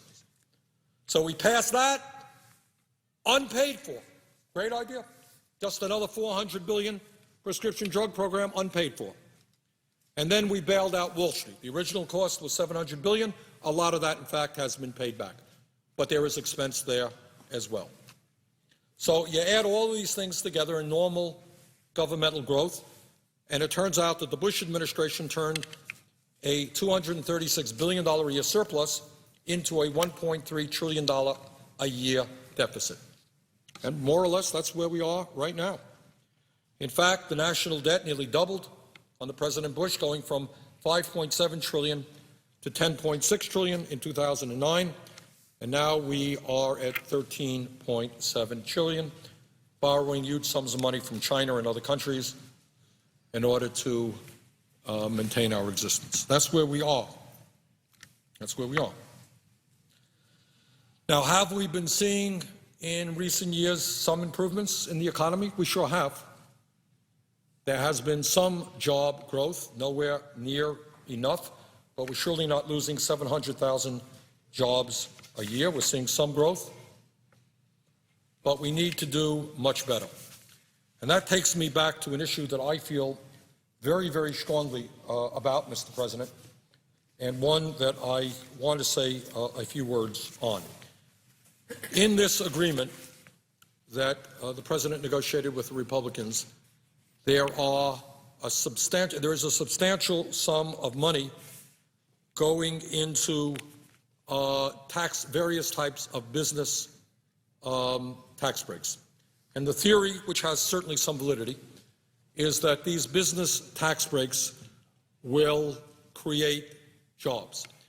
The problem is that right now, the business, large corporations at least, are sitting on a huge bundle of money already that they are not spending. And the reason they're not investing that money is they perceive that working families don't have the money to buy their products and their services. I think that there is, and in saying this, I'm not alone, I think most economists agree with me, that there is a far more effective way that we can create jobs in this country rather than just a number of tax breaks going to businesses. And I touched on this point before, and I want to get into a little bit more detail now. And for this, I am indebted to a very fine book written by an old friend of mine called Arianna Huffington. And the title of a book, and I know why she did it, it's called Third World America, Third World America. And she used that word because basically the theme of her book is if we do not get our act together in terms of infrastructure, in terms of education, in terms of health care, that's where we are heading. We are heading. This great country is heading in the direction of being a third world nation. And she has an interesting chapter which deals just with one very important part of what's going on in America, and that is the crumbling of our infrastructure. And she writes, from 1980 to 2005, the miles traveled by automobiles increased 94%. For trucks, mileage increased 105%. Yet there was only a 3.5% increase in highway lane miles. More and more cars, more and more traveling, we're not building roads. But you don't, she writes, you don't need these numbers to know that our roads are badly congested. Duh, anybody who lives around here in Washington, D.C. knows that our roads are congested. It takes you hours to get to work on sometimes. You see it and experience it every day. According to the American Society of Civil Engineers Infrastructure Report Card, quote, this is an interesting point, and this is where we should be investing, not tax breaks for the rich. Americans spend 4.2 billion hours a year stuck in traffic. Think about that. 4.2 billion hours a year stuck in traffic at a cost of $78 billion a year. And think about all of the pollution, all of the greenhouse gas emissions, all of the frustration, all of the anxiety, all of the road rage. People are stuck in roads because our transportation system is totally inadequate. Our roads, our public transportation. Then she talks about an interesting point as well. In studying automobile accidents, you know, when we talk about automobile accidents, what do we usually think? We think, well, somebody is driving recklessly, maybe they're drunk, and those are serious issues. But she writes, in studying car crashes across the country, the Transportation Construction Coalition determined that badly maintained or managed roads are responsible for $217 billion a year in car crashes, far more than the headline-grabbing alcohol-related accidents or speed-related pileups. In other words, if you want to know why we are seeing automobile crashes, the issue of bad roads is even more significant than drunk drivers or people who are reckless drivers. I can remember, I think everybody has the same story. I was driving down a road in Vermont, whoops, huge pothole, went into it. It cost me a few $100s to repair the car. So we're spending, as a nation, billions of dollars repairing our cars because our roads are not in good shape. When there's a traffic jam, people are emitting all kinds of greenhouse gas emissions. You're wasting gas, you're wasting money. If we invested in our transportation system, we could go a long way to addressing that. When we talk about transportation, and by the way, again, I bring this issue up because in the bill agreed to by the President and the Republican leadership, to the best of my knowledge, not one penny is going into infrastructure, which is, to me, just doesn't make any sense at all. And again, Ariana Huffington writes, America's railway system is speeding down the tracks in reverse. It is one of the few technologies that has actually regressed over the past 80 years. Regressed. Now, I'm not talking about China where they're building all these high-speed rail lines. Our rail situation, in terms of the amount of time it goes from location 1 to location 2, has actually gotten longer. She writes, Tom Vanderbilt of Slate.com, which is a very good website, came across some pre-World War II train timetables and made a startling discovery. Many train rides in the 1930s, 40s, and 50s took less time than those journeys would take today. Can you imagine that? In the 30s, 40s, and 50s, people were able to get on the train and get to their destination in less time than is the case today. For instance, in 1934, the Burlington Zephyr would get you from Chicago to Denver, Mr. President, from Chicago to Denver in around 13 hours. The same trip takes 18 hours today. I don't know if the presiding officer is familiar with the Burlington Zephyr, which is a train that goes from Chicago to Denver. But what this writer is pointing out is that in 1934, it took 13 hours to make that trip. You know how long it takes today? It takes 18 hours. So we're moving in the wrong direction. I know that in Vermont, I don't have any statistics right in front of me, but I can tell you that I believe very strongly that it takes longer to get from the southern part of the state to the northern part of the state than it used to. And the frequency of the trips are less than they used to be. The trip from Chicago to Minneapolis via the Olympian Hiawatha in the 1950s took about 4.5 hours. Today, via Amtrak's train, the journey is more than 8 hours. It used to be 4.5. So in terms of our public transportation, not only are we neglecting it, not only are we not moving forward, we're actually moving backward. At the moment, the only high-speed train in the United States is Amtrak's Acela, which travels the Washington, New York, Boston line, and she writes, I use the term high-speed very loosely. While in theory the trains have a peak speed of 150 miles per hour, the average speed on that train is just about 71 miles per hour. Once again, I read some statistics before pointing out that China is building thousands and thousands of miles of high-speed rail. And here in the United States, we are moving backwards, taking us longer time for various train rides than used to be the case. But it's not just trains. It is not just our roads. It is not just our bridges. Well, it is also our bridges. Let me say a word on bridges. I think we all remember just 4 years ago, I think it was, the terrible tragedy in the Minneapolis area when one of their major bridges collapsed and a number of people lost their lives. And that got the front page headlines. but all over this country. I know in the state of Vermont we have closed down bridges. They are not safe to travel. According to the Department of Transportation, 1 in 4 of America's bridges is either structurally deficient or functionally obsolete. The numbers are even worse when it comes to bridges in urban areas, where 1 in 3 bridges is deficient. No small matter given the high levels of passengers and freight traffic in our nation's cities. So, huge amount of traffic, and in urban areas, 1 in 3 bridges is deficient. In rural areas like Vermont, 1 in 4. Mr. President, how are these bridges going to be rebuilt? It is likely not going to be done by local and state governments who right now are experiencing enormous economic crises. If it is going to be done, it's going to have to be done here at the federal level. And I have to say that in Vermont, we saw some significant improvements as a result of the stimulus package. In fact, in Vermont recently, we have put more money in rebuilding our roads and bridges with very good success. I think the people of Vermont see the difference. In the last couple of years, directly as a result of the stimulus package, we have made significant improvements on a number of bridges, but nowhere near enough.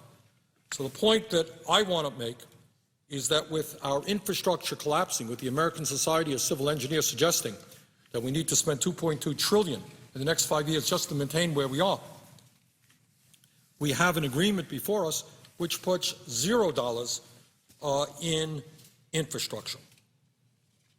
According to this book, we need to invest $850 billion over the next 50 years to get all of America's bridges into good shape.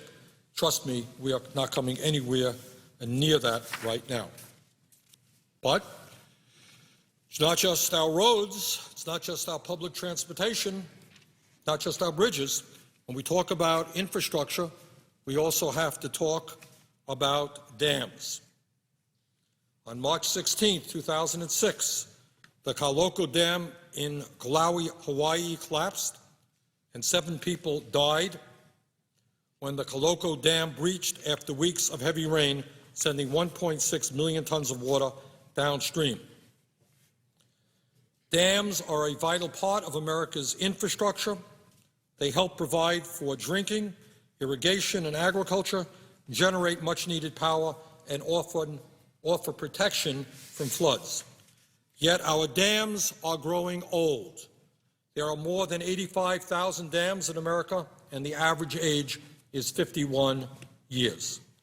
At the same time, more and more people are moving into developments located below dams that require significantly greater safety standards, but we've had a hard time keeping up with the increase in these so-called high-hazard dams. Indeed, we are falling further and further behind. So the point here is we have a major agreement. People are concerned about creating jobs. We are investing zero in our infrastructure, and dams are a very important part of our infrastructure, as are levees. And I suspect that Senator Landrieu, who was here a little while ago, would have something to say about levees. All right? So we're talking about an infrastructure which is collapsing. We're talking about China investing far more in terms of the GNP into infrastructure improvement than we are. We're talking about being in the midst of a major recession where we desperately want to grow jobs, and yet this proposal does not add 1 cent into our infrastructure. Now, again, I'm going back to the very good book written by Arianna Huffington called Third World America. She writes, as bad as America's sewers, roads, bridges, dams, and water and power systems are, they pale in comparison to the crisis we are facing in our schools. I'm not talking about the physical state of our dilapidated public school buildings, although the National Education Association estimates that it would take $322 billion to bring America's school buildings into good repair.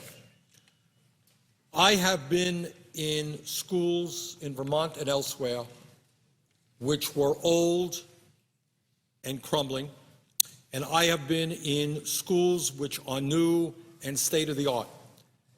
And I think anyone who has seen the contrast in terms of the attitude of the students in those types of schools will understand that it is important to give these kids good places in which to learn and to grow. It means a lot to them when they see a building that is new, that has state-of-the-art equipment, as opposed to one that is crumbling. It suggests to them what we as a society feel about them. And she writes, Ariana Huffington writes, that nothing is quickening our descent into third world status faster than our resounding failure to properly educate our children. This failure has profound consequences for our future, both at home and as we look to compete with the rest of the world in the global economy. Historically, education, she writes, has been the great equalizer, and that is certainly the case. That has been the incredible virtue of our public school system. What we have taken is kids who spent, my father never didn't graduate high school, my mother did, that was it, and given young people, millions of young people, the opportunity to get a good education in school and be able to go to college and use their potential. The springboard to the middle class and beyond has been education. It was a promise we made to all of our people. What we as a nation said, that regardless of your income, we're going to provide you with the best possible education in order to succeed in life. And that is something extraordinary. That no matter what your income is, we're going to provide you with a great education. I, as a kid, went to public schools, and I did have a very good education. But something has gone in recent years terribly wrong, and we have slipped further and further behind many other countries. Among 30 developed countries ranked by the Organization for Economic Cooperation and Development, that's the OECD, the United States ranked 25th in math and 21st in science. 25th in math, 21st in science. Even the top 10% of American students, our best and brightest, ranked only 24th in the world in math literacy. There was another study, I think probably just a more updated OECD study that came out just the other day. It was reported in the New York Times, where kids in Shanghai were leading the world in these types of tests as compared to our own students. They are studied, they have better schools, better teachers, more investments in their education, and there's a culture there. There is a culture. It's not fair to blame the kids. Does anyone seriously believe that in the United States of America we take intellectual development seriously? Just reading today, I don't remember the guy's name. Was it a basketball player or a baseball player who was just signing a contract for some untold tens of millions of dollars? And yet you have teachers starting off at $30,000, $32,000. Is anyone going to suggest in a serious way that we reward people who become child care workers or teachers? We have child care workers who leave taking care of little kids, which may be the most important job in our society, because it is the brain development that takes place between 0 and 3 that is a large part of what a human being becomes. People leave early childhood education in order to move up the economic ladder and get a job at McDonald's, because pay is so low, benefits are so low. What are we doing as a nation? What are we doing as a nation? And she writes that a national assessment of educational progress report found that just 33% of U.S. fourth graders and 32% of eighth graders were proficient in reading, et cetera, et cetera. So I think her point is that if we are not going to become a third world nation, we have got to start investing in this country, in our physical infrastructure, in our human infrastructure, and in our educational infrastructure. And let me just give you some examples of what this means in real terms. Today, unemployment in our country, the official unemployment, is 9.8%. For those without a high school diploma, it is 15.6% compared to 5.6% for college graduates. 67% of high school graduates don't have enough of the skills required for success in college and the 21st century workforce. As many as 170,000 high school graduates each year are prepared to go on to college but can't afford that. Let me repeat that. About 170,000 young people in this country who graduate high school, who want to go to college, are unable to do it because they can't afford it. Are we nuts? What are we doing in wasting the extraordinary intellectual potential of all of these young people? What we're saying to them is, because you don't have the money, and because college is so expensive, and because our federal government is more busy giving tax breaks to billionaires and fighting 2 wars, we are not investing in you. That makes no sense at all. When you invest in your kids, you're investing in the future of America. They are America. And if they are not well educated, how are they going to become productive members of society? How are we going to compete against China and Europe and other countries around the world that are investing in education? And here's something that we don't talk about enough. The fastest growing occupations are those that require higher levels of education and greater technical competence. So you got a problem, it's true in Vermont and it's true all over the country, that you have jobs out there, good jobs, and those jobs cannot be filled because our young people don't have the job skills to fill them. Now, how absurd is that? I remember there was a piece in one of the papers, I think it was in Ohio, where after the worst of the recession and a lot of layoffs, I think it was Ohio, they were beginning to rehire workers. And the companies, these were sophisticated, high-tech jobs. They brought workers in, and they brought them in, and they brought them in. And they couldn't come up with the number of workers they needed to fill the jobs that they had. What does that say about our educational system? Data from Alliance for Excellent Education, 2009. 1,800 Vermont dropouts cost the state $459 million of lost lifetime earnings for the state and $19.4 million in health care costs. In other words, what everybody understands, if you don't invest in your young people, they are not going to become productive, tax-paying workers. As often as not, they will get involved in self-destructive activity, drugs, crime, whatever. They'll end up in jail, and we end up spending tens of thousands of dollars keeping them in jail rather than seeing them out there as productive members of society, contributing their fair share in taxes. The Urban Institute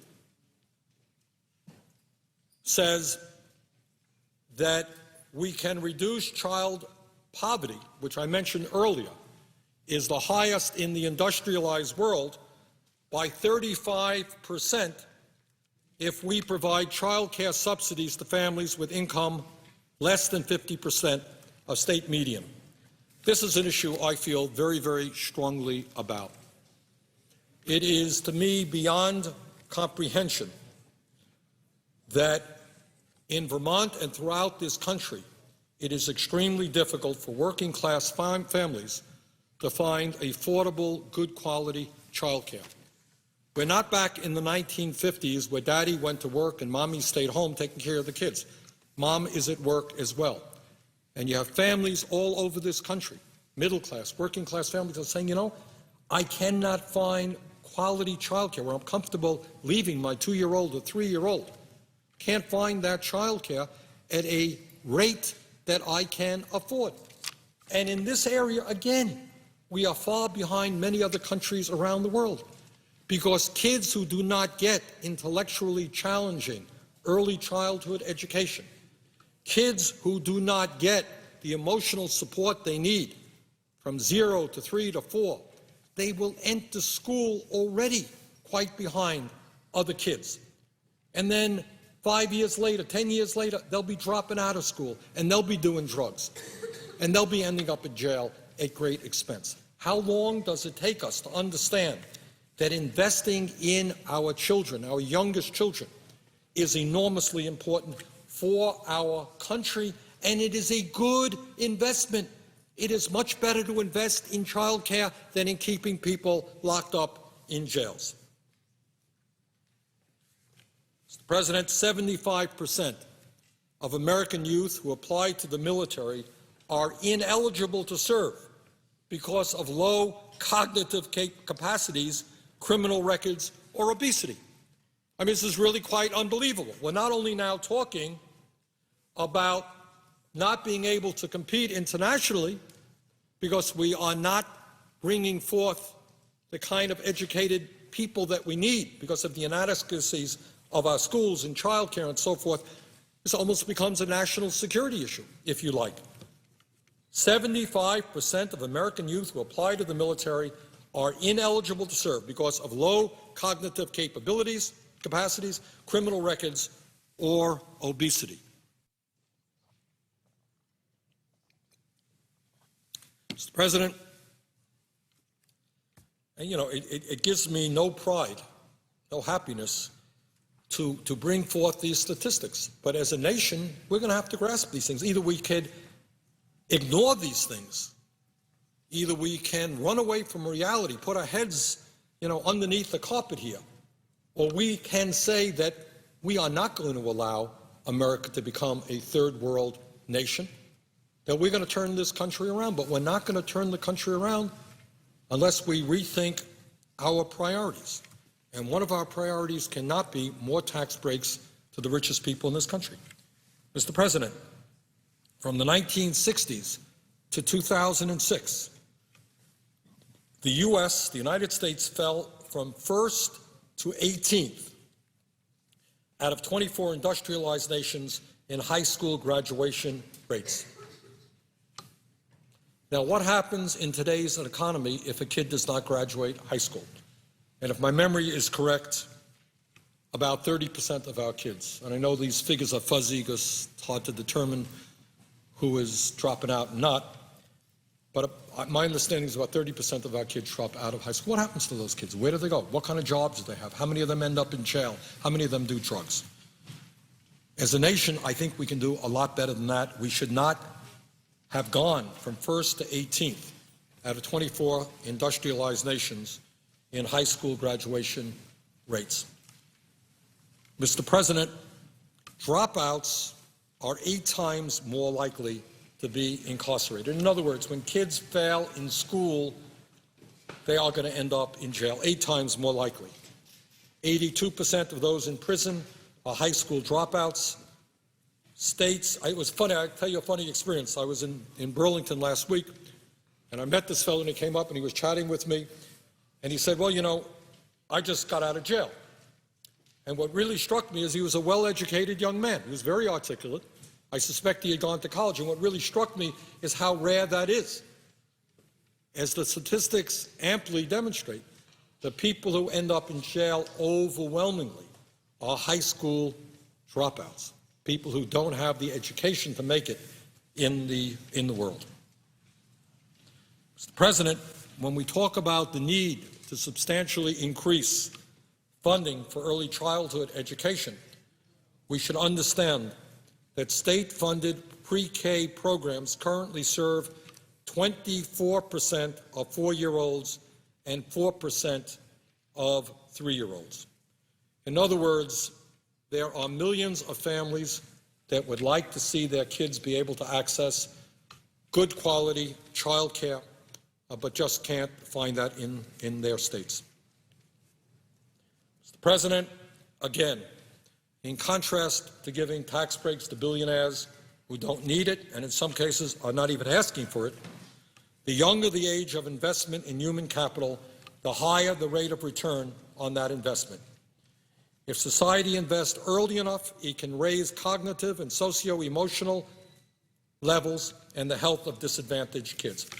You don't need to be a psychologist to understand that. If kids get off to a good start in life, if they have the intellectual support, the intellectual development, the emotional support, those kids are much, much more likely to do well in school, much less likely to drop out, much less likely to be a burden on society, much less likely to end up in jail, much less likely to do drugs, etc. This is an investment that we should be making. Mr. President, I want to get back for a moment to the agreement that the President made with the Republican leadership and why I think it is a bad agreement and why I believe we can do much better. And the way we are going to improve this agreement is when millions of people all over this country say, wait a second, this was an agreement reached behind closed doors. There are members in the House and the Senate are upset that we didn't know about the agreement. What about the average American out there? I wonder how many people really believe that it makes a lot of sense with a $13.7 trillion national debt to be giving huge tax breaks to the wealthiest people in this country. And I got to tell you, Mr. President, the calls in my office are coming 98, 99% to 1 against these agreements. People think we can do better, and our job is to do better. And the way we do better is when people all over this country stand up and say, wait a minute, Congress, your job is to represent the middle class, to represent our kids, and not to represent the wealthiest people in this country. Now, I mentioned earlier, and I think certainly one of the major objections to this agreement is that it provides tens of billions of dollars to the wealthiest people in this country at a time when the rich are already doing phenomenally well, and at a time when the wealthiest people have already experienced huge tax breaks. I think most people think that that does not make sense. And let me just give you an example. I just want to, not to pick on particular individuals, that's not my goal here, but just so you know this. According to the Citizens for Tax Justice, if the Bush tax breaks for the top 2% are extended, these are some of the people who will benefit and what kind of benefits they will receive. Rupert Murdoch, the CEO of News Corporation, would receive a $1.3 million tax break next year. Mr. Murdoch is a billionaire. Do you really think he needs that? Jamie Dimon, the head of J.P. Morgan Chase, whose bank got a $29 billion bailout from the Federal Reserve, would receive a $1.1 million tax break. Trust me, Jamie Dimon, the head of J.P. Morgan Chase, he is doing just fine. Vikram Pandit, the CEO of Citigroup, a bank that got a $50 billion bailout, he would receive $785,000 tax breaks. Ken Lewis, the former CEO of Bank of America, a bank that got a $45 billion bailout, guys who are already fabulously wealthy, would receive a $713,000 a year tax break. The CEO of Wells Fargo, these are the largest banks in America, CEOs of these banks already making huge compensation. He would get, John Stumpf, who's the CEO of Wells Fargo, would receive $813,000 tax break every single year. The CEO of Morgan Stanley, John Mack, whose bank got a $10 billion bailout, would receive a $926,000 a year tax break. The CEO of Aetna, Ronald Williams, would receive a tax break worth $875,000. Now, Mr. President, I contrast that, as I did earlier, to the fact that 2 days ago, you and I and a total of 53 members of the Senate said, you know, maybe we should provide a $250 check this year to seniors on Social Security and to disabled vets because they haven't gotten a COLA for 2 years. $250 check. People making $14,000, $15,000 a year desperately need a little bit of help.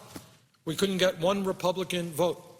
But when it comes to the CEO of a major bank who's already a multi-millionaire, we're talking about $600,000, $700,000, $800,000, $1 million a year in tax breaks. That is not what we should be doing as a nation. Furthermore, Mr. President, I know that President Obama and others have said, well, let's not worry because these tax breaks are just temporary. They're only going to be given for 2 years. I have been in Washington long enough to know that when you give a temporary tax break for 2 years, you are in fact giving a long-term tax break or maybe even a permanent tax break. Because 2 years from now, the exact same arguments will be made. That if you do away with those tax breaks for the rich, you're really raising taxes. Do you really want to raise taxes? Terrible thing to do. And that same argument will be made. But there is one difference. And the difference is that when President Obama ran for president, and since he has been president, he has time and time again come out against those tax breaks. He does not believe in them, and I believe him. I know that he doesn't. But if he says, if he is the Democratic candidate for president, that elect me or re-elect me to be president because then, in the future, I'm really going to get rid of these tax breaks, I'm afraid that his credibility is not very, very high, because that's what he said last time. And you can only cry wolf. I guess there's a limit to how many times you can cry wolf. So I think, let's not kid ourselves. If these tax breaks for the wealthiest people are extended for 2 years, there is a very, very strong likelihood that they will be extended for many, many years beyond these 2 years, and perhaps even permanently, which brings us back to the Bush-era nonsense of believing that tax breaks for the rich and trickle-down economics are going to help the middle class and working families of this country. But while the personal income tax issue and extending them for the top 2% has received a lot of national attention, what has not gotten a whole lot of discussion is that that is not the only unfair and absurd tax proposal out there. The agreement struck between the President and the Republican leadership continues the Bush-era 15% tax rate on capital gains and dividends, meaning that those people who make their living off of their investments will continue to pay a substantially lower tax rate than firemen, teachers, and nurses. So if you are a wealthy person and you earn, and I believe that the overwhelming majority of capital gains benefits accrue to the top 1%, you're going to be paying a tax on that income of 15%, which is less than you pay if you are a fireman, whether you're a police officer, you're a teacher, or a nurse. So what we are doing there is extending not only the personal income tax breaks for the very rich, but a host of other taxes as well. Mr. President, on top of all of that, and I know that many of my colleagues have picked up on this and are extremely upset, and I think it's one of the reasons why the Democrats in the House just yesterday said that they do not want to bring this proposal to the floor for a vote, is that this agreement includes a horrendous proposal regarding the estate tax. And the estate tax, as some may know, was a proposal that Teddy Roosevelt talked about in the year 1906 and was eventually enacted in 1916. And here is what Teddy Roosevelt said about this issue in August of 2010, and I quote, and it's worth repeating that, because what the proposal struck between the President and the Republican leader is lower the estate tax. And here's what Teddy Roosevelt said in 2010, and here's a chart with his words. He said, "The absence of effective state and especially national restraint upon unfair money-getting has tended to create a small class of enormously wealthy and economically powerful men whose chief object is to hold and increase their power." This is Teddy Roosevelt, who by then had served as President of the United States. "No man," this is Roosevelt, "no man should receive $1 unless that dollar has been fairly earned. Every dollar received should represent a dollar's worth of service rendered, not gambling in stocks, but service rendered. End of quote. My goodness, this guy was pretty prophetic. This is back in 1910. Then he continues. The really big fortune, the swollen fortune, by the mere fact of its size, acquires qualities which differentiate it in kind as well as in degree from what is passed by men of relatively small means. Therefore, I believe in a graduated inheritance tax on big fortunes, properly safeguarded against evasion and increasing rapidly in amount with the size of the state. End of quote. Wow. Teddy Roosevelt hit the nail on the head, and that was 100 years ago. What he worried about is that a small group of people with incredible money would be able to pass that money on, and that what you would create in this country is an oligarchic form of government with a few people holding not just enormous economic power, but holding significant political power as well. And it is ironic that right now, as a result of this disastrous Citizens United decision, that what Roosevelt foretold, predicted, is exactly what's happening. You have a handful of billionaires now sitting around deciding how much of their fortune they're going to invest in political campaigns all over this country to defeat people like me who are opposed to their agenda and support other people who are in agreement with their agenda. That's what Roosevelt talked about. That is exactly what is happening. So what we are looking at is, in this proposal, we are looking at a situation where the estate tax rate, which was 55% under President Clinton, will decline to 35% with an exemption on the first $5 million of an individual's estate, $10 million for couples. Now, here's the important point that has to be made, because I think a lot of people don't understand it. And certainly our Republican friends have done a very, very good job in distorting reality on this one. There are millions of Americans who believe that when they die, their children will have to pay an estate tax. That is absolutely and categorically incorrect. As this chart shows, only a tiny fraction of estates from deaths in 2009 owed any estate tax. That number is about 0.24%. Less than 0.3% of American families paid any tax on the estates that they were left. 99.7% of American families did not pay 1 cent in estate taxes. And that's the simple truth. The so-called death tax that our Republican friends talk about a whole lot is the estate tax. 99.7% of families don't pay a nickel on it. And the people who do pay are not the rich.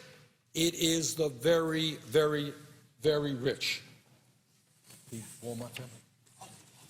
And let me just give you one example of the absurdity of lowering the tax rate, or even worse, of ending the estate tax, as some of my Republican colleagues would like to do. And here's this chart, just to give you one example of what ending. This agreement does not do that, it just lowers the rates. But if they were to wipe out completely, as the Republicans want to do, Walmart's owners, and that's the Sam Walton's family, the Waltons own Walmart, they are the heirs to the Walmart fortune, which is worth, this may be dated, maybe more, maybe less now, about $86 billion. That's what this family is worth. One family, $86 billion. They're doing pretty good. If we abolish the estate tax, as our Republican friends would have us do, the Walton family alone would receive an estimated $32.7 billion tax break if the estate tax was completely repealed. One family, $32.7 billion. This is patently insane. This is insane. We have the highest rate of childhood poverty in the industrialized world. We have massive unemployment. I am trying to get senior 50-plus million people a $250 check. By the way, a $250 check because we have not seen a COLA for the last 2 years for seniors, disabled vets. That would cost in 1 year about $14 billion. The Walton family itself would get more than double in a tax break, what some of us are fighting for over 50 million seniors and disabled vets. So we can't afford to give $14 billion to help some of the people in this country who are struggling the hardest. Can't do that. But somehow we can afford to give $32.7 billion in tax breaks to one of the richest families in this country. If that makes sense to anybody, please call up my office, because it doesn't make sense to me, and I think it does not make sense to the vast majority of the American people. So under this agreement, the estate tax rate, which was 55% under President Clinton, will decline to 35% with an exemption on the first $5 million of an individual's estate, $10 million for couples. And let us remember again that this tax applies only to the top 0.3% of the families in this country. And this, again, is not just a tax break for the rich, it is a tax break for the very, very rich. And again, this agreement says, well, we're only going to extend this for 2 years. Well, frankly, I doubt that very much. I suspect 2 years from now, the same argument, they will be extending it. And frankly, our Republican colleagues representing the richest people in the world are hell-bent on abolishing the estate tax completely. So those are some of the reasons that I think we should be voting against this agreement. Medicare, Barbara Cadelli. Third, Mr. President, and this is an issue I have been talking about, and I'm happy to hear that there is more discussion about in the last few days, and that is the so-called payroll tax holiday. And what that is about is that this would cut $120 billion in Social Security payroll tax for workers. Now, on the surface, this sounds like a very good idea because the worker, instead of paying 6.2% into Social Security, pays 4.2%. But I think if you think about it for 2 seconds, you really understand that it's not a good idea, because this is money being diverted from the Social Security Trust Fund. And Social Security, in my view, has been the most successful federal program in perhaps the history of our country. In the last 75 years, whether in good times or bad times, Social Security has paid out every nickel owed to every eligible American. Today, Social Security has a $2.6 trillion surplus. Today, Social Security can pay out benefits for the next 29 years. Our goal, and what we must do, is make sure that we extend it beyond 29 years to the next 75 years. Well, if you divert $120 billion from the Social Security Trust Fund and you give it to workers today, what you're doing is cutting back and the viability, the long-term viability of Social Security. That is not just Bernie Sanders raising this issue. There are many people representing millions of senior citizens who are deeply concerned about this proposal, this provision in the agreement between the President and the Republican leadership. The National Committee to Preserve Social Security and Medicare is one of the very largest senior groups in America. They do a very, very good job. I know we have many seniors in Vermont who are members of this organization, and their job is to do what the title of the organization suggests, and that is to preserve Social Security and Medicare. And just the other day, they sent out a news release, And the title of the news release was, and I quote, "Cutting contributions to Social Security signals the beginning of the end.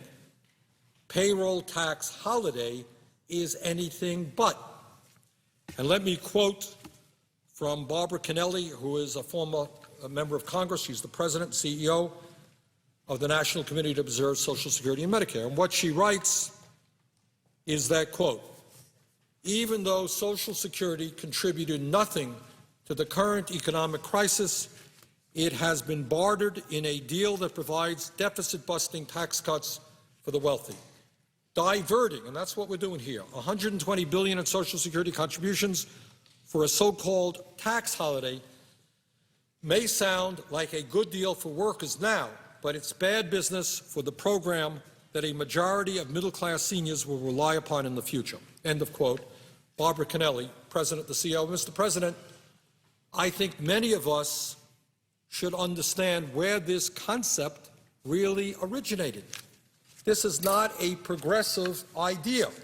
This is an idea that came from Republicans and conservatives who want to end Social Security. And I want to read you an interesting quote from a gentleman named Bruce Bartlett. Mr. Bartlett is a former top advisor for Presidents Reagan and George H.W. Bush. And this is what he wrote in opposition to this payroll tax cut. And this is a guy who was an advisor to President Reagan and the first President Bush. And this is what he said. He said, quote, "What are the odds that Republicans will ever allow this one-year tax holiday to expire? They wrote the Bush tax cuts with explicit expiration dates, and then when it came time for the law they wrote to take effect exactly as they wrote it, they said any failure to extend them permanently would constitute the biggest tax increase in history." End of quote for a moment. So what Mr. Bartlett is saying, and I'm going to go back to his quote in a second, what he's saying is we all know to be true, that around here in Congress, if you provide a tax break for 1 year, in this case a payroll tax holiday, a year from now, if you restore the old rates, which are 6.2%, our Republican friends are going to say, Democrats are raising your taxes. It ain't going to happen. This 1 year extension could well become a permanent extension, and if it becomes a permanent extension, you are diverting a huge amount of money to Social Security, and you are weakening the entire financial structure of Social Security in this country, which I expect is exactly what some would like to do. Now, President Obama says, well, not to worry, it's only 1 year, and don't worry, that 1 year is going to be covered by the federal government. So for the very first time, out of the Treasury Department, money is going to come into Social Security, which has always been 100% dependent, as it should be, on payroll taxes. For the first time, we're breaking that. And around here, you do it once, it is going to continue. What Barbara Kennelly, the president of the National Committee to Preserve Social Security and Medicare, says is cutting these contributions to Social Security signals the beginning of the end. So we should be very, very, very mindful of that.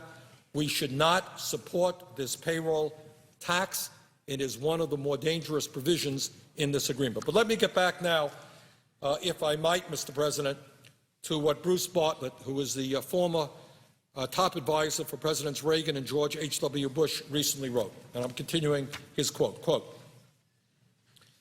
"If allowing the Bush tax cuts to expire is the biggest tax increase in history, one that Republicans claim would decimate a still fragile economy, then surely expiration of a payroll tax holiday would also constitute a massive tax increase on the working people of America.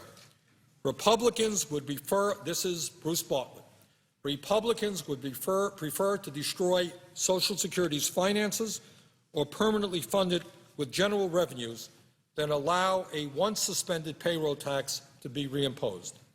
Arch Social Security hater Peter Ferrara once told me that funding it with general revenues was part of his plan to destroy it by converting Social Security into a welfare program rather than an earned benefit. He was right, end of quote. And once again, that quote is from Bruce Bartlett, a former top advisor for Presidents Reagan and the first President Bush.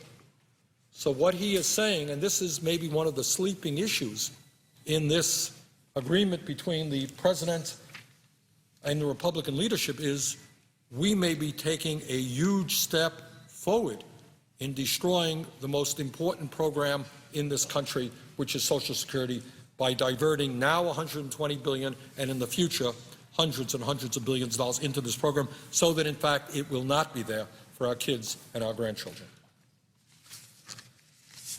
Mr. President, the fourth point that I want to make in opposition to this agreement,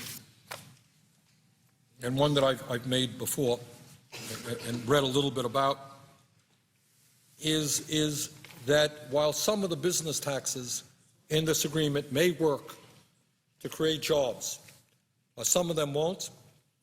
But the more important point is that economists on both ends of the political spectrum believe that the better way to spur the economy and to create the millions and millions of jobs that we must create is to rebuild our crumbling infrastructure. Just a few minutes ago, I read from excerpts from a very good book by a friend of mine, Arianna Huffington, entitled Third World America. And the purpose of her book was to give us a warning that if we as a nation do not get our act together in a variety of ways, including our physical infrastructure, we are headed down the pike to be a third world nation. According to the American Society of Civil Engineers, we as a nation need to spend $2.2 trillion in the next 5 years alone in order to take care of our infrastructure needs. But unfortunately, this agreement signed by the President and the Republicans doesn't put one penny into infrastructure. So I think that if we are serious about creating jobs, if we're serious about making sure that our economy can be competitive in the global economy, we've got to be watching what other countries are doing, and they're investing far, far more than we are. I can tell you, Mr. President, and the stimulus package, by the way, will help us very much in Vermont on this area. But right now, if you were to drive around the state of Vermont, and I think in many other places in this country, and you took out your cell phone, you would find it very hard to make calls in a number of areas of the state. A few months ago, I was literally 1.5 miles away from our state capital in Montpelier, near Northfield, Vermont. I could not make a telephone call with my cell phone. And that's true in many parts of Vermont. That's true in many areas of America. We are lagging behind many, many other countries in terms of the accessibility of cell phone service and broadband. So I am happy to say that in Vermont, we received a very generous grant through the stimulus package. It is going to help us. Other states did the same. But that's the area that we have got to invest. You've got to invest in broadband. You've got to invest in making sure that cell phone service is available in rural America, all over America. I talked a moment ago about our train services. There are train services today which are worse than they were 30 or 40 years ago. It takes longer to get from destination A to destination B. China is investing huge sums of money building high-speed rail at a rate that we could not even dream about. So in this agreement, we do have money for business tax cuts, but I do not think that that is the best way to invest taxpayer money if we're serious about creating the jobs that we need. Corporate America already is sitting on close to $2 trillion cash on hand. I don't know that more tax rates are going to help them very much. I think that it is a lot smarter, and I think most economists agree with me, that we should be investing in our infrastructure, both to create jobs now and to improve our competitiveness in years to come. Further, Mr. President, I want to say a word on this. I mentioned it earlier today. President Obama talks about this being a compromise agreement. You can't get everything you want, and I certainly understand that. But one of the aspects of the compromise he points to is an extension of unemployment benefits for 13 months. Well, let me be very clear. I think at a time when 2 million of our fellow Americans are about to lose their unemployment, at a time when unemployment is extraordinarily high, long-term unemployment is, I think, higher than at any point on record. People are, looking for work month after month after month. They're not finding it. It would be morally unacceptable if this country did not extend unemployment benefits for those workers for 13 months. And yet the President sees this as a great sign of compromise. I would argue the contrary. I would suggest to you, Mr. President, that for the past 40 years, under both Democratic and Republican administrations, under Democratic and Republican leadership here in the Senate or in the House, whenever the unemployment rate has been above 7.2% unemployment insurance has always been extended. In other words, this has been bipartisan policy for 40 years, and I don't want to see us seeing and accepting as a really great give on the part of Republicans, a really, something that they're giving us as part of a compromise when it's been bipartisan policy for 40 years under Democratic and Republican leadership. So I don't accept that this is a great give. I think what the American people understand is you don't turn your backs on unemployed workers. People have been unemployed for long periods of time. You don't allow those people to lose their homes. You don't force these people out onto the streets. You don't take away what shreds of dignity they have remaining. That is not what you do, and that has always been Republican philosophy as well as Democratic philosophy. This is not a great give. So I do not accept that this is a compromise.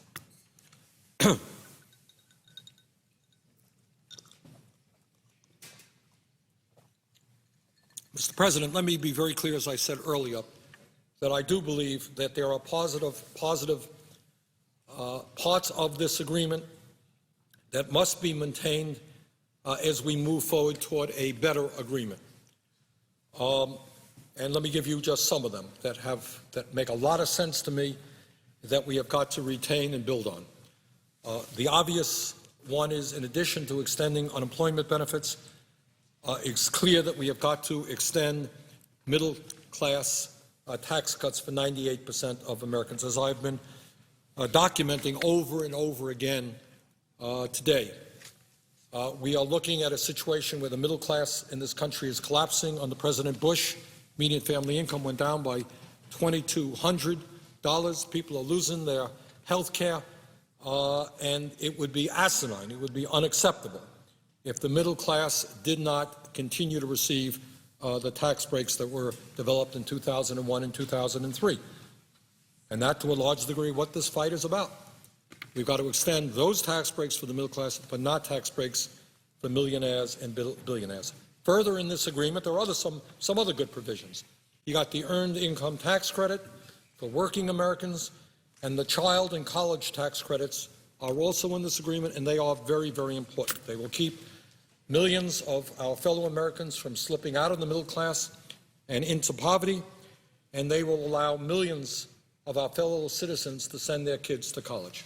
Just talked about a moment ago that we have over 100,000 families in this country where kids graduate high school, want to go to college, can't afford to do it. This proposal will help them do that, and that's right. But, Mr. President, despite the fact that there are some good, important provisions in this proposal, when we look at the overall package, when we look at a $13.7 trillion national debt and a declining middle class, I think what we have got to say is that this package just doesn't do it. It's just not good enough. Now, the President says that he knows how to count votes, and I understand that. He says, well, you had a couple of votes here to make sure that we would not give tax breaks to millionaires, and the President has been very clear. He does not want to do that. I understand that. But he says, what choice do I have? And I think the answer is, we have got to fight this issue. In my view, this solution ultimately will not be resolved here inside the Beltway, in the Senate or in the House. It will be resolved when millions of Americans get on their telephones and get on their computers and let their senators and their members of House of Representatives know that they are profoundly outraged that at a time when the rich have never had it so good and when we have a huge national debt, that this agreement contains huge tax breaks for those people who don't need it. That's how we defeat this. I'm not sure that alone, here in the debate, I'm going to turn any of my Republican or some Democratic colleagues around. But I do believe that if people all over this country stand up and say, wait a minute, how much do the richest people in this country want? I just documented a few moments ago. The top 400 wealthiest people in this country saw a doubling of their income under President Bush, a doubling of their income. Tax rates went down. When is enough enough? How much do they need?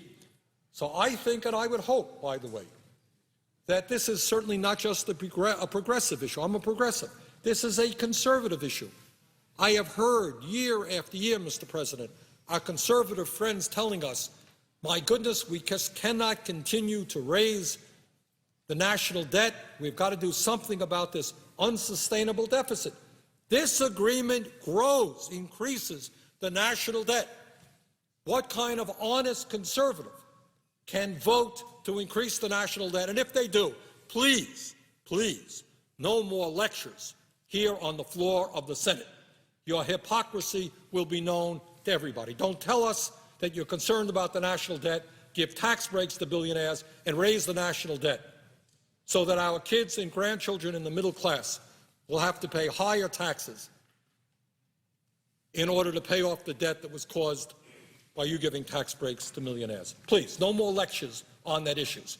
Just say, okay, rich people contributed to my campaign. I got to do what they want. That would be honest. Please, no more lectures about your concern about the national debt. Now, again, I want to reiterate this point.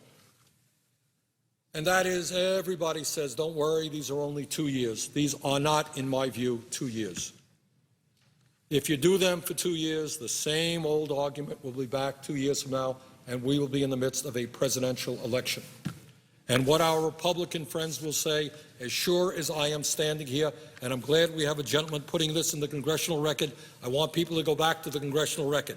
I am sure I will be proven right that 2 years from now, our Republican friends will come back and they will say, oh my word, if you repeal these tax breaks, you're going to be raising taxes. We can't do that.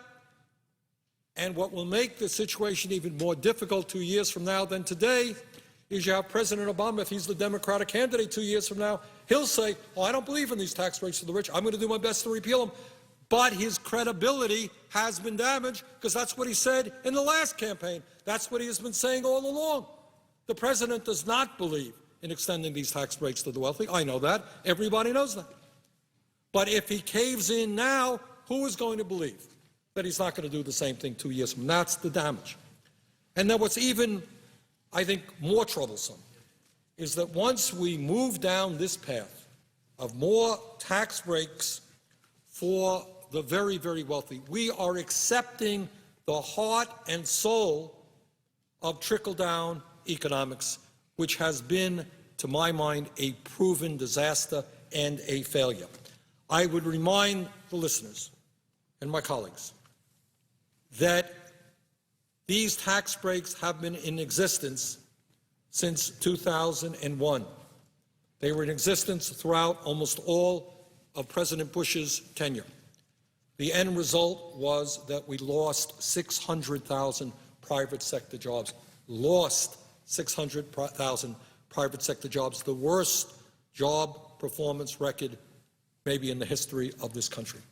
Trickle-down economics does not work. Giving tax breaks to billionaires does not stimulate the economy.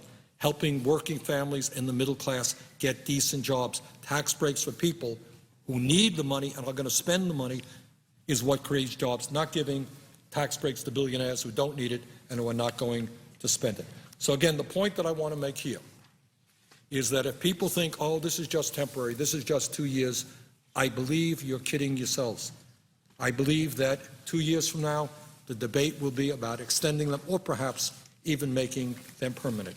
And at a time as I mentioned earlier, where the top 1% has seen a huge increase in the percentage of income they earn in this country, going from 8% in the 1970s to 23.5% now, where the top 1% now earns more income than the bottom 50%. It is totally absurd to be giving tax breaks to people who don't need them, and it is not good economics as well. And here's the other irony. As I also mentioned earlier, I guess by this time I'm going to be doing a little repetition here, but as I mentioned earlier, you have a number of millionaires and some of the richest people in this country who will benefit from these tax breaks. You know what they're saying? You know what Warren Buffett is saying? You know what Bill Gates is saying? You know what Ben Cohen from Ben & Jerry's is saying? And many, many other wealthy people are saying, hey, thanks very much. I don't need it. It's more important that you invest in our children. It's more important that you protect working families. We're doing just fine. Thanks. Our incomes have soared. Our tax rates have gone down. We don't need it. In other words, we have the absurd situation is that not only is this bad public policy, we are actually forcing tax breaks on people who don't need them and don't even want them. Richest people in this country, Bill Gates, Warren Buffett, we don't want it. Now, here's something else. Here's something else that needs to be understood. What the Republicans are doing in this agreement is driving up the national debt. And you may think, well, that's not what Republicans really believe in. They're supposed to be conservatives. They don't want a high national debt. Why would they be giving tax breaks to the rich and driving up the national debt? Well, there is a rationale. These guys are not dumb, and I think they know what they're doing. And here's what the argument is. If you drive up the national debt and the deficit, you then come back to the floor of the Senate and you say, you know what? This national debt and deficit is unsustainable, and the only way that we can deal with it now is by cutting. And we are already beginning to hear how some of those thoughts are going to develop. There was, as you know, Mr. President, a deficit reduction commission appointed by the President, and I had when I heard who was going to be chairing that commission, or co-chairing it, and Alan Simpson, a very nice gentleman, but a very, very conservative Republican who has attacked Social Security for a very long period of time, Erskine Bowles, a conservative Democrat. I had very serious doubts about what was going to come out of that commission. Now, the good news is they needed 14 votes to pass their recommendations. They didn't get the 14. But a lot of the ideas that Senator Simpson and Mr. Bowles developed are going to be filtering around this institution. And what the Republicans will say is that when you have a huge debt, which they helped create, we're going to have to cut. And what are we going to have to do? As you recall, Mr. President, that Deficit Reduction Commission recommended a savage cut, over 20%, in Social Security benefits for young workers. Major cuts. There was talk about raising the Social Security age up to, I think, 69. They're talking about cuts in Medicare, cuts in Medicaid, cuts in education. I mean, right now, is I think I've documented a dozen times, it is a horrendous situation when so many of our young people can't afford to go to college, and the others who do go to college and graduate, they end up on average something like $25,000 in debt. These guys on the Deficit Reduction Commission were recommending that the interest on that debt be accrued while students were in college. So here we're slipping behind the rest of the world in terms of our percentage of graduates, college graduates, and this recommendation is on young people who don't have a lot of money, who are borrowing money, they've got to pay more to go to college. But you're going to see it, and here's the argument. Good, it's going to be in the congressional record. Check it out, see if I'm right. The argument will be deficit is going up, national debt is going up, we got to attack and cut Social Security, Medicare, Medicaid, veterans programs. This year, Mary Landrieu made this point, Senator Landrieu of Louisiana made the point a little while ago. She said, and I think this is roughly right, our soldiers, men and women in the armed forces, are going to get a 1.8% increase in their salaries this year, 1.8%. People putting their lives on the line to defend this country. $250 check for 50+ million seniors and disabled vets. We couldn't pass it. Too much money, $14 billion. They're going to come back and cut and cut and cut in the name of trying to deal with deficit, the high deficit, which they are now increasing. And that's an issue that we must be addressing. So, Mr. President, in my view, while there are some good parts of the proposal, it is certainly one that should be significantly improved. And I believe that the way it can be improved is by the American people beginning to get involved in the process. I can tell you, as I said earlier, I don't know how the calls are going today in my office because I have been here, but for the last 3 days we have received thousands of phone calls and emails, and over 98% of them have been against this proposal. The American people believe, people in Vermont believe, that we can do a lot better job in crafting a proposal that represents the middle class and our kids, and not just the wealthiest people in this country. Mr. President, when we talk about this proposal negotiated by the White House and Republican leadership, again, it has to be put within the broad context of what's going on in America. And that context is not a pretty picture. That context requires us to understand that the middle class, which has been the backbone of this country for so very long, is in the process of disappearing. And that context makes us understand that millions of families in this country are worried, parents are worried, not just about their own lives. They're prepared to work 50 or 60 hours a week.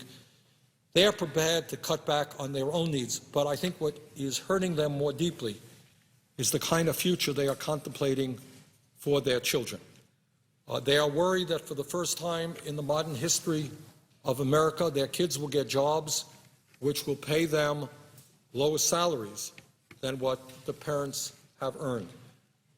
They are worried that unemployment will be much more likely for their kids than for themselves. They'll be worried that while they were able to scrape through, and in my case, I was able to scrape through college, borrowed some money and did some jobs and made it like millions of other people. They're worried that with the high cost of college education and the reduction in their real earnings, they're not going to be able to send their kids to college. And I have received emails, as I'm sure you have, Mr. President, the saddest thing in the world, where you have parents who are saying, we've saved all of our lives. The thing that we wanted most is to be able to send our daughter or our son to college, but we can't afford to do that now. And that is the context, the overall context that this agreement has got to be placed within. And the issue is, again and again and again, the richest people in this country do not need tax breaks. They are doing phenomenally well. They've already been given huge amounts of tax breaks. It is the middle class, it is the working families, it is the lower income people that we have got to be worrying about, and not just the wealthy and the powerful. Mr. President, when we talk about why the middle class is declining, that is a tough issue, and I'm not here to suggest that I know all of the answers. I surely don't. It's a complicated issue. Honest people have differences of opinions. But let me touch on a few areas that I think will explain why poverty is going up and the middle class is going down. And one of them deals with our trade policies. I can remember, Mr. President, a number of years ago, I was in the House of Representatives, and I can remember the lobbyists and the big money interest coming around and saying, well, if you guys only pass NAFTA, this would create a whole lot of jobs in the United States because we would be able to ship products made in America to Mexico.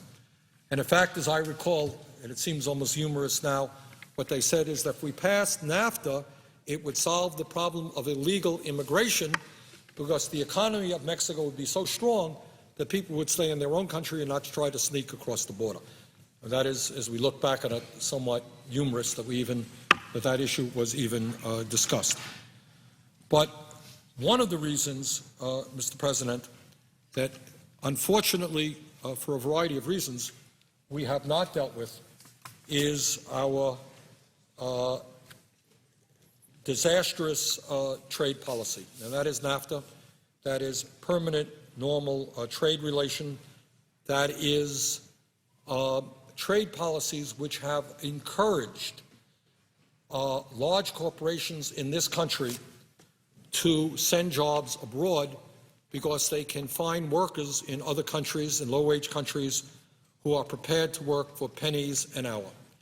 And you know, I think we have not only haven't we addressed this issue from an economic perspective the way we should, and I have to tell you, Mr. President, I know that during campaigns, a lot of members of Congress put their 30-second ads on the air saying how concerned they are about outsourcing and our trade policy, but somehow the day after the election, I don't hear that discussion resumed on the floor of the House of the Senate. And I want to say this is true not just of Republicans, but of Democrats as well.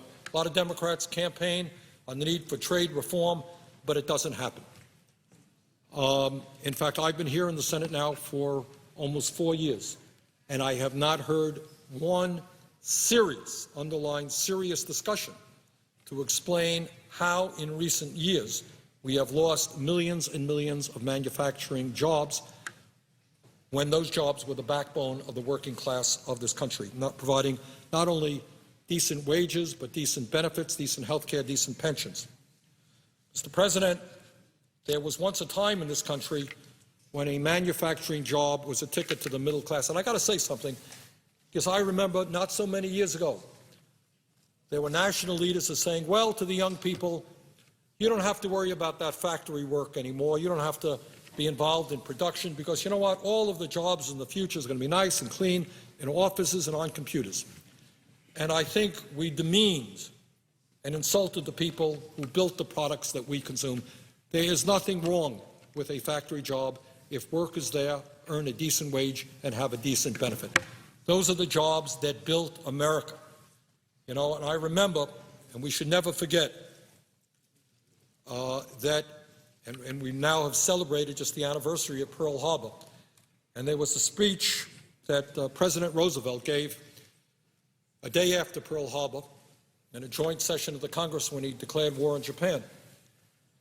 And I saw a video of that speech, and it was really a remarkable speech because at that moment, the United States was not only fighting Japan, we knew the fight with Germany and Nazism was right around the corner. And at that point, we were having to fight a war on two fronts, in Asia and in Europe. Hitler was on the march, the Japanese were in China, Japanese had just attacked Pearl Harbor. And here we were, just about to enter the war. How could we possibly win that war? And yet, Mr. President, because of the manufacturing capabilities that we had in that time, and this is an amazing story, literally in 2.5 years, the war was essentially won, obviously not completed until 1945.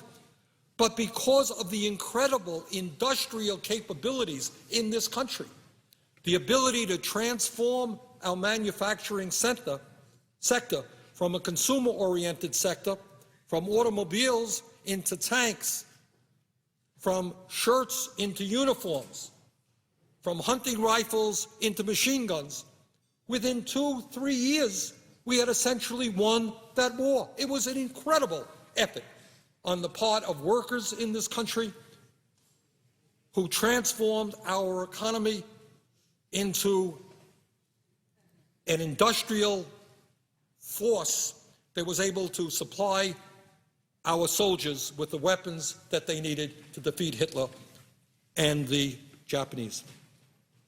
And where are we today in terms of our manufacturing capabilities? As I mentioned earlier, a couple of weeks ago, my wife and I went shopping for Christmas presents, literally. It was just a plain old department store. Literally very hard to find a product not manufactured in China. Very hard to find a product, a gift that we could buy that was manufactured in the United States of America. And I think people understand instinctually that this country will not be a major economic player in years to come if we allow our manufacturing base to continue to decline. Again, just under Bush, we went from 17 million manufacturing jobs down to 12 million jobs in 8 years of Bush. How do we survive as a strong industrial power if our manufacturing jobs disappear? Today, Mr. President, there are fewer manufacturing jobs in this country than there were in April of 1941, about 8 months before the attack on Pearl Harbor. Fewer manufacturing jobs today than in April of 1941. And those manufacturing jobs that are left, in many cases pay lower wages with fewer benefits than they did a generation ago. In other words, we are moving not only in a decline in our manufacturing jobs, but in the wages that our workers earn and the benefits that they receive. And I raise all of these issues to put this agreement between the President and the Republican leadership in a broader context. Today, and this is just an incredible fact, and it is just absolutely frightening to the future of the middle class in this country. Today, entry-level automobile workers at General Motors and Chrysler now earn half as much as their peers made just 1 year ago. Instead of making $28 an hour, a middle-class wage, they are now making $14 an hour. And this is in the automobile industry, which has always been the gold standard for manufacturing jobs in America. And if workers with a union in the automobile industry are making $14 an hour, what do you think workers in New Mexico are going to be making without a strong union? So what you are seeing is a dissolution of the middle class. Wages are going down, and in this remarkable example, a 50% reduction. The older workers making good wages, new workers half the wages. Is this the future of America? Is this what our kids have to look forward to? That they're going to be earning half the wages that their fathers made, that their mothers made? Is that the future? And in the midst of all of that, we run up a huge national debt, send our jobs to China, and we give tax breaks to billionaires? Is that the future these kids have to look forward to? I certainly hope not. But let me tell you something. We're going to have to be tough, and we're going to have to take on some very powerful special interests to turn this whole thing around. Mr. President, you know, we often talk, and today I've been voting a lot of time to our national debt, $13.7 trillion, and to our deficit, which is $1.4 trillion, but we cannot ignore our trade deficit. In 2008, our trade deficit was nearly $700 billion. Last year, our trade deficit with China alone was almost $227 billion. In other words, we are purchasing a whole lot more product than we are selling. And sometimes I get a kick out of hearing the defenders of our trade policy talk about all of the product that we are exporting. Well, yeah, we are exporting a lot, but we are importing a heck of a lot more. So, Mr. President, I think what you got is a major economic issue here, and that economic issue is that we are losing millions of good-paying jobs because of our disastrous trade policies, and furthermore, the jobs that we have. On those jobs, we're seeing a decline in wages and in benefits. And I think the bottom line of this is not just, if you like, an economic issue, it's a moral issue as well. And that is when companies like General Electric and all the rest, I don't mean to be picking hard on General Electric, but I have a quote here, which I want to make. This was a few years back. I think it's important because it applies not just to General Electric, but I want people to hear this. GE is, of course, one of our major corporations, and in fact, as recent disclosure pointed out, the taxpayers of this country, through the Fed, provided $16 billion in bailout to General Electric during the recent crisis.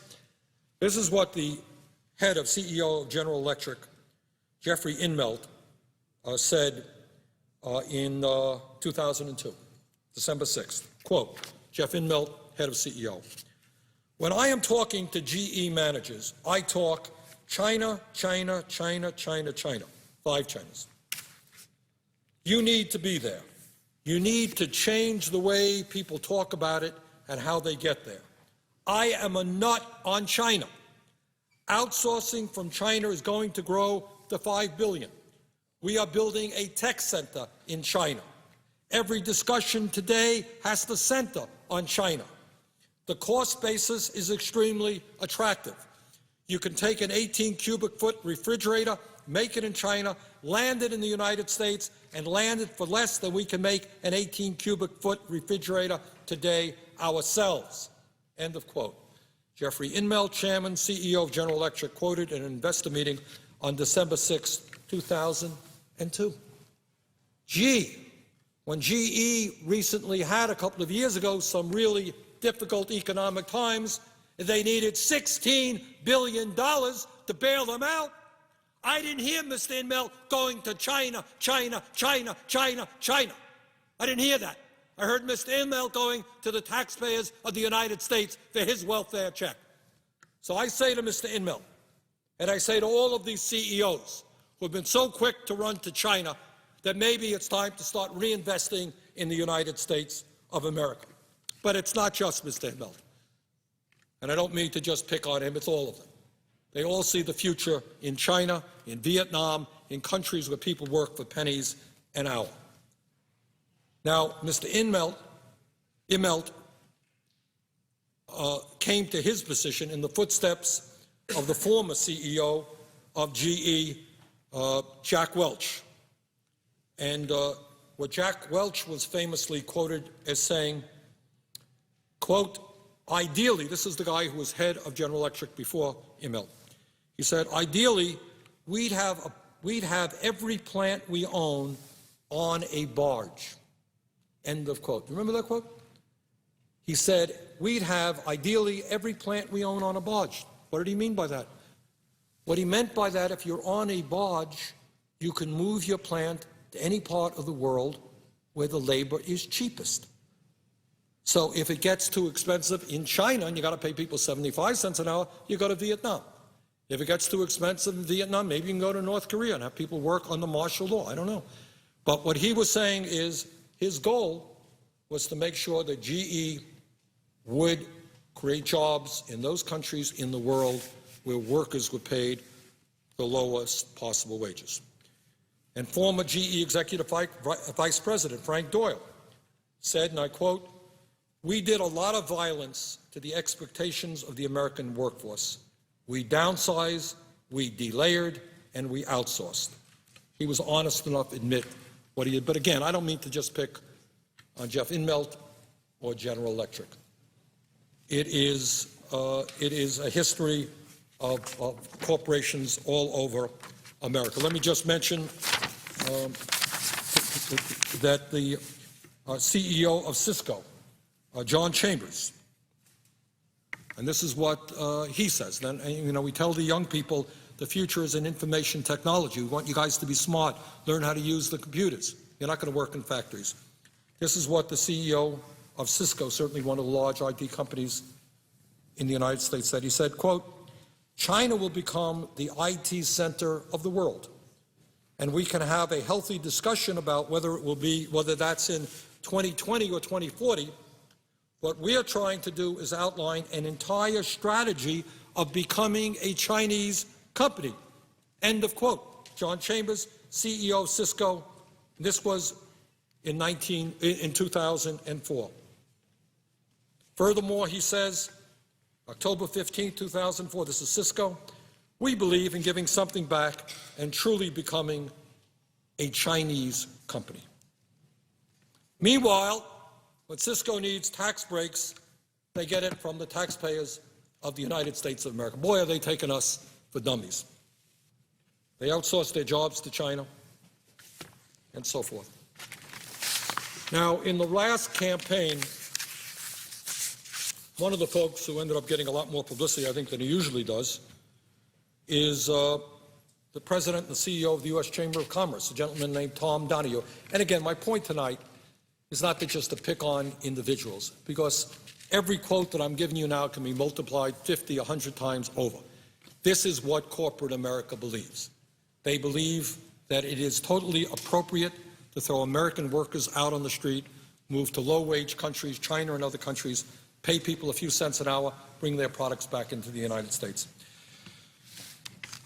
Thomas Donahue is the president and CEO of the U.S. Chamber of Commerce, and he got a lot of publicity recently, especially during the last election, because the Chamber of Commerce became the funnel for a lot of money that went into campaigns around this country. They raised tens and tens of millions of dollars. A lot of that money, I believe, was undisclosed. So all the rich folks and the billionaires gave money to the Chamber of Commerce, and they were able to elect candidates that were sympathetic to their point of view. So let's find out what their point of view is. This is a quote, again, going back to 2004. Thomas Donahue, CEO of the U.S. Chamber of Commerce. Quote, "One job sent overseas, if it happens to be my job, is one too many. But the benefits of offshoring jobs outweighs the cost." End of quote. Tom Donahue, President and CEO of the largest business organization in America. They are in favor of offshoring American jobs. They think it is a good idea because they understand that if corporations throw American workers out on the street and go to China and pay people their pennies an hour, they are going to make more profits. That's what they say. Give them credit. They're upfront about it. We don't care about the United States of America. We don't care about young people. We don't care about the future of this country. Jeff Inmel told us the future of the world is in China. And here is a quote that appeared in one of the papers. U.S. Chamber of Commerce President and CEO Thomas Donahue urged American companies to send jobs overseas. I don't know if we have a date on that quote. In 2004, we think it is.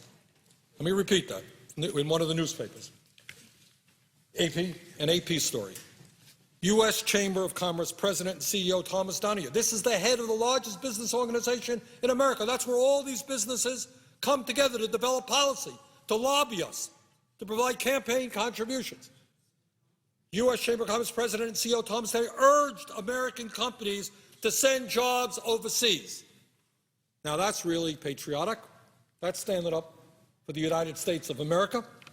Donahue said Wednesday that exporting high-paid tech jobs to low-cost countries such as India, China, and Russia saves companies money.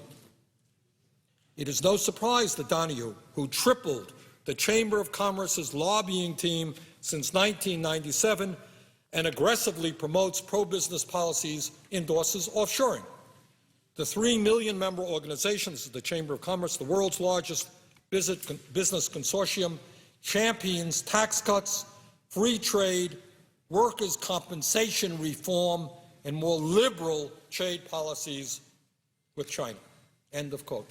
What more do you need when you want to understand why we have lost millions of good-paying manufacturing jobs, why wages are going down? What more do you need when the president of the Chamber of Commerce tells you that he thinks it is good public policy to send jobs to China? So I don't think there is, much that you have to, discover. They're telling you this. Now, in a moment, what I'm going to be talking about is how these ideas from the big money people become implemented into policy, which has to do a lot with lobbying and campaign contributions. I want to about how the business leaders of this country feel about the workers of this country and the young people of this country. This, again, is a quote that I apologize. It is a few years old, but 2004 perhaps? 2004. Quote, January 19th. This is from Alan Lacey, the CEO, who was then the CEO of Sears Roebuck and Company. This is what he said, quote, "There are 4 or 5 times as many smart, driven people in China than there are in the United States. And there's another 4 or 5, 3 or 4 times as many people in India that are smarter or as smart or have more drive. And if technology is now going to basically reduce location as a barrier to competition, i.e., you have a worldwide web and you could do your work in China or India, then essentially you've got something like whatever that was, 7 or 9 times more smart, committed people that are now competing in this marketplace against certain activities. So we're going to see, I think, this huge incentive to shift some of these more commodity-like knowledge workers' jobs offshore. So here you have our blue-collar jobs decimated, and we told the kids not to worry. You didn't want to work in a factory anyhow. We've got these good information technology, computer-based jobs for you. But then you have the heads of large corporations saying, hey, why do I want to get American young people to do this? I can have Indian young people do it who will work for a fraction of the wages. And I think we all see this. I mean, it's nothing new. You try to get a plane reservation right now, and you're talking to somebody in India. And please do not hear me to be anti-India or anti-Chinese. That is the furthest thing that I would want anyone to think. We want to work with people all over the world. But you don't have to destroy the middle class of this country to help people around the world. You don't have to be a corporate CEO to sell out your own people who built your company to run abroad. So this senator is not anti-Chinese, far from it, anti-Indian, anti-Vietnamese, not at all. I guess I plead guilty to being pro-American. I don't know. Maybe that's suspect here. The former CEO of Hewlett-Packard, Carly Fiorina, and this obviously, Ms. Fiorina ran for senator. And this is what she said when she was the CEO of Hewlett-Packard in 2004. She said, quote, "There is no job that is America's God-given right anymore," end of quote.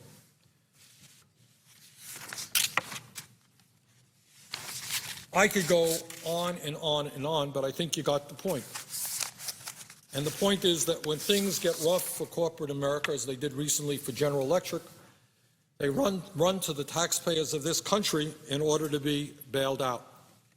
But their overall philosophy is that their goal in life is to make as much money as they can in any way they can, and therefore you run to those countries where wages are low. And what you're seeing now, and you're seeing it all of the time, and it's not just blue-collar, it is increasingly white-collar. You have radiologists who are able to read X-rays in India. You have people, people behind the computer can do work in India as well as here. And these corporate folks have taken advantage of that and sold out the young people of this country and the working class of this country. Mr. President, as you know, it is virtually impossible to find anything in a Walmart or other stores like that that is made in America today. This is especially true for clothing. An increasing amount of our clothing comes from Bangladesh. Today, there are 4,000 garment factories in Bangladesh making clothes for Walmart, Gap, JCPenney, Levi Strauss, Tommy Hilfiger, and many, many others. Garment workers in Bangladesh, some 3.5 million of them, and that number is growing, are among the lowest paid workers in the world, and they have difficulty buying enough food and shelter for their own needs. As I mentioned earlier today, the good news is the minimum wage in Bangladesh was doubled. It went from 11.5 cents an hour to 23 cents an hour. So when you buy a shirt made in Bangladesh, you have young women there coming in from the countryside who are paid now, have received a doubling of their minimum wage to 23 cents an hour. Is that something that our people should be asked to compete against? Should we say to the American worker, hey, we can get you jobs. We're prepared to invest in the United States. Yeah, we're an American company. You helped make us great. Thank you for the work you've done over the years. Thank you for purchasing our products. Thank you for making us strong. And if you are prepared to work for $1 an hour, $2 an hour, $3 an hour, we'll come back. And by the way, Mr. President, I think you know this. In the last campaign, what did we hear? What are we beginning to hear rumbles about? Abolishing the minimum wage. Abolishing the minimum wage. Minimum wage now is, what is it, $7.50 an hour. That's what we say should be $7.25 an hour. That's what we say should be the minimum that any American worker gets. There are people out there who say, look, if I can hire somebody in China for $2 or $3 an hour, and you want a job in America, and I have to pay you $7.25 an hour, why would I want to do that? If we abolish the minimum wage, hey, I may hire you. Now, what a wonderful prospect for our young people to think about working for $4 or $5 an hour.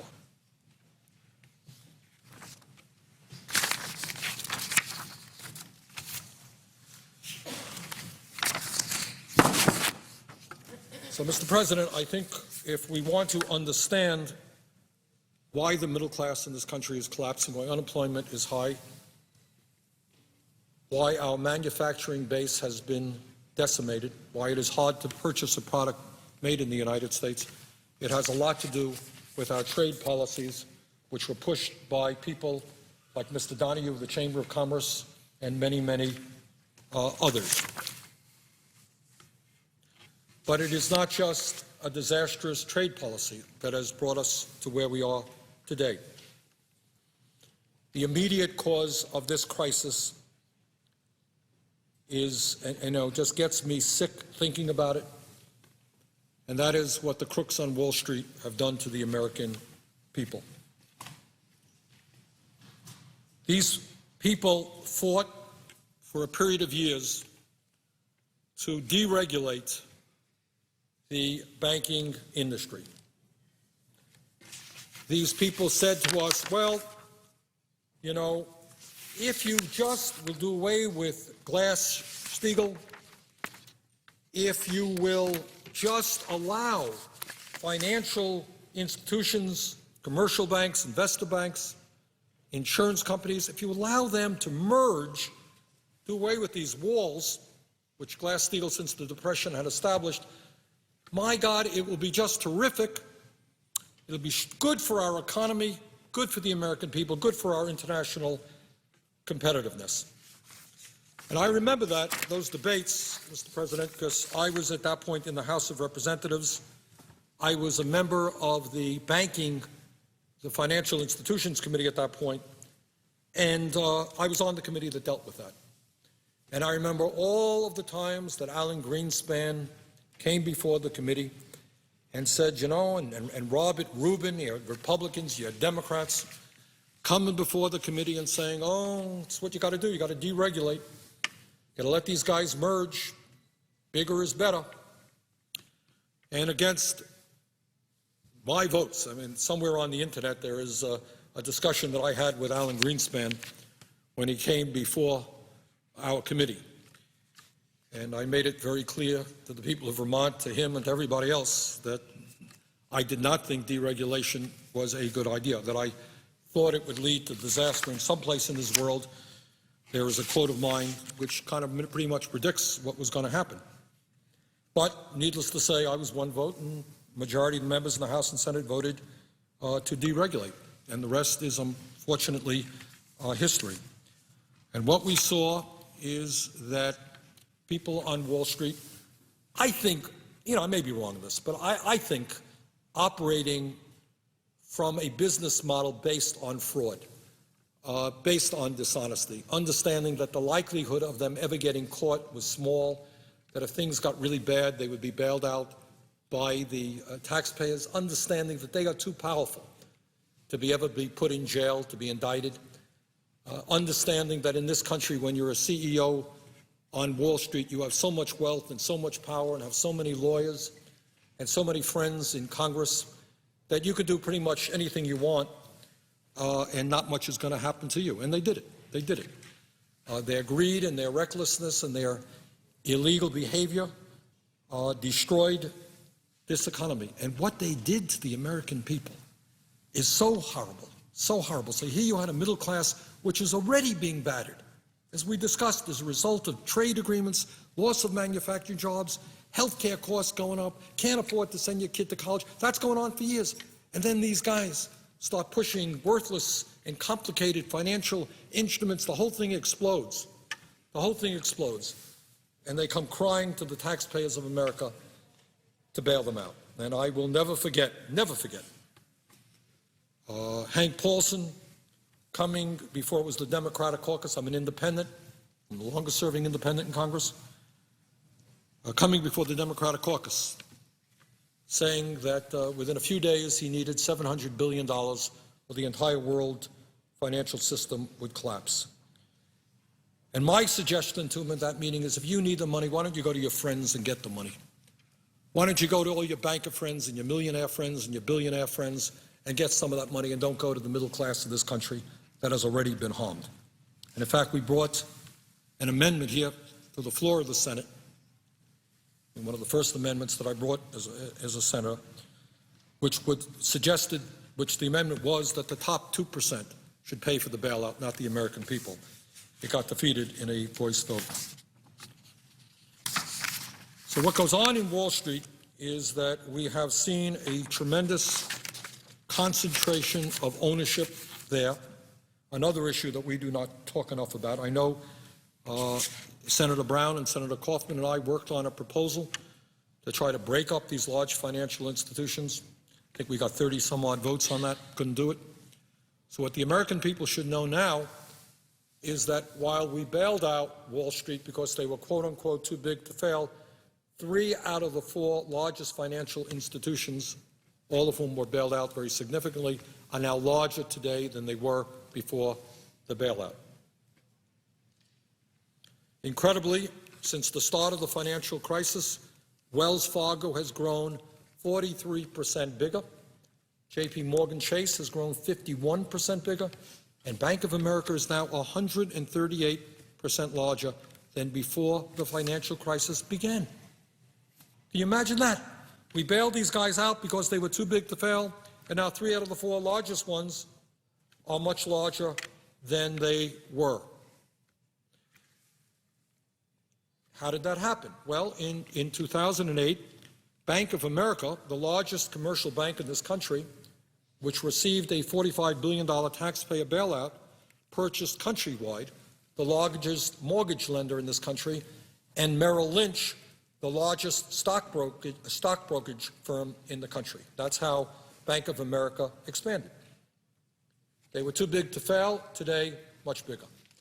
In 2008, JP Morgan Chase, which received a $25 billion bailout from the Bush Treasury Department and a $29 billion bridge loan from the Federal Reserve, acquired Bear Stearns and Washington Mutual, the largest savings and loan in the country. That's how JP Morgan Chase, a huge bank, became even bigger. In 2008, the Treasury Department provided an $18 billion tax break to Wells Fargo to purchase Wachovia, allowing that bank to control 11% of all bank deposits in this country. Hear this, Mr. President, because this is just quite unbelievable. When we try to understand what's going on in the economy today, the rich getting richer, poor getting poorer, middle class collapsing. Today, after we bailed out all of these large banks, 3 out of 4 of them are now much larger than they were before. And today, Bank of America, JP Morgan Chase, Citigroup, and Wells Fargo, the 4 largest financial institutions in this country, hold about $7.4 trillion in assets, and that is equal to over half of the nation's estimated total output last year. 4 financial institutions have assets worth more than 52% of our total output last year. And instead of allowing them to, instead of breaking these folks up, these large institutions up, we let them get bigger. In fact, Mr. President, according to Simon Johnson, the former chief economist of the International Monetary Fund, quote, as a result of the crisis and various government rescue efforts, the largest 6 banks in our economy now have total assets in excess, he claims, of 63% of GDP. This is a significant increase from even 2006, when the same bank's assets were around 55% of GDP. You understand what this is about? 4 financial institutions owning over half of the assets of America. You talk about economic power. You talk about political power. That is what we were talking about. Simon Johnson continues, he said, this is a complete transformation compared with the situation in the United States just 15 years ago, when the largest 6 banks had combined assets of only about 17% of GDP. So today, 15 years ago, 17%, 6 banks, today 4 banks, he claims 63% of GDP. In other words, Mr. President, over the last 15 years, the largest banks in this country have more than tripled in size. Now, Mr. President, not only are too big to fail financial institutions bad for taxpayers, the enormous concentration of ownership in the financial sector has led to higher bank fees, usurious interest rates on credit cards, and fewer choices for consumers. What do you think happens when you have a few institutions, a handful of institutions, controlling mortgage lending or the ability of people, where people get their credit cards? Today, Mr. President, these huge financial institutions have become so big that, according to the Washington Post, the 4 largest banks in America now issue 1 out of every 2 mortgages, 2 out of 3 credit cards, and hold $4 out of every $10 in bank deposits in the entire country. Mr. President, if any of these financial institutions were to get into major trouble again, taxpayers would be on the hook for another substantial bailout, and we cannot allow that to happen. So the whole reason for the bailout is that if any of these financial institutions collapsed, it would take down a significant part of the economy and millions of jobs. We had to prop them up. We had to bail them out. And it turns out that since we bailed them out, these handful of financial institutions are now even larger than they were before. And we now know they are enjoying very strong profits, and they are paying their CEOs even more in compensation than they did before the breakdown. In my view, Mr. President, if we are serious about understanding why the middle class is collapsing, if we are serious about really getting this economy moving again, long term, we have got to have the courage to do exactly what Teddy Roosevelt did back in the trust-busting days and break these banks up. The point that Roosevelt was making is that it is bad for the economy when a handful of entities control industry after industry. They have a stranglehold on the economy. You got to break them up. And yet, I have heard very little discussion. I know there was an amendment from Sherrod Brown and Ted Kaufman, and I introduced legislation on this issue to start breaking them up. But frankly, their lobbyists and their money are such that it becomes very difficult to do that. But that is exactly what we should be doing. The legislation that I introduced last year, S-2746, the Too Big to Fail, Too Big to Exist Act, would break up these large financial institutions. That legislation would require the Secretary of Treasury to identify every single financial institution and insurance company in this country that is too big to fail within 90 days. And after 1 year, the Secretary of the Treasury would be required to break up these institutions so that their failure would not lead to the collapse of the U.S. or global economy. I think that that is pretty obvious. We passed a financial reform bill, which I supported and got a major provision in there asking for disclosure of the Fed and an investigation of conflicts of interest at the Fed and an audit of the Fed during the financial crisis. But overall, I by no means think that that legislation went anywhere near far enough. I think it was a modest piece of legislation, and I think that's an issue we've got to revisit. In my view, Mr. President, and I worry very much about the future because I have the feeling in my stomach that that day is going to come around again when these huge financial institutions are tottering, when they're going to go running to Washington and they're going to say, hey, you got to bail us out. In my view, if an institution is too big to fail, it is too big to exist. Let us break them up so that we do not have to go through another bailout of Wall Street. Furthermore, I believe that when you have that kind of concentration of ownership, when you have 4 large financial institutions holding half the mortgages in this country, controlling 2/3 of the credit cards, and amassing 40% of all deposits, this is not good for a competitive economy. We're supposed to be living in free market capitalism, real competition. This is not free market competition. This is a huge concentration of ownership where a few people have enormous power over the economy and, with their wealth, the political life of this country. No single financial institution should be so large that its failure would cause catastrophic risk to millions of American jobs or to our nation's economic well-being. No single financial institution should have holdings so extensive that its failure could send the world's economy into crisis. We were there 2 years ago, and in many ways, despite the passage of the financial reform bill, we are even more there now. The big, huge financial institutions that we bailed out are bigger, more huge today. And interestingly enough, on that issue, Mr. President, it is not just progressives like myself who hold that view. There's some pretty conservative folks who are honest conservatives. Is concentration of ownership in a handful of entities, is that a conservative proposition? Not in terms of my understanding what conservatives are about. I don't think so. You have at least 3 Federal Reserve Bank presidents that support breaking up too big to fail banks.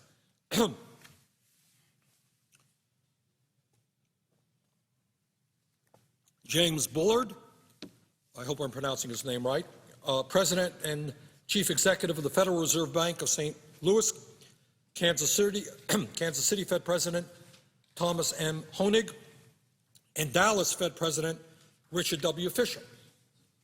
These guys don't have my political views. I am a proud progressive. My guess is they're conservatives. But anybody with an ounce of brains in your head understands that 4 large financial institutions that have assets that are more than half of the GDP of the United States of America places us, A, in a very dangerous position in terms of too big to fail, and B, it is just bad for a competitive economy. Is there any wonder why people are paying 25 or 30% interest rates on their credit cards? That's because these guys issue 2/3 of the credit cards in America. Is there any reason why they were issuing fraudulent mortgage packages to people? Because there is not the kind of competition that should be there. But this is not just Bernie Sanders' point of view. Here is what Kansas City Fed President Honig said, and I quote. Sorry, I don't have the date on that, but I think it was fairly recently. Last year. This is Kansas City Fed President Honig. Quote, I think they should be broken up. I think there's no reason why, as we've done in other instances, of finding the right mechanism to break them into their components. And in doing so, I think you'll make the financial system itself more stable. I think you will make it more competitive.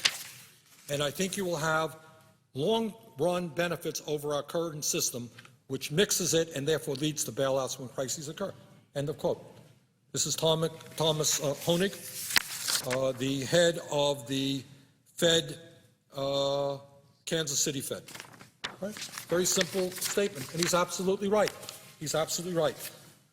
But, and I'm going to get to the reason why in a little while, we've not been able to do this. We've not been able to do this because Wall Street sends their lobbyists down here in droves, and Wall Street provides zillions of dollars in campaign contributions, and Wall Street fights like the Dickens to make sure that any strong provisions that some of us might bring up is defeated. Here is what the president of the Dallas Fed, Mr. Fisher, said, quote, "Based on my experience at the Fed, the marginal cost of too big to fail financial institutions easily dwarf their purported social and macroeconomic benefits. The risk posed by coddling too big to fail banks is simply too great. Winston Churchill said that," he's quoting Winston Churchill, "in finance, everything that is agreeable is unsound, and everything that is sound is disagreeable." End of quote. That's from Churchill. And Mr. Fisher continues, "I think the disagreeable but sound thing to do regarding institutions that are too big to fail is to dismantle them over time into institutions that can be prudently managed and regulated across borders. And this should be done before the next financial crisis, because we now know it surely cannot be done in the middle of a crisis." End of quote. And that's Dallas Fed President Mr. Fisher.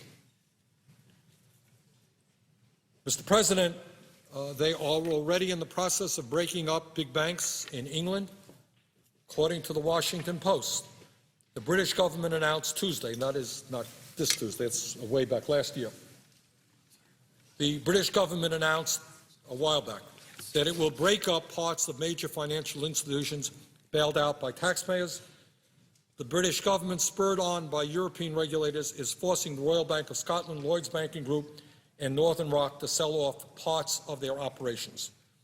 The Europeans are calling for more and smaller banks to increase competition and eliminate the threat posed by banks so large that they must be regulated. They must be rescued. They must be rescued by taxpayers, no matter how they conducted their business, in order to avoid damaging the global financial system. Mr. President, very interesting development occurred on October 15th of last year. On October 15th, and as I mentioned earlier, Alan Greenspan, who was the chairman of the Fed before Mr. Bernanke, and I had our run-ins. Mr. Greenspan, along with Mr. Rubin and others, were the chief proponents, Larry Summers in there, were the chief proponents of deregulation of financial institutions, and Mr. Greenspan and I had more than a few arguments. But on October 15th of last year, Alan Greenspan, who admitted that his views on deregulation were wrong, and I give the man courage for at least admitting that he was wrong. Did a heck of a lot of damage, but at least he had the courage to admit that he was wrong. He was quoted in Bloomberg News as saying, and I quote, "If they are too big to fail, they are too big. In 1911, we broke up Standard Oil, so what happened? The individual parts became more valuable than the whole. Maybe that's what we need to do." End of quote. Alan Greenspan, the architect of deregulation, citing the fact that in 1911 we broke up Standard Oil.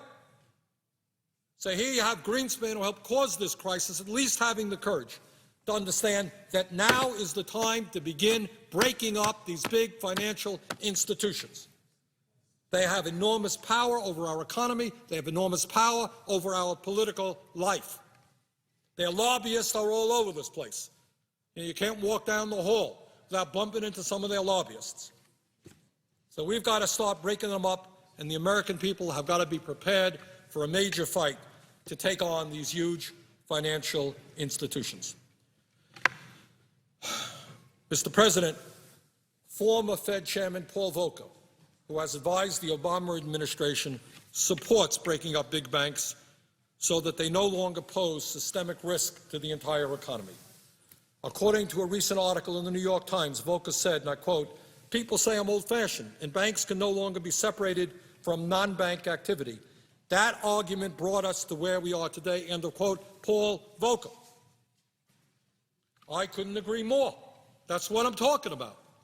You've got to start breaking up 4 financial institutions which led us into the economic disaster we're in right now, that remain much too big to fail, that we're going to have to bail out again and again and again, and that today have a stranglehold on our economy.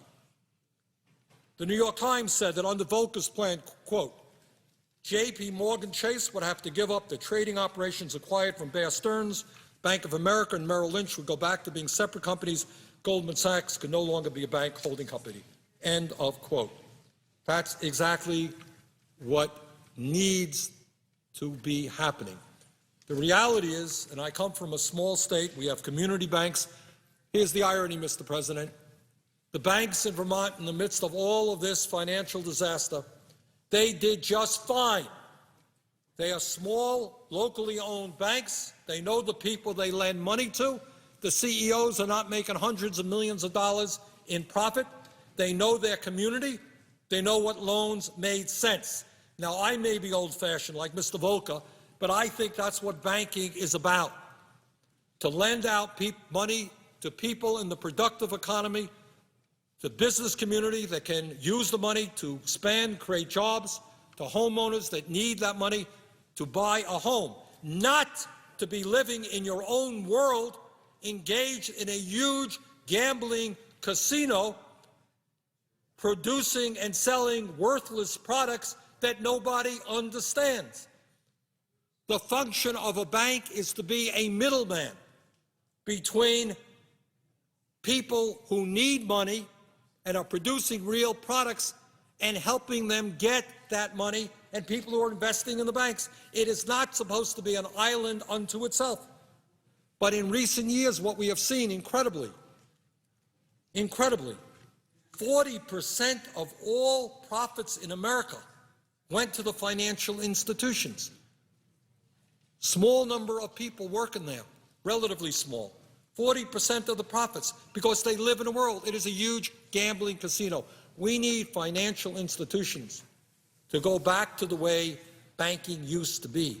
And the job of banks is to provide affordable loans to the productive economy so that we can produce real products, real goods, and we can create real jobs when we do that. Robert Reich, President Clinton's former labor secretary, has said, quote, no important public interest is served by allowing giant banks to grow too big to fail. Wall Street banks should be split up, and soon. We've got a lot of people, some conservatives, some progressives, are saying the same thing.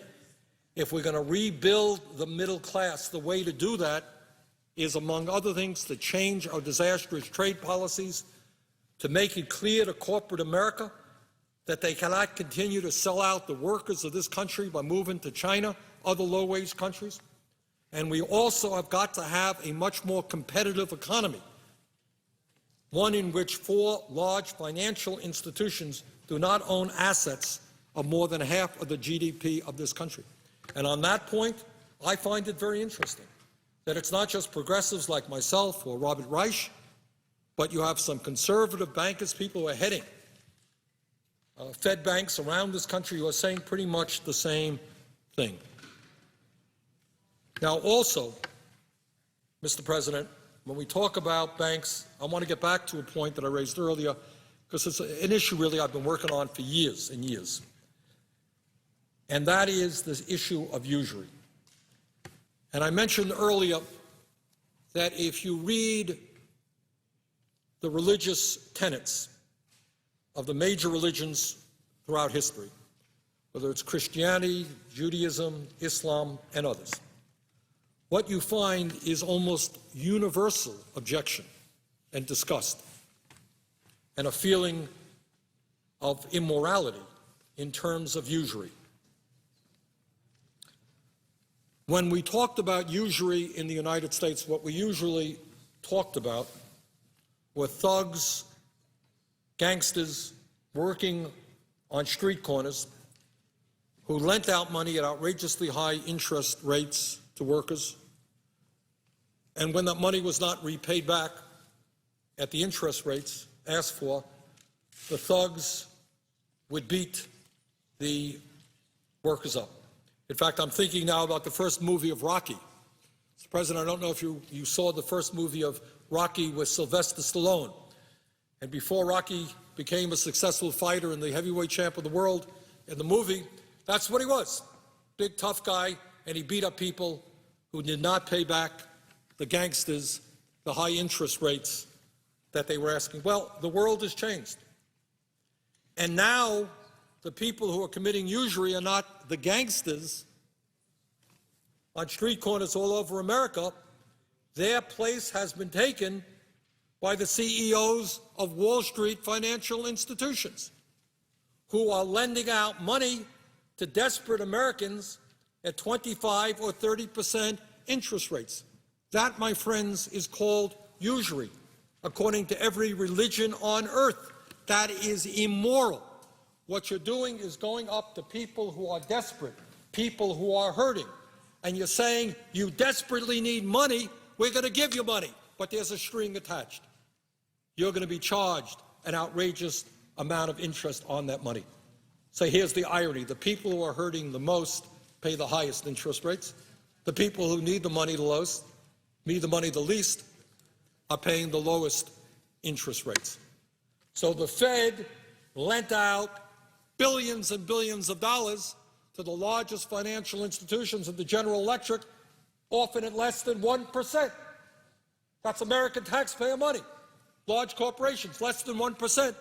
But if you are a worker today and you're having hard times, maybe you're unemployed, you're going to pay 25 or 30% interest rates on your credit, and sometimes more. You have this payday lending where people are paid outrageous sums of money.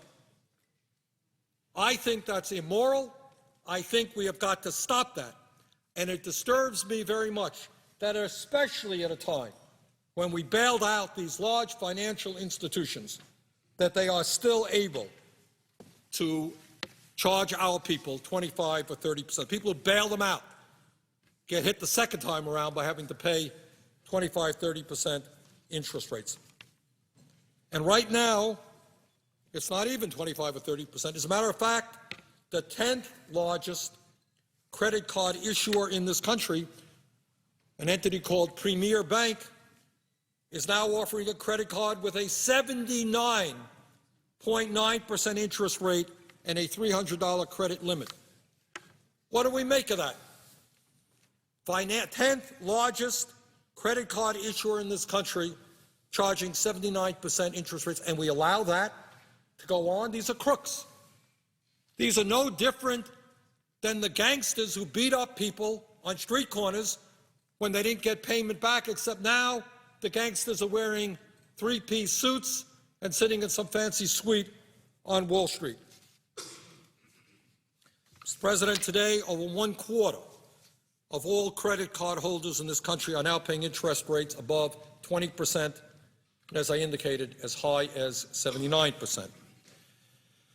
Mr. President, let's be clear. When credit card companies charge over 20% interest on credit cards, they are not engaged in the business of making credit available. What they are involved in is extortion and loan sharking. Nothing essentially different than gangsters, except they dress a lot better. That's all it is. It's thievery, and we tolerate it. And we bail them out. And, Mr. President, it's interesting in terms of these high interest rates, because for many, many years, we have had states, including the state of Vermont, saying that you're not going to charge outrageously high interest rates. For example, between establishing a usury law is not a radical concept, which is what we've got to move at. We've got to put a cap on interest rates. In fact, between 1978 and today, over 20 states in America had laws capping credit card interest rates. In Alabama, the legal maximum rate of interest is 8%. In Alaska, it's 10.5%. Arizona, 10%. Idaho, 12%. Kansas, 15%.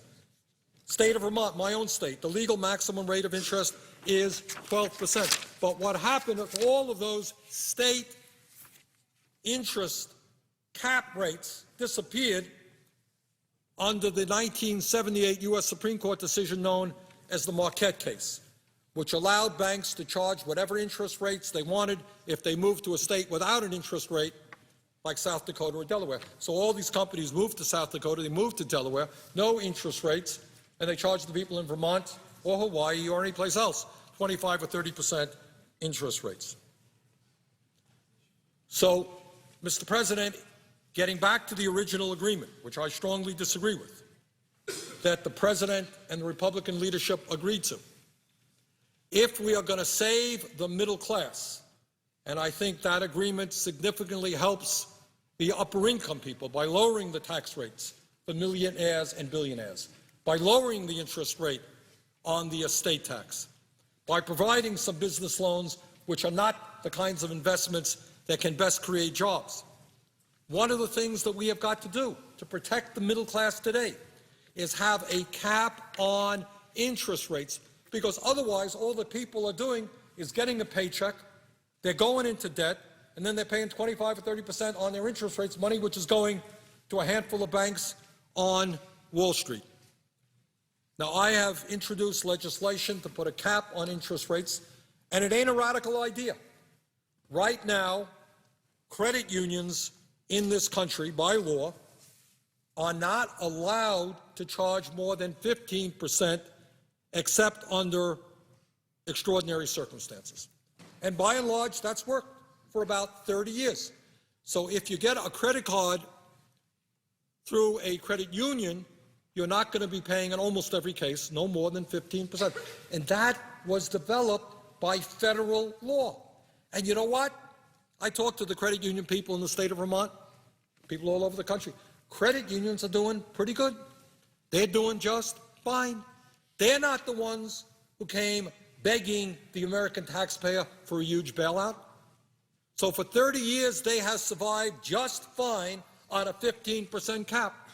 But our friends on Wall Street who caused this recession, our friends on Wall Street who needed a welfare check from the American people in order to survive, our friends on Wall Street who today are earning more money than they did before the bailout, we don't have any cap on the interest rates that they can charge. In my view, if the credit unions have survived and survived well with a 15% max interest rate cap, most they could charge, work for credit unions, it could work for the private banks as well, and that is what we have got to do. According to a recent article, this is not so recent, this is a year ago, an article in the Los Angeles Times, quote, Chris Culver, a legislative and regulatory analyst for the California Credit Union League, said that a rate cap hasn't hurt business for the nearly 400 credit unions represented by his organization. It hasn't been an issue, he said. Credit unions are still able to thrive. So here's my point, Mr. President. Middle class is hurting, unemployment outrageously high, poverty increasing, 50 million people, no health insurance, gap between the very rich, everybody else, manufacturing collapsing, jobs going all over the world, China, Mexico, India. We have got to start protecting the middle class of this country. There are a number of things that we've got to do, but I think one simple thing that we've got to do is tell the crooks on Wall Street, and I use that word advisedly, history will prove that they knew what they were doing, they were dishonest, their business model is fraudulent. You know, there are honest people who occasionally make a mistake, it happens all the time. But there are other businesses which are based on fraud and assume that they're never going to get caught, or when they do get caught, the penalty they have to pay is so little that it's worth it. Because you end up getting caught 1 out of 10 times, you make a whole lot of money, so you pay a fine, somebody goes to jail, maybe, very rarely, for a year. And that's what I think you're seeing on Wall Street. So I think if it's worked very well for the credit unions, I think it can work for the private banks as well.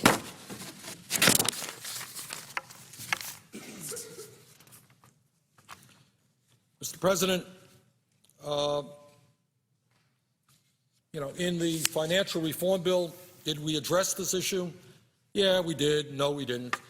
What we said is that the credit card companies have got to be clearer and more honest about their interest rates and how much borrowing money will actually cost. Because before, what they did is they simply lied.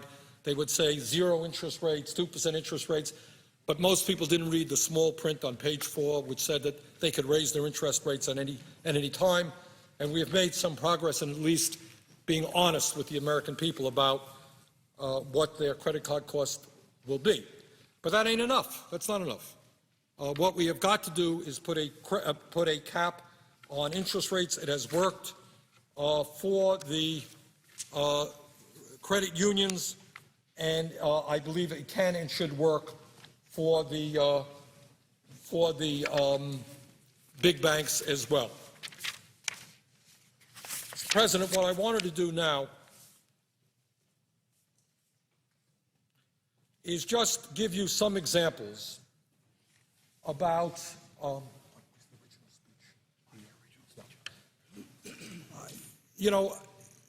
sometimes here, and I'm guilty of that as well, we talk in big numbers, $1 billion here and $1 trillion there, and it adds up. But I think it's also important to look at the flesh and the blood that's out there, the real suffering that people are experiencing. And a while back, what I did was I sent an email out to people in the state of Vermont. And it was a very simple email. It said, tell me, your own words, what's going on in your family? What's going on in your lives in the midst of this terrible recession? Because, again, it's important to get beyond. Yeah, we know that unemployment is 9.8. We know that real unemployment is 16%. We know that 50 million of people don't have any health insurance. We know that median family income has gone down. Poverty has gone up. 25% of our kids are on food stamps. We know all that stuff. And it's important to know that stuff. But behind all of those statistics are flesh and blood and good people who are doing everything they can to survive with a shred of dignity in their lives. So what I did, it was last year, I sent an email out to my constituents in the state of Vermont, and I said very simply, write back to me. Tell me in your own words what is going on in your lives. And I promised them, and we received, I can't remember how many we received, but they were just hundreds and hundreds and hundreds of responses. It really quite amazed me. And frankly, Mr. President, it was hard to read these letters from decent, good people about what was happening to their lives. And what I said to them, if it's okay with you, what we'll do is publish what you have written to me. We won't use your names, of course. I don't want to embarrass anybody. And we will read some of these stories right here on the floor of the Senate. And that's what I did. Didn't read them all, but I read some of them. Because it's important for us sitting here inside the Beltway not to forget what's going on in the real world, whether it's Hawaii, Vermont, California, or any place. And here's a letter from 2 mothers in Vermont. The first is from a woman in a rural area. The second is from a single mother in a small city. In Vermont, frankly, we don't have too many big cities. In my very, very beautiful state, where I expect the weather is very, very cold today, our largest city is all of 40,000 people. That's Burlington, Vermont, and I was honored to have been the mayor of that city for 8 years. And then we have most of our people living, certainly the vast majority of our people living in towns of less than 1,000, towns of 500. I lived for a while in a town of Standard, Vermont, way up in the northeast kingdom of Vermont, which has probably 150 people in it. And that's not uncommon in Vermont, a lot of small towns. So here are the 2 letters that we received. One from a woman in a rural area. She says, my husband and I have lived in Vermont our whole lives. We have 2 small children, a baby and a toddler, and felt fortunate to own our own house and land. But due to the increasing fuel prices, we have at times had to choose between baby food and diapers and heating fuel. Now in Vermont, I don't know about Hawaii, but in Vermont, heating fuel gets up there when the weather gets 20 below zero and you're buying oil. It's an expensive proposition. We've run out of heating fuel 3 times so far, and the baby has ended up in the hospital with pneumonia 2 of the times. We try to keep the kids warm with an electric space heater on those nights, but that just doesn't do the trick. My husband does what he can just to scrape enough money for car fuel each week, and we've gone from 3 vehicles to 1 just to try and get by without going further into debt. We were going to sell the house and rent, but the rent around here is higher than what we pay for our mortgage and property taxes combined. Please help. That was what she asked of me and her government. Please help. She didn't ask me to lower taxes for billionaires. She is speaking for tens of millions of people in this country who are in desperate need of help. Here's another letter that comes from a woman who lives in a larger town. I am a single mother with a 9-year-old boy.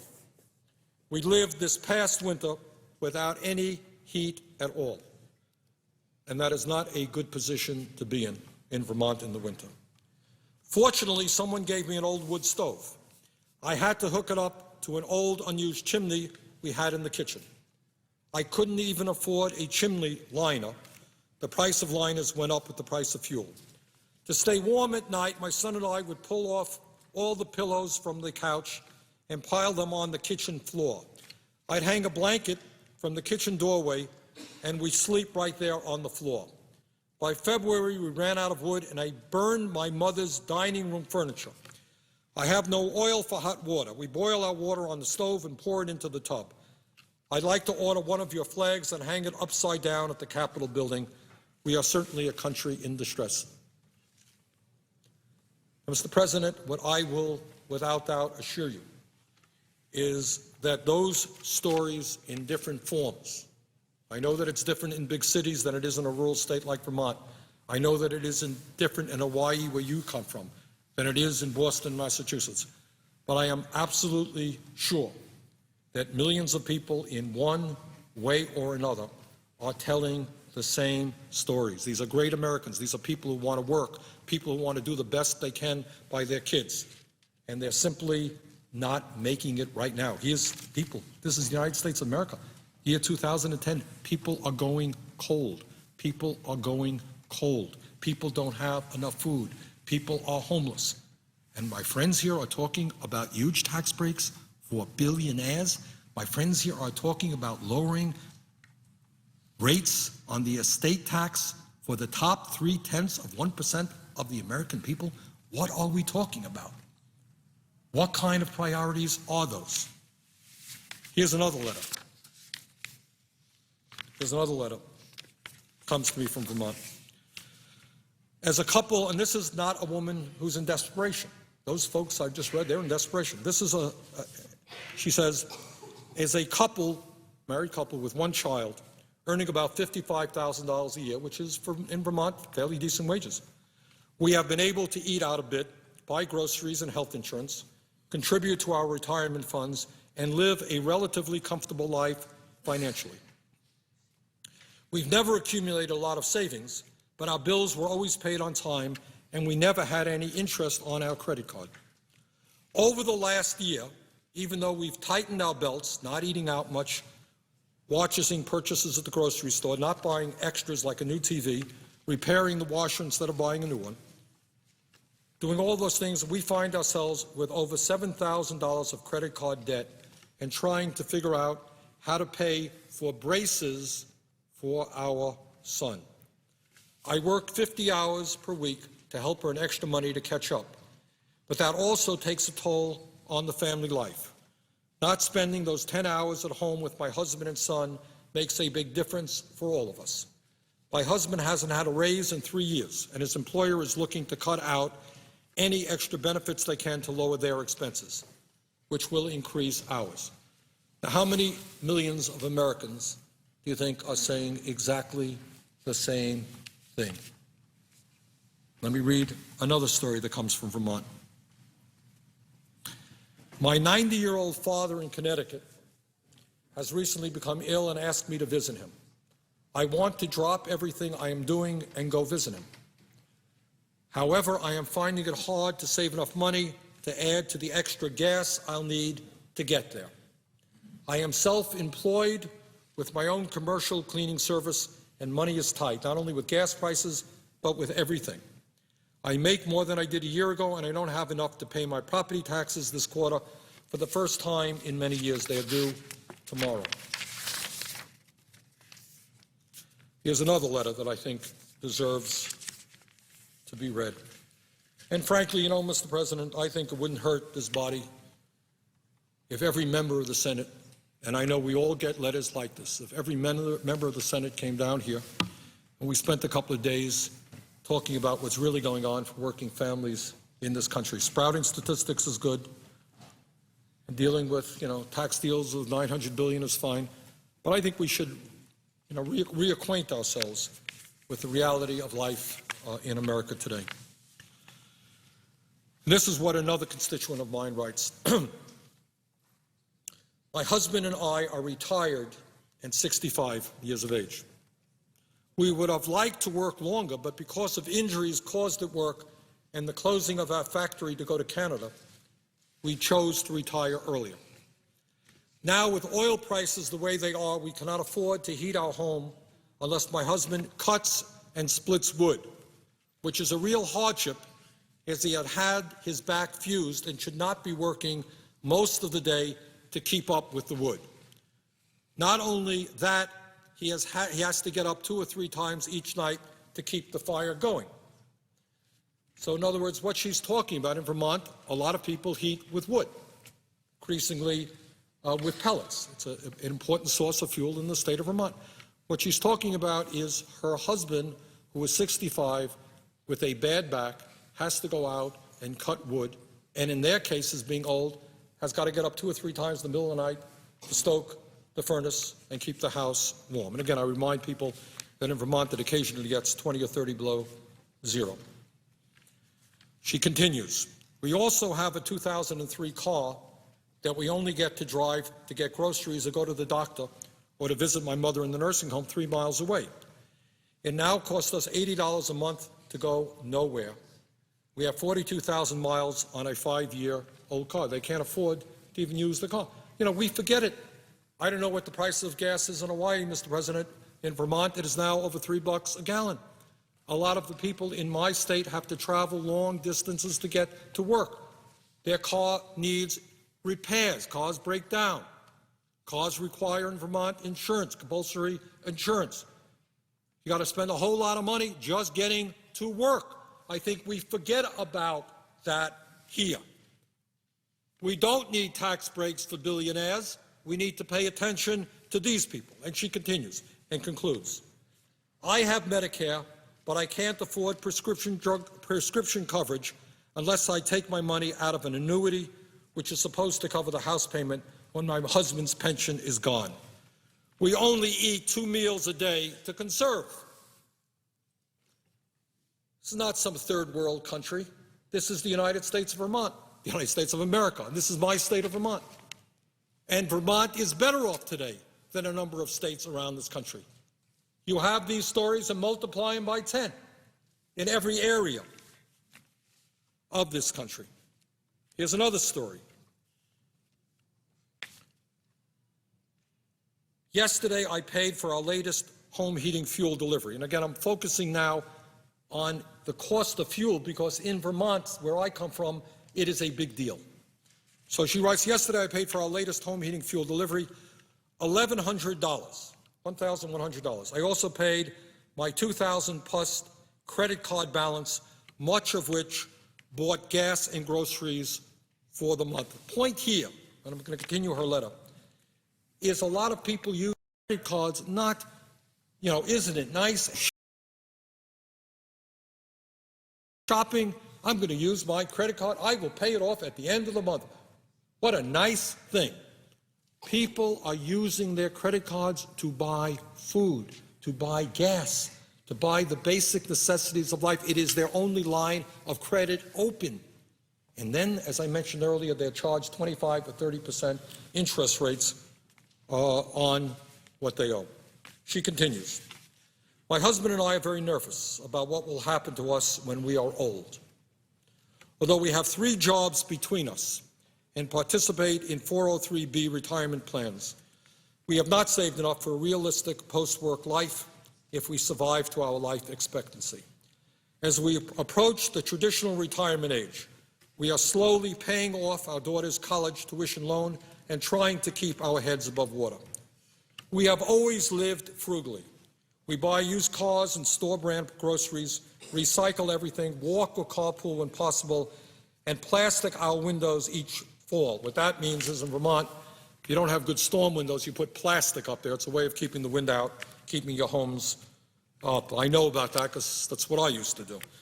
Even so, if and when our son decides to attend college, we will be in deep debt at age 65. Please," and here she ends this, "P.S. Please don't use my name. I live in a small town, and this is so embarrassing." So embarrassing. We should be embarrassed, Mr. President, not her.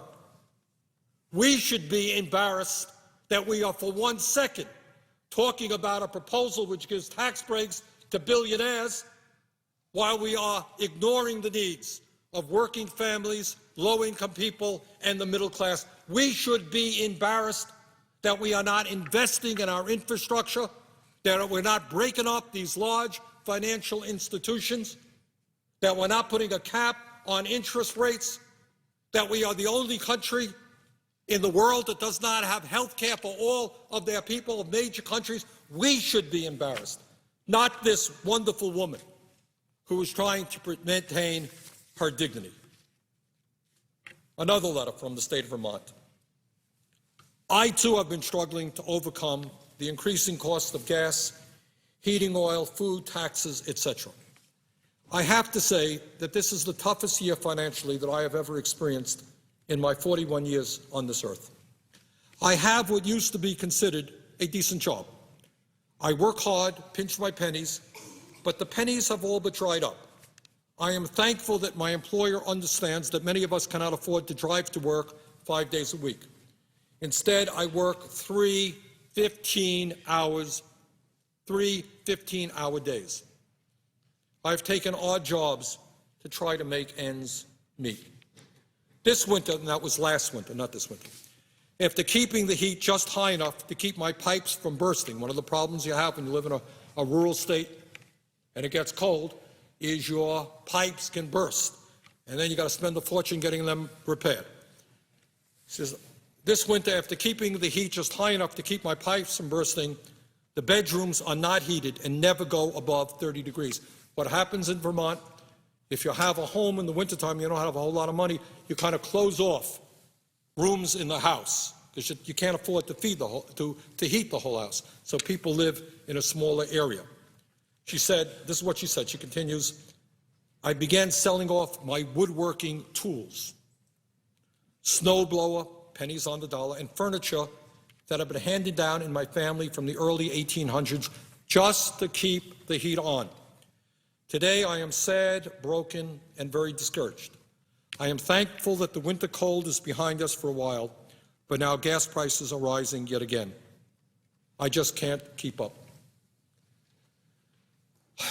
Now that's the story from one person in Vermont, but Mr. President, that is a story for millions and millions of Americans. Another story. And the reason I'm reading these stories, and I appreciate my staff bringing this booklet down here, is this puts flesh and blood and real life into statistics. The statistics are frightening enough. But this tells us what happens when the middle class of this country collapses. It tells us what happens when people lose decent-paying jobs. It tells us what happens when the government is not providing the kind of basic support system that it should for people in need. Here's another letter. "As a single parent, I am struggling every day to put food on the table. It's the United States of America, and people are talking in my state of Vermont and all over this country about struggling to put food on the table. You know, Mr. President, what comes to my mind now is there have been, I don't know if you saw them, some articles in the papers that because of the bailing out of Wall Street and the fact that Wall Street is now again profitable and the fact that the executives there are now making more money than they made before the bailout, these guys are going to restaurants and they pay thousands of dollars for a bottle of wine, pay hundreds and hundreds of dollars for some fancy dinner. And in my state and all over this country, there are people who are wondering where their next meal is coming from. Then she continues, she says, our clothing all comes from thrift stores. I have a 5-year-old car that needs work. My son is gifted and talented. I tried to sell my house to enroll him in a school that had curriculum available for his special needs. After 2 years on the market, my house never sold. The property taxes have nearly doubled in 10 years. And by the way, let me pick up on that point. You know, Mr. President, we don't deal with property taxes here. I did when I was a mayor. But if we are not adequately funding education, if we do not adequately help cities and towns all over this country in terms of fire protection, in terms of police protection, in terms of housing, a lot of that burden falls on the very, very regressive property tax, which in my state of Vermont is very high, and you find it referred to time and time again. Property taxes are going up. The property taxes have nearly doubled in 10 years, she writes, and the oil to heat is prohibitive. To meet the needs of my son, I have left the house sit and moved into an apartment near his high school. I don't go to church many Sundays because the gasoline is too expensive to drive there. She writes, I don't go to church many Sundays because the gasoline is too expensive for me to drive there. Every thought of an activity is dependent on the cost. I can only purchase food from dented canned stores. Does anybody in Congress know what a dented canned store is? Do you know that many, many people buy their groceries and they get them cheaper because the cans are dented? Most members of the Senate and the House, most governors do not get their meals from dented cans, but huge numbers of Americans do. And then she concludes, I am stretched to the breaking point with no help in sight.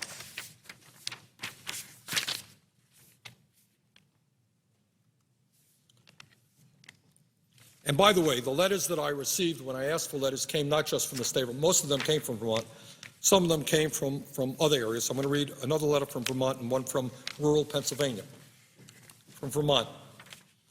Due to illness, my ability to work has been severely limited. I am making $10 an hour, and if I am lucky, I get 35 hours a week of work. Let me just pull away from the letter. That is not an unusual wage in the state of Vermont. That is not an unusual wage all over America. That's what people earn. $10 an hour times 40 hours. He doesn't get 40 hours. He makes $350 a week. 10 times 40, 400 times 50, $20,000 a year, $21,000 a year. Shock of all shocks. That's reality. That's what people are trying to live on. Those are the people that we should be helping, not the CEOs on Wall Street who will get $1 million a year in a tax break if this deal goes through. Not the people, the top 0.3% that our Republican friends want to help by repealing the estate tax, which will cost us $1 trillion in 10 years. Maybe we should concentrate on helping people who are trying to get by eating food from dented cans, or people who can't afford to drive to church on Sunday because they can't afford the price of a gallon of gas. Maybe we should remember who sent us here and who made this country. She writes, I'm making $10 an hour, and if I'm lucky, I get 35 hours a week of work. At this time, I'm only getting 20 hours, as it is off-season in Stowe. Stowe, Vermont is a beautiful, beautiful town. Hope everybody comes to visit us up there. Great skiing. But it's a resort town. Big time in the winter. We're doing better in the summer there. But it's a resort town. And resorts get more business in the winter and the summer, less time elsewhere. So what she's talking about is that it's off-season up there, and she's only getting 20 hours a week. of work at $10 an hour. It does not take a mathematician, she writes, to do the figures. How are my wife, I'm sorry, this is a man, not a woman. How are my wife and I supposed to live on a monthly take-home income of less than $800 a month? We do it by spending our hard-earned retirement savings. I am 50 and my wife is 49. At the rate we are going, we will be destitute in just a few years. The situation is so dire, it is all that I can think about. Soon, and this is from a 50-year-old gentleman, soon I will have to start walking to work an 8-mile round trip because the price of energy is so high that it's either that or going without heat. 50-year-old guy, $10 an hour, 20 or 30 hours a week. His choice is either walking 8 miles to and from his job in Stowe or else not heating his home. And then he concludes, and this happens in Vermont all of the times. It's quite unbelievable. He says, as bad as our situation is, I know many in worse shape. We try to donate food when we do our weekly shopping, but now we are not able to even afford to help our neighbors eat. What has this country come to? I don't know about other parts of the country. I'm sure it's the same. But in Vermont, if you go to a grocery store, there's often a bin out there in front where people buy food and they, drop a can of peas or a can of corn or something into it. So here is a family. Here is a guy who is now faced with the reality of having to walk 8 miles to and from work, and he's upset at himself that he doesn't have the money to buy food for his neighbors who he thinks are even worse off than he is. That's the good people of Vermont and America. They're all over this country, good and decent people who do worry about their neighbors. And then you got the lobbyists here representing the largest corporations in the world, where the CEOs make tens of millions of dollars a year, and their job is to squeeze the middle class and these families harder and harder, cut back on their benefits in order to give tax breaks to the richest people in this country. What a difference in attitude. A poor man faced with the choice of either walking 8 miles to and from his job or losing his heat, worried about his neighbors, and you got the lobbyist here worrying about the richest people in the world and winning. Then I got a letter that comes not from Vermont, comes from rural Pennsylvania. I am 55 years old and worse off than my adult children. I have worked since age 16. I don't live from paycheck to paycheck. I live day to day. I can only afford to fill my gas tank on my payday. Thereafter, I put $5, $10, whatever that I can. I cannot afford to buy the food items that I would. I am riding around daily to and from work with a quarter of a tank of gas. This is very scary. It's like I can see myself working until the day that I die. And trust me, the gentleman is talking about getting older, worrying about working till the day that he dies. We're already seeing this. You go to grocery stores in Vermont, you see old people who should be sitting home with their grandchildren. You know what they're doing? They're packing groceries. And then we have some geniuses on this deficit reduction commission, people who made their money on Wall Street. They've got a brilliant idea. Let's raise the Social Security age to 68, 69 years old, so that people like this will have to work, in fact, to the day they die. He continues, this is not from Vermont, this is from Pennsylvania. I do not have a savings, no credit cards, and my only resources are through my employment. I have to drive to work as there are no buses from my residence to work. I don't know how much longer I can do this. I am concerned as gas prices climb daily. I am just tired. The harder that I work, the harder it gets. I work 12 to 14 hours daily, and it just doesn't help. I'm not saying, Mr. President, that every person in America is experiencing these stories. They're not. A lot of people are doing fine. They have good jobs. Their kids are doing well. They're taking care of their parents. A lot of people are doing just fine. But we would be fools and dishonest not to understand the reality of what's going on in this country. And it breaks my heart, and I know that it breaks the hearts of millions of people in this country to see what is going on in this great nation of ours. That so many people are hurting, that so many parents. I don't know if I have that letter here or if it's in another booklet, but I'll never forget one letter that I received, and that is these people, you know, my parents never went to college. My father never graduated high school, and they wanted their kids to get an education. That's what they wanted, and we did. And it was very important, and how proud my mother was of that.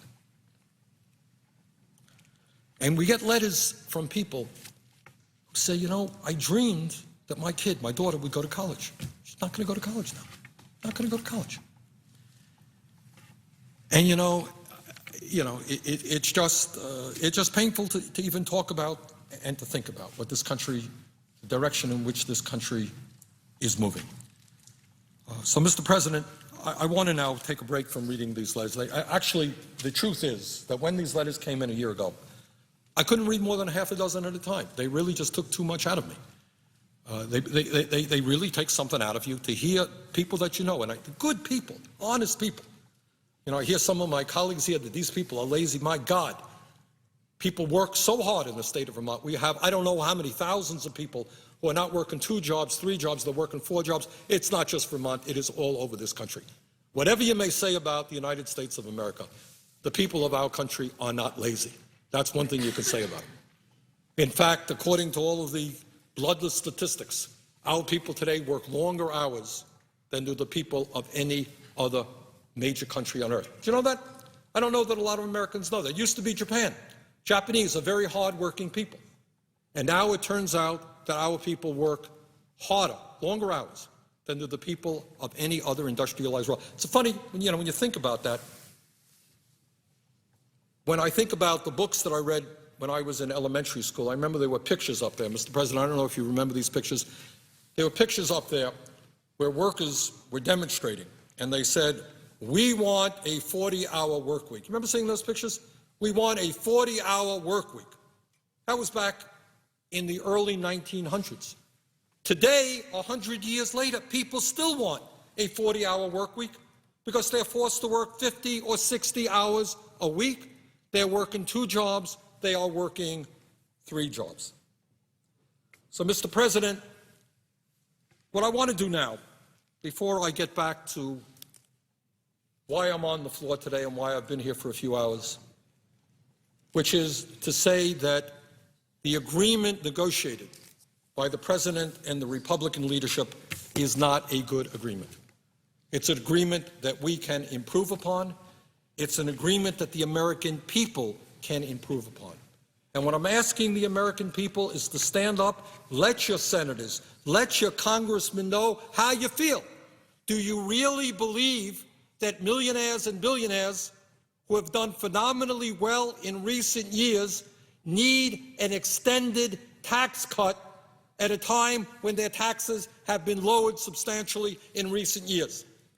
Do we really need to give tax breaks to the rich in order to drive up the national debt so that our kids and grandchildren will pay higher taxes in order to pay off that national debt caused by tax breaks for the rich?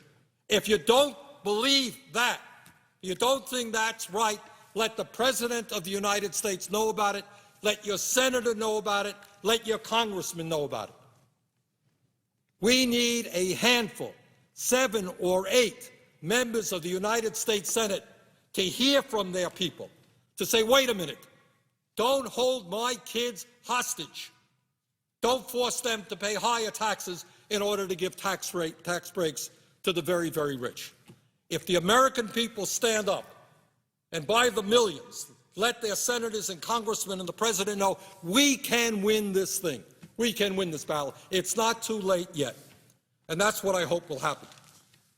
Now, Mr. President, when we talk about why things go on the way they are here in Washington and why so many people back home whether they're Democrats, Republicans, I am an independent, whether they're conservatives, progressives, moderates, whatever they are. There is a huge feeling of anger and frustration, and in fact disgust at what goes on here in Washington. And I've just read some letters from people, and you can multiply those letters by 1 million, and people are saying, don't you hear us? Don't you know what's going on in our lives? Don't you know the worries we have for our kids, for our parents? Aren't you listening to us? And in many ways, I'm afraid the United States Senate is not listening to them, nor is the House, nor is our government. And one of the reasons why, and what worries me so much about this growing concentration of wealth and income in this country, is that when the rich get richer, they don't just simply put their money under the mattress. They don't simply go out and buy yachts and planes and 18 homes and all the things that rich people do. They do that, but they do something else. What they say is, I'm not rich enough. I need to be richer. What motivates some of these people is greed and greed and more greed. There is no end to that. So what they do is they do things like hire lobbyists who are all over Capitol Hill. These lobbyists, sometimes former leaders of the Republican Party, former leaders of the Democratic Party, former hotshot lawyers, bright people, and their job is to make sure that the legislation that we pass, such as this major tax bill, that this legislation benefits not ordinary Americans, not the people whose letters I have just read, not those people, but the wealthiest people in this country and the largest corporations. And I want to just mention something. A very good friend of mine, and I do a radio show with him every Friday afternoon. I'm afraid I missed it today, and that's Tom Hartman. And Tom is the author of a number of wonderful books. In his latest book, which is called Rebooting the American Dream, 11 Ways to Rebuild Our Country, Tom writes, he talks about lobbying, which is an issue we have got to deal with in this country. He says, and I quote, page 104, given how lucrative lobbying is as an investment, it's become a huge business. In other words, what he is talking about is if you got a good lobbyist, and that lobbyist changes a few words in a bill, your company or you as an individual can end up with huge amounts of money, just changing a few words. In this case, language that we're working on now is whether or not we extend the Bush tax breaks for the top 2% for many millionaires and billionaires. Some lobbyists representing the rich and the powerful are determined to keep that language in there. So it's an investment. So you spend a few $1 million, an organization spends a few $1 million on a lobbyist, but if you ended up getting back hundreds of millions of dollars in tax breaks or corporate loopholes or other benefits, it's a very good investment. That's what Tom Hartman's writing about. He says, given how lucrative lobbying is as an investment, it's become a huge business. In February 2010, the Center for Responsive Politics laid out which industries had invested how much in Congress the previous year. Overall, it found that in 2009, the number of registered lobbyists who actively lobbied Congress was 13,694, and the total lobbying spending, get this, total lobbying spending in 2009 was $3.47 billion, a 240% increase since 1999, 10 years, more than tripling, I guess. In 2009, the company spent $3.47 billion in lobbying. And Mr. President, we have 100 members of the United States Senate. You have 435 members of the House. And listeners or the viewers can get out their calculating machine and you divide it up. How much money the big money interests are spending trying to influence Senator Inouye or myself or the other 98 members of the Senate or 435 members of the House. They are flooding this institution with money. Let me give you just a breakdown of where that money is coming from. what they call miscellaneous business, that's retail and manufacturing, etc., 558 million in 1 year, 2009. Healthcare, 543 million. Now, by the way, that was before healthcare reform. My strong guess, I will be very surprised if that number did not double. If you are a healthcare lobbyist this year, trust me, you are doing very, very well. They are all over this place, making sure that we did not pass a really strong healthcare bill, for example, a Medicare for All single-payer program, which I support. On top of that, you got the finance, insurance, and real estate industries combined spent $465 million. And again, that was before we dealt with financial reform. I suppose, Mr. President, that the recent legislation that we dealt with, health care reform and financial reform, was a real boon to the lobbyists around here, because they really could go out and earn their money. But that was before that. Finance, insurance, and real estate only spent $465 million in 1 year to influence 100 members of the Senate and 435 members of the House. Energy and natural resources. Well, as I mentioned earlier today, ExxonMobil last year made $19 billion, paid nothing in taxes, got a $156 million refund. ExxonMobil and other companies are putting all kinds of money into phony organizations telling us that global warming isn't real and we don't have to transform our energy system. Cost a lot of money to do that. The energy and natural resources companies spent $408 million in 2009 alone. This is 1 year, folks, 1 year.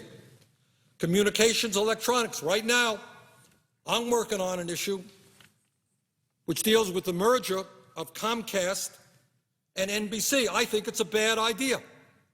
Comcast is the largest provider of cable services in America, huge role in the internet. NBC is one of the largest media conglomerates in America, and what they're trying to do right now is to merge these two huge companies. I think the problem in America is we have too few companies controlling what goes on. We have too much of a concentration of ownership, and that merger is bad. Well, I can assure you, know for a fact, that you got all these lobbyists from the media industry, from communications. They're right here rallying, trying to do their best to make sure this merger, other type mergers, take place. $360 million from the communications electronics industry. Then we have other types of organizations as well. Bottom line, in the year 2009, they spent $3.47 billion, almost $3.5 billion on lobbying. And you know what? You get what you pay for. And that's just lobbying. We're not talking about campaign contributions. We're not talking about the huge sums of money it now takes to run for office in the United States. And we're not talking about where that money comes from. And we're not talking about the Citizens United horrendous decision reached by the Supreme Court, which allows billionaires and all of these companies and their executives to put money into campaigns and not even have to be identified. We're not even talking about it. This is just lobbying, just lobbying. So if you wonder why we are having a serious discussion about whether or not we should give tax breaks to millionaires and billionaires while the middle class is collapsing and tens of millions of people have no health insurance, and we have the highest rate of child in poverty, and we have the most unequal distribution of wealth and income of any country, if you're wondering how we would consider for 1 minute talking about more tax breaks for the rich, then you don't know much about what goes on here in Washington, and you don't know about campaign contributions and the degree to which big money buys and sells politicians. Mr. President, what I want to review again, because the reason I'm down here today, and I've been here for a few hours, is to voice my very strong opposition to the agreement that was reached between the Republican leadership and President Obama. I think that the American people don't like this agreement. All I can tell you, and I don't know what's going on in your office, coming from Alaska, Mr. President, but I can tell you that in the last 3 days, between phone calls and emails, we've probably gotten 5,000. We've heard from about 5,000 people, many from Vermont and some from out of state as well. The opposition to this agreement is probably 99%. People cannot understand why in a million years, with a $1.7 trillion national debt and a $1.4 trillion yearly deficit, we would be thinking for 1 second, about giving tax breaks to the richest people in this country who are already doing fabulously well. So, Mr. President, I'm down here today, and I have been for a few hours, to urge my colleagues and, more importantly, the American people to say no to this agreement. If we stand together, if the American people write or email or call their senators and their congresspeople, I think we can turn this thing around. I think we can come up with an agreement that makes us all proud rather than one that we have to be ashamed of. I know there was an editorial back in the state of Vermont that I saw. I don't remember the exact title, but something to the effect, this agreement stinks, it's odious, but it's better than nothing. Well, I don't think that has to be the choice, awful or better than nothing. I think the choice can actually be a good agreement. And I think if the American people stand with those of us who are opposing this agreement, we can pull this off. We can defeat this agreement and come up with a much better one that does not force our kids and grandchildren to pay higher taxes in order to provide huge tax breaks for the richest people in this country. So, Mr. President, in talking about the reasons that I am opposed to this agreement, one of the other reasons is that while the President and the Republican leadership say, well, you know, this is just a temporary extension, just going to be for 2 years, just temporary. You know and I know that when you talk about temporary here, it becomes long-term and then perhaps becomes permanent. If we extend these tax breaks for the top 2% now, my strong guess, and I hope I'm wrong, and I certainly hope that this proposal is defeated, but if we extend them for 2 years, my strong guess is they will be 2 years from now extended again. And depending on the politics of what goes on here, they could be extended permanently. Our Republican colleagues, as you well know, wanted to extend them for 10 years at a cost of $700 billion increase in our national debt. Our Republican friends are fighting hard to completely repeal the estate tax, which would cost us $1 trillion, $1 trillion in 10 years in increased national debt. So the point that I've got to make, and I want to emphasize this point, is that when people talk about these things being short-term, being temporary, take those thoughts with a grain of salt. Maybe that's the case. I don't think it is. So I think once you move over the cliff and make that decision to extend these tax breaks, they're going to be extended long-term. And here's the reason why. I mean, you have right now the dynamic here is the president campaigned against these tax breaks. The president does not believe in extending these tax breaks to the rich, but he felt he had to make a compromise. I thought he made a bad compromise. But our Republican friends are saying over and over again that if you end these tax breaks to the rich, you are raising taxes. 2 years from now, in the midst of a presidential campaign, when President Obama, if he is the Democratic candidate, says, don't worry, I'm going to oppose these extensions of tax breaks to the rich, his credibility has been severely damaged, and the American people know it. Can they trust him? That's what he told them then. and that's what he'll tell him in 2 years. Is he going to be believed? I don't think so. So these tax breaks, while ostensibly for 2 years, may in fact be for a lot longer than that. Mr. President, I would also say that while we have talked about primarily the discussion has centered around extending tax breaks, personal income tax breaks for the very rich, there are other tax breaks in this proposal equally odious.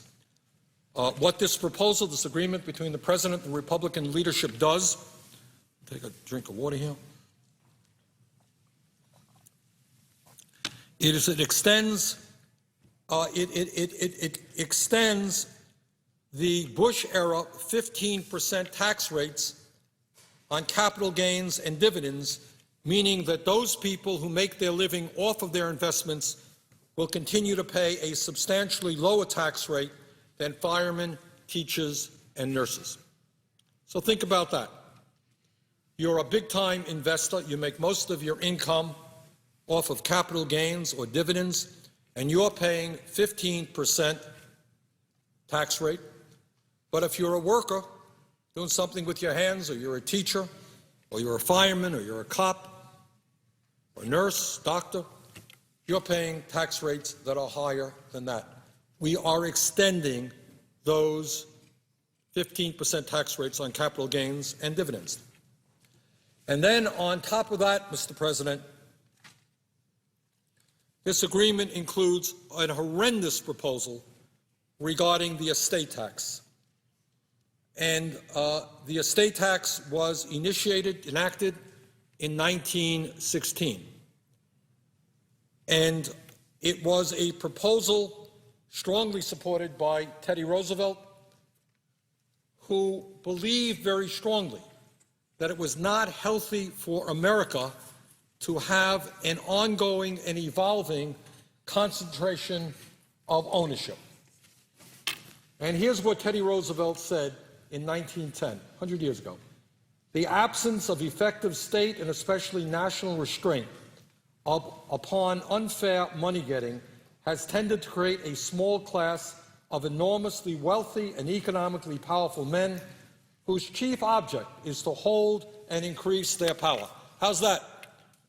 100 years ago, that's what he said. I would say that he got it right, that what he said then is even more true today. And then he says, no man should receive $1 unless that dollar's worth of service rendered, unless that dollar represents a dollar's worth of service rendered, not gambling in stocks, but service rendered. The really big fortune, the swollen fortune, by the mere fact of its size acquires qualities which differentiate it in kind as well as in degree from what is passed by men of relatively small means. Therefore, I believe in a graduated inheritance tax on big fortunes, properly safeguarded against evasion and increasing rapidly in amount with the size of the estate. End of quote. Hence the estate tax. Unfortunately, under the agreement,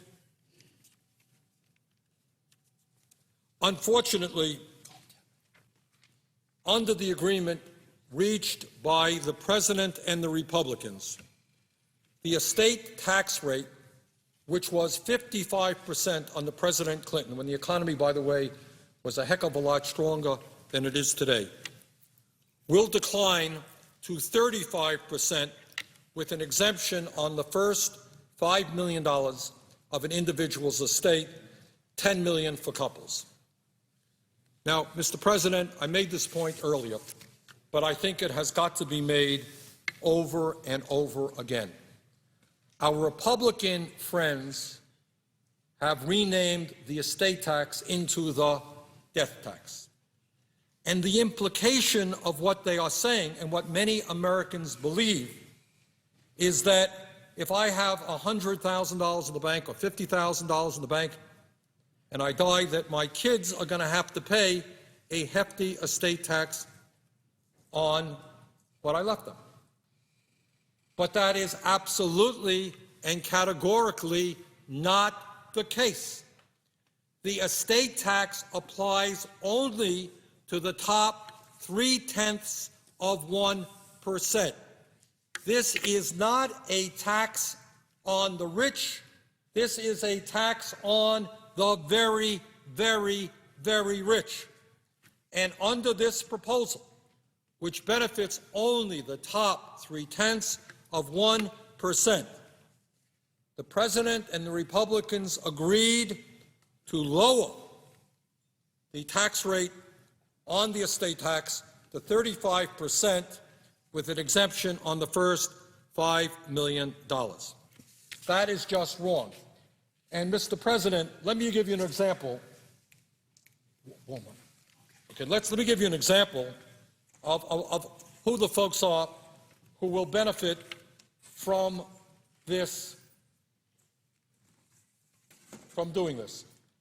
Many of my Republican colleagues have been pushing very hard, not just to lower the tax rate, and by the way, this 35% is lower, I think, than they had dreamed they would get with a $5 million exemption.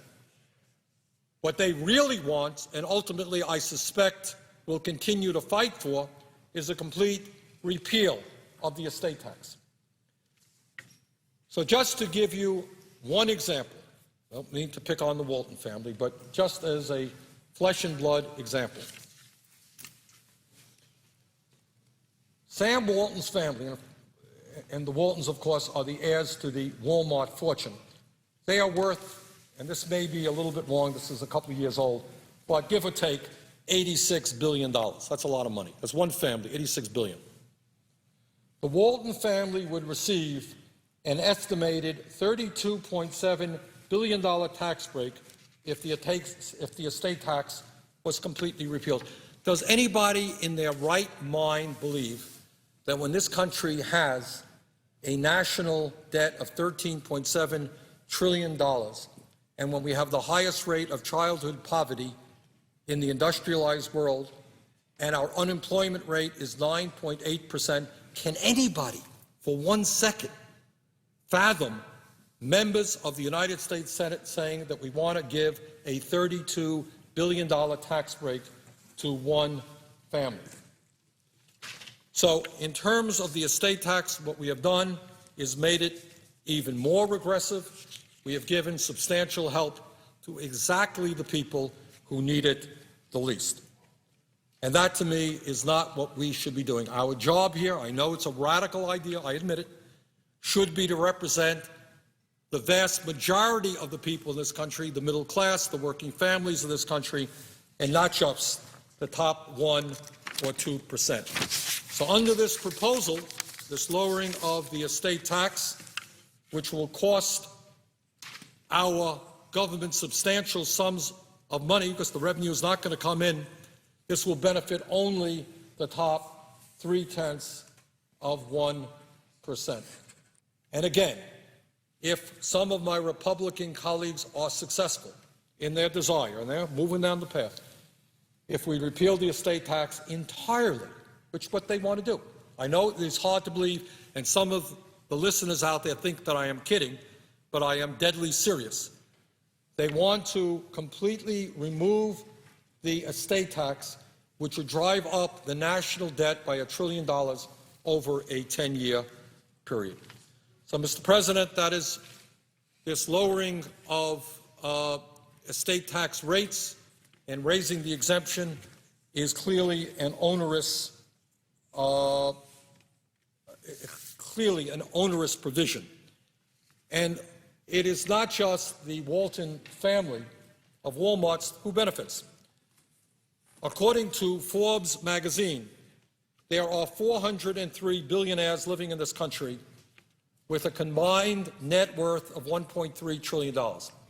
That's not shabby. That's pretty good. 403 billionaires are worth $1.3 trillion. Anyone lucky enough to inherit this extraordinary wealth would benefit the most from repealing the estate tax. As Robert Frank wrote in his book, Richistan, the wealthiest people in this country accumulated so much wealth that they have been competing to see who could own the largest private yacht, who could own the most private jets, who could own the most expensive cars, jewelry, artwork, etc. In 1997, for example, Leslie Wexner, the chairman and CEO of Limited Brands, the company that owns Victoria's Secret, and none of us know what Victoria's Secret is, I know that, paid a German shipmaker to build what was then the largest private yacht in the United States. It's called the Limitless. And there is a photo, I guess this is the photo, it's a nice boat. It stretches 315 feet and has 3,000 square feet of teak wood and a gym. Got a gym. According to Forbes magazine, Mr. Wexler is one of the wealthiest 400 people in this country, worth an estimated $2.3 billion. Permanently repealing the estate tax would allow Mr. Wexner's 2 children to inherit all of his wealth without paying a nickel to help this country deal with the enormous problems that we have. So I wish Mr. Wexner, and I don't know him, I hope he is alive and well, and I wish him a long life. But I believe very strongly that in this country, if we are going to see the middle class survive and our kids do well, we cannot repeal the estate tax and we cannot lower estate tax rates. Mr. President, I want to get to another issue which I've talked about earlier, which I think there is some misunderstanding. And I know, Mr. President, you raised this issue, and I'm glad you did at a recent meeting that we had. You know, all over the country, people say, isn't it great? We are going to lower the payroll tax on workers. We're going to go from 6.2%, which workers now pay, down to 4.2%. People are going to have more money in their pocket, which certainly is a good thing. It's going to cost us $120 billion in Social Security payroll tax. Here's the point. Yes, we do want to put more money in workers' pockets. That's why many of us in the stimulus package supported a $500 or $400 a year tax break for every worker, virtually every worker in America. That's what we said. We want people in these difficult times to be able to have the money to take care of their families, and when they have that money, they go out spending it, and when they spend it, they create other jobs because people have got to provide goods and services for them. It has a good stimulus impact. Yes, we do want workers to have more money in their pockets. But while this idea of lowering the payroll tax sounds like a good idea, in truth, it really is not a good idea. And Mr. President, I don't know if you know this, but this idea originated from very conservative Republicans whose intention from the very beginning was to destroy Social Security by choking off the funds that go to it. Do you have that other quote from the guy you gave me? And this is not just Bernie Sanders' analysis. Mr. President, there was recently, and I distributed it recently at a meeting that we held, a news release that came from the National Committee to Preserve Social Security and Medicare. And the headline on that press release is, "Cutting Contributions to Social Security Signals the Beginning of the End. Payroll Tax Holiday is Anything But." And what the National Committee to Preserve Social Security and Medicare, which is one of the largest senior groups in America, well understands is that there are people out there who want to destroy Social Security, and one way you do that is you divert funds into the Social Security Trust Fund, and they don't get there. Now, what the President and others have said is not to worry, this is just a one-year program, just 1 year. And in fact, they say the General Treasury will pay the difference. So the Social Security Trust Fund is not going to lose funding. Here's the problem. The problem is that historically, and the reason we have a $2.6 trillion surplus today in Social Security, reason why Social Security is good for the next 29 years to pay out all benefits, is because it comes from the payroll tax. It is not dependent upon the whims of Congress and the Treasury. Now, the president, Republicans say, well, this is just a one-year program. Don't worry. I do worry. I worry that once you establish this one-year payroll tax holiday, that next year our Republican friends will say, oh, you want to end that? You're going to be raising taxes on workers. And enough people will support that concept, and this one-year payroll tax holiday will become permanent. And when you do that, you're going to be choking off over a period of years trillions of dollars that we need to make sure that Social Security is viable and is there for our kids and our grandchildren. But don't listen to me. Listen to somebody who knows a lot more about this issue than I do. Barbara Kennelly is a former congresswoman from Connecticut. She's the president and CEO of the National Committee to Preserve Social Security and Medicare. And this is what Barbara Kennelly says. She says, quote, even though Social Security contributed nothing to the current economic crisis, it has been bartered in a deal that provides deficit-busting tax cuts for the wealthy.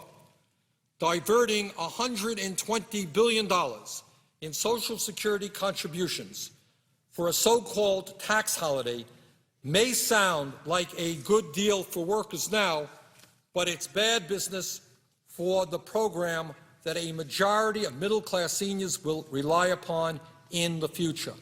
End of quote, Barbara Kennelly. The headline, cutting contributions to Social Security signals the beginning of the end. This is not a good approach. Providing and figuring out a way that we can get more money into the hands of working people, as we did in the stimulus package, does make a lot of sense. Going forward with a payroll tax holiday is a backdoor method to end up breaking Social Security, and it's not anything that we should support.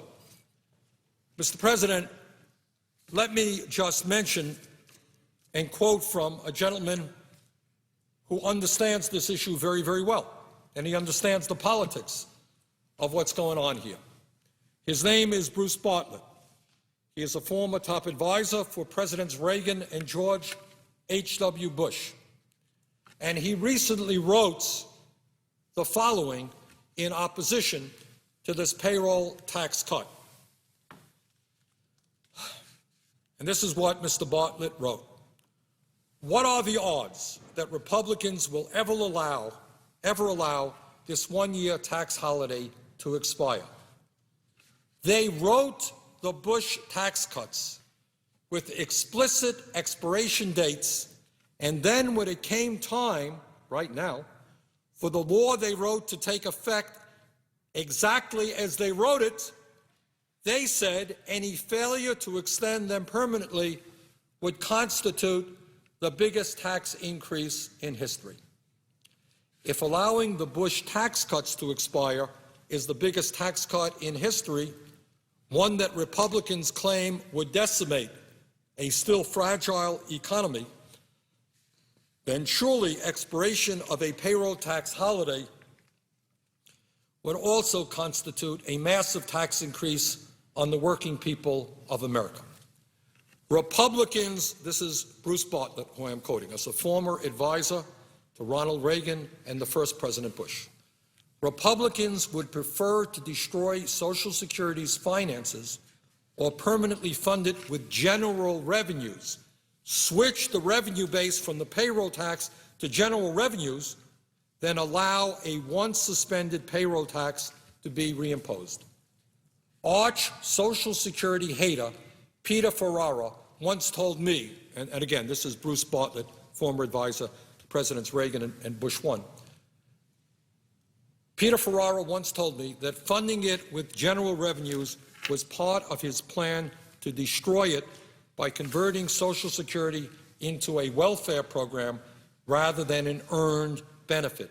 He was right, end quote. In other words, what this issue is about is breaking the bonds that we've had since the inception of Social Security, where Social Security was paid for paid for by workers. You pay for it when you're working and you get the benefits when you're old. That's the deal. There is no federal money coming in from the General Treasury.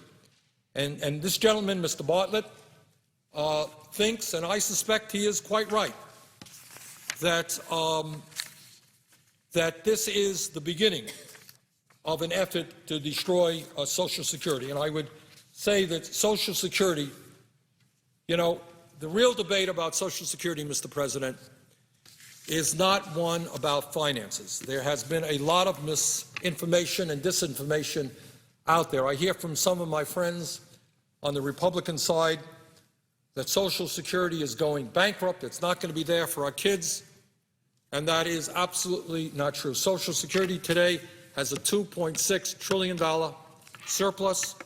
Social Security can pay out every benefit owed to every eligible American if we don't start diverting funds for the next 29 years, at which point it pays out about 78% of benefits. So our challenge in 29 years is to fill that 22% gap. That's it. Can we do it? Sure we can.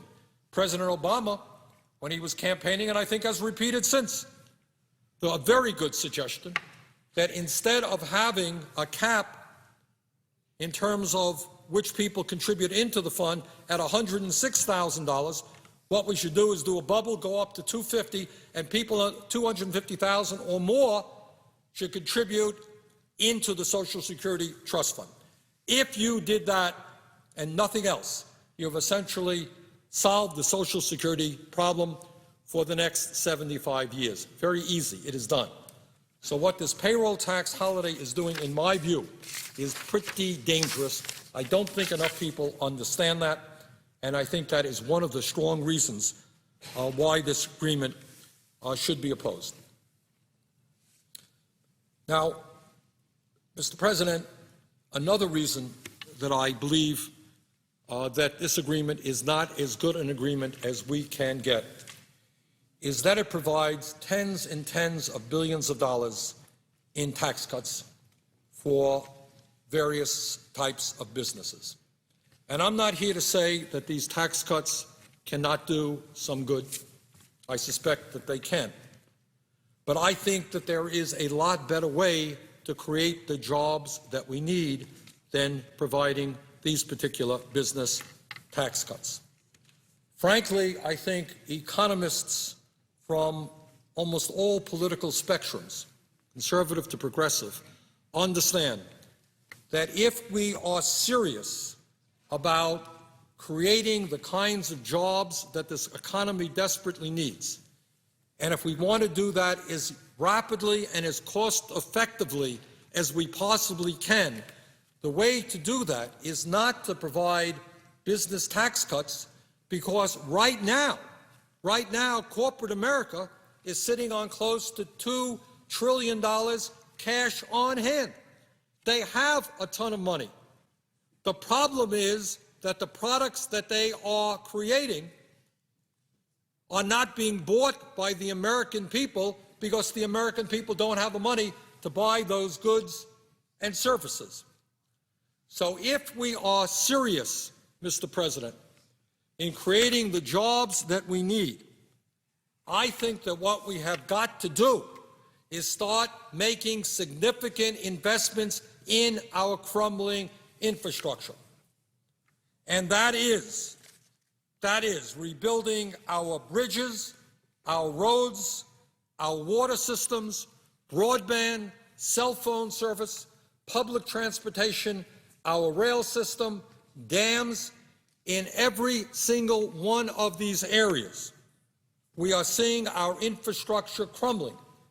And the point is that if you simply ignore a crumbling infrastructure, and I say this as a former mayor who dealt with this issue, if you simply ignore a crumbling infrastructure, you know what?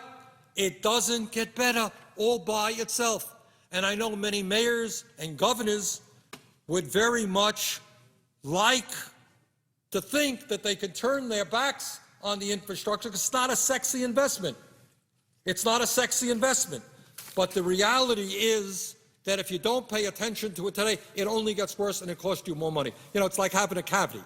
You can get your cavity filled You neglect it, as I have, and you end up doing root canal far more expensive.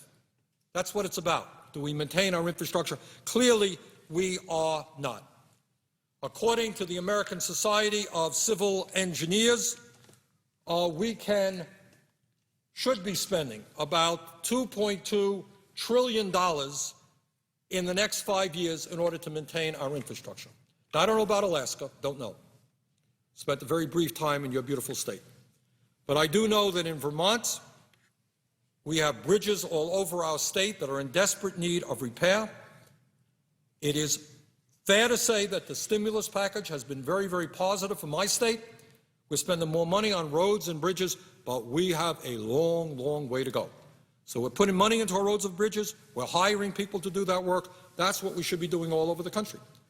But, Mr. President, it is not just roads and bridges. It is water systems. I told this story, I guess a few hours ago now, about the mayor of Rutland, Vermont, which is the second largest city in the state.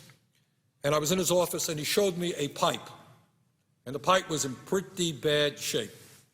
And he said, you know, this pipe was laid by an engineer, was developed, who then, after he did this, went off to war. And he said, what war do you think he went off to fight? And he said it was the Civil War, the Civil War. So this was pipe laid in Rutland, Vermont, which is still being used, which was laid, I'm guessing, in the 1850s, maybe 1860s. And it's not just Rutland, Vermont. When I was mayor of Vermont, mayor of Burlington, we had to spend $50 million, back then, it's 20 years ago, I think, rebuilding our wastewater plant and making sure that a lot of pollution and filthy water didn't get into our beautiful lake, Lake Champlain. It's an expensive proposition. But right now, we're going to have to invest in that. It's our water systems, our dams, our levees, our roads, our bridges. I mentioned earlier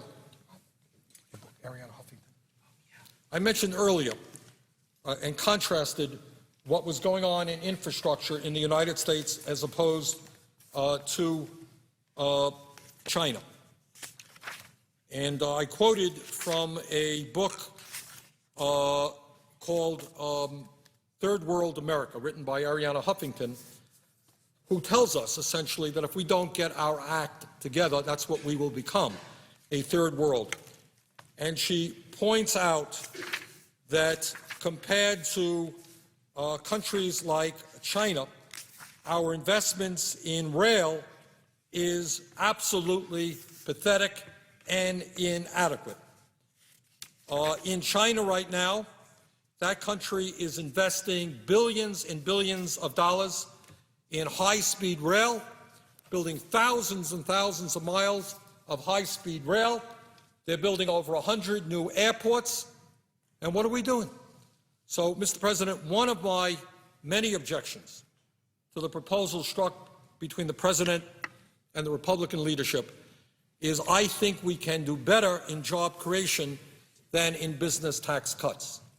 There is a time and a place for business tax cuts, and I am not against them. But I would say that at this particular moment in American history, in this particular moment, it makes a lot more sense to create over a period of years millions of jobs, rebuilding our rail system, our subways, our roads, our bridges, and our water systems and many other aspects of our infrastructure. There are places in Vermont and throughout this country where people cannot today get decent quality broadband service, can't get cell phone service. In that area, we are behind many other countries, not wealthy countries around the world. When we make those investments in infrastructure, we not only create jobs, but we make our country stronger and more productive, and we enable ourselves to compete effectively in the international economy. Mr. President, another one of my objections to this proposal and why I think we can do a lot better is that I was really quite disturbed to hear that the President and others who defend this proposal talk about one of the quote-unquote compromises that was struck was to extend unemployment benefits for 13 months. Now, to my mind, as I've said earlier, at a time of deep recession, at a time of horribly high unemployment, it would be absolutely wrong and immoral for us to turn our backs on the millions of workers who are about to lose their unemployment benefits. If we do that, it's hard to imagine what happens to those families, for many of whom this is their only source of income. What do? Do they lose their homes? Do they move out onto the streets? How do they take care of their kids? I don't know. There are parts of this country where it is very, very hard to get a job. Extended unemployment is at the highest level I think we have ever seen. You can't turn your backs on those families.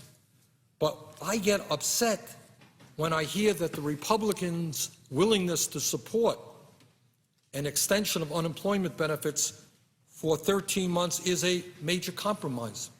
I would tell you, Mr. President, I think a lot of the American people don't know this, that for the past 40 years, 4 decades, under both Democratic and Republican administrations, whenever the unemployment rate has been above 7.2%, above 7.2% unemployment, and today we're at 9.8%, always, whether the Democrats were in control, the Republicans were in control, President was Democrat, President was Republican, what people did is say, we have got to extend unemployment benefits. It's kind of common sense. It's not partisan. So when you have a program that has existed for 40 years in a bipartisan effort, it sounds to me that it is not much of a compromise for the Republicans to say, okay, we will do what Democrats and Republicans have done for 40 years. What a major compromise. It is not a compromise. It is just continuing existing bipartisan policy, which is sensible. It's sensible from a moral perspective. You can't leave our fellow American families out high and dry. And it is good economics because what the economists tell us is the people who will spend that money quickest are people who receive unemployment compensation, because that's all they got. They're going to go out and they're going to buy. And when they buy from the neighborhood store, they create jobs.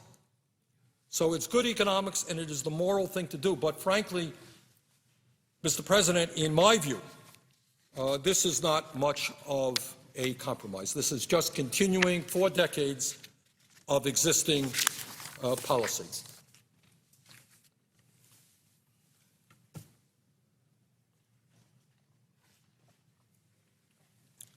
Mr. President, as I've said earlier, there are very clearly positive parts of this agreement. No question about it. I think almost every American will tell you that it would be totally absurd. I know there are some who disagree, but I think the vast majority of Americans believe that in the time when the middle class is collapsing, when median family income has gone down, when unemployment is high, that it would be a real horror show if we did not extend the Bush tax breaks for the middle class for 98% of the American people. 98%. That's what we want. You know, we could have crafted it much tighter, couldn't we have? We could have said nobody above 100,000, nobody above 150,000. That's pretty generous. We said a family earning $250,000 should get an extension of these tax breaks. That is 98% of the American people. That's not good enough for our Republican friends. They are fighting tooth and nail to make sure that the top 2%, the millionaires and billionaires, the CEOs, earn tens of millions a year. They are fighting. It's like they're at war. They are so engaged to make sure that these fabulously wealthy people receive at least $1 million. In some cases, for people who are making $1 million a year, they're going to receive, on average, $100,000 a year in tax breaks. For the very, very wealthiest, it could be over $1 million a year. You know, Mr. President, I know you joined me just 2 days ago in saying that at a time when senior citizens in this country and disabled vets for 2 years in a row had not received any COLA, that maybe it was the right thing to do because we know that health care costs and prescription drug costs are soaring, that maybe we provide a $250 check to those seniors and disabled veterans one time. I could not get one Republican vote in support of that proposition. We won 53 to 45, but around here it doesn't take 50 votes to win. It doesn't take a majority to win. It takes 60 votes. We couldn't get one Republican vote. So here you have every Republican voting against a $250 check for a disabled vet or a senior citizen who's living on $15,000, $16,000 a year. Can't afford it. But we can afford a $1 million a year tax break for somebody who's worth hundreds of millions of dollars. Now, somebody may understand that rationale. I don't. I really don't. I can't understand that. I can't understand asking our kids and grandchildren to pay more in taxes as the national debt goes up in order to provide tax breaks for the richest people in this country. So, Mr. President, while there are some good provisions in this bill, and certainly extending the tax breaks for 98% of our people, for the broad, very broad middle class, I think if the American people demand it in our democracy, we can do better. Now, I don't know if you or I alone will be able to convince some of our Republican friends or maybe some of our Democratic friends to make this into the kind of proposal we need for the working families of this country and for our children, for our next generation. I don't know that we can do it inside this beltway. As I said earlier, I think that the way we win this battle, the way we defeat this proposal and come back with a much better proposal, is when millions of Americans start writing and emailing and calling their senators, their congresspeople, and say, wait a second, are you nuts? Do you really think that millionaires and billionaires need a huge tax break at a time when this country has a $13.7 trillion national debt? What are you smoking? How could you for 1 second think that that makes any sense whatsoever? And I'll tell you something, Mr. President, I don't know what my phones are doing today in my office right now, but in the last 3 days we have gotten, I'm guessing, 5,000 phone calls and emails, and about 99% of them are in disagreement with this proposal. Well, I'm looking at a chart here, and we've gotten 2,100 calls that just came in, I'm informed, today.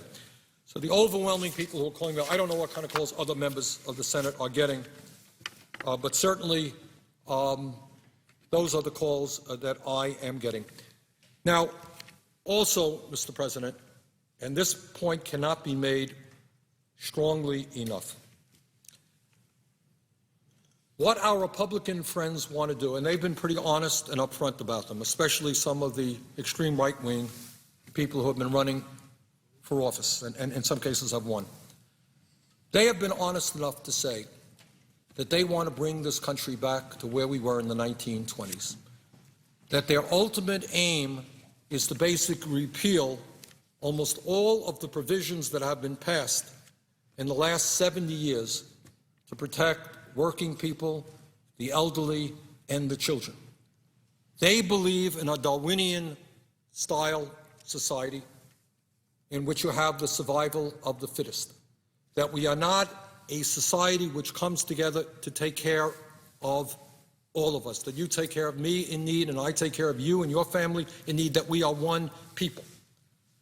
And their strategy is pretty clear, I think. They want to ultimately destroy Social Security, and what we are beginning to hear more and more of is why don't we raise the retirement age to 68 or 69? That Deficit Reduction Commission, which I thought was the people on that commission were bad appointees by the president. You could have put together some good economists to say, how do we in a fair way, address the deficit and national debt crisis? That wasn't what that commission did. So these folks are talking about major cuts in Social Security, Medicare, Medicaid. They want, at a time when it is so hard for young people to afford to go to college, they want to raise the cost by asking our young people while they're in college to be accruing the interest on their loans. So I think that if the president believes that if this agreement is passed, that the Republicans are going to come to the table and we're all going to live happily in the future, we're going to all work together in a nonpartisan way, I think he's not understanding the reality. These people are going to come back, and they're going to come back very aggressively for major cuts in Social Security, Medicare, Medicaid, environmental protection, education, child care, Pell Grants, you name it. Because their belief is, I don't quite understand it, that it is somehow good public policy to give tax breaks for the wealthiest people in this country, who in many ways have never had it so good, while you cut programs that the middle class and working families of this country desperately depend upon. So I would suggest that this big debate we're having right now on whether or not we should accept the proposal agreed to by the President and the Republicans is just the beginning of what's coming down the pike. And if we surrender now on this issue, we can expect next month and the following month another governmental crisis, another threat of a shutdown, unless they get their way. So I think rather than asking the working families of this country to have to compromise, instead of asking our kids to pay more in taxes to bail out billionaires, maybe, I know this is a radical idea, but maybe we should ask a handful of our Republican friends to join us. Maybe a handful of honest conservatives over there who have been telling us for years their great concerns about deficit spending and a huge national debt. Maybe they should be prepared to vote against a proposal which raises the national debt and our deficit by giving tax breaks to some of the richest people in the world. Now, I quite frankly don't think that I'm going to be able to convince them. I don't know that you're going to be able to convince them. But you know who I think can convince them? I think their constituents can convince them. I think the American people can convince them. And I think, as I said earlier, that if the American people stand up, that we can defeat this proposal and that we can create a much, much better proposal. Clearly, we must extend tax breaks for the middle class. Clearly, we must make sure that unemployed workers continue to get the benefits that they desperately need. But equally clearly, we must make sure that we are not raising the national debt, which, as sure as I'm standing here, will result in cuts in Social Security, Medicare, Medicaid, education, other programs, by passing, if this proposal is passed. So, Mr. President, this is not only an important proposal unto itself. $900+ billion, even in Washington, is nothing to sneeze at.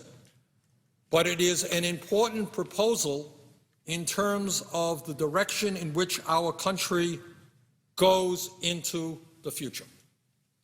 If we accept this proposal of a 2-year extension for the richest people in America, I believe that will eventually become either a long-term extension or a permanent extension. If we accept the proposal that lowers the rates on the estate tax, which benefits only the top 0.3%, 99.7% of Americans get nothing. But if we give them what they want, I believe that over a period of years, it will lead to the complete abolition and ending of the estate tax, which will cost us $1 trillion over a 10-year period.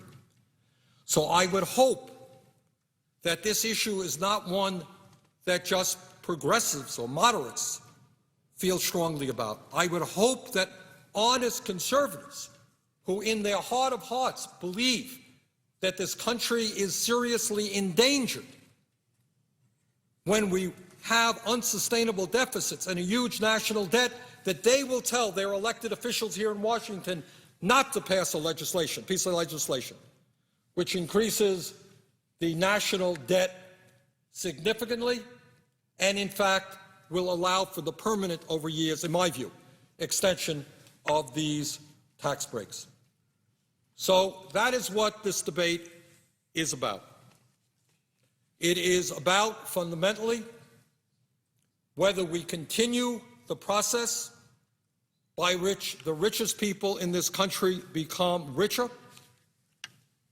at a time when we have the most unequal distribution of income and wealth of any major country on earth.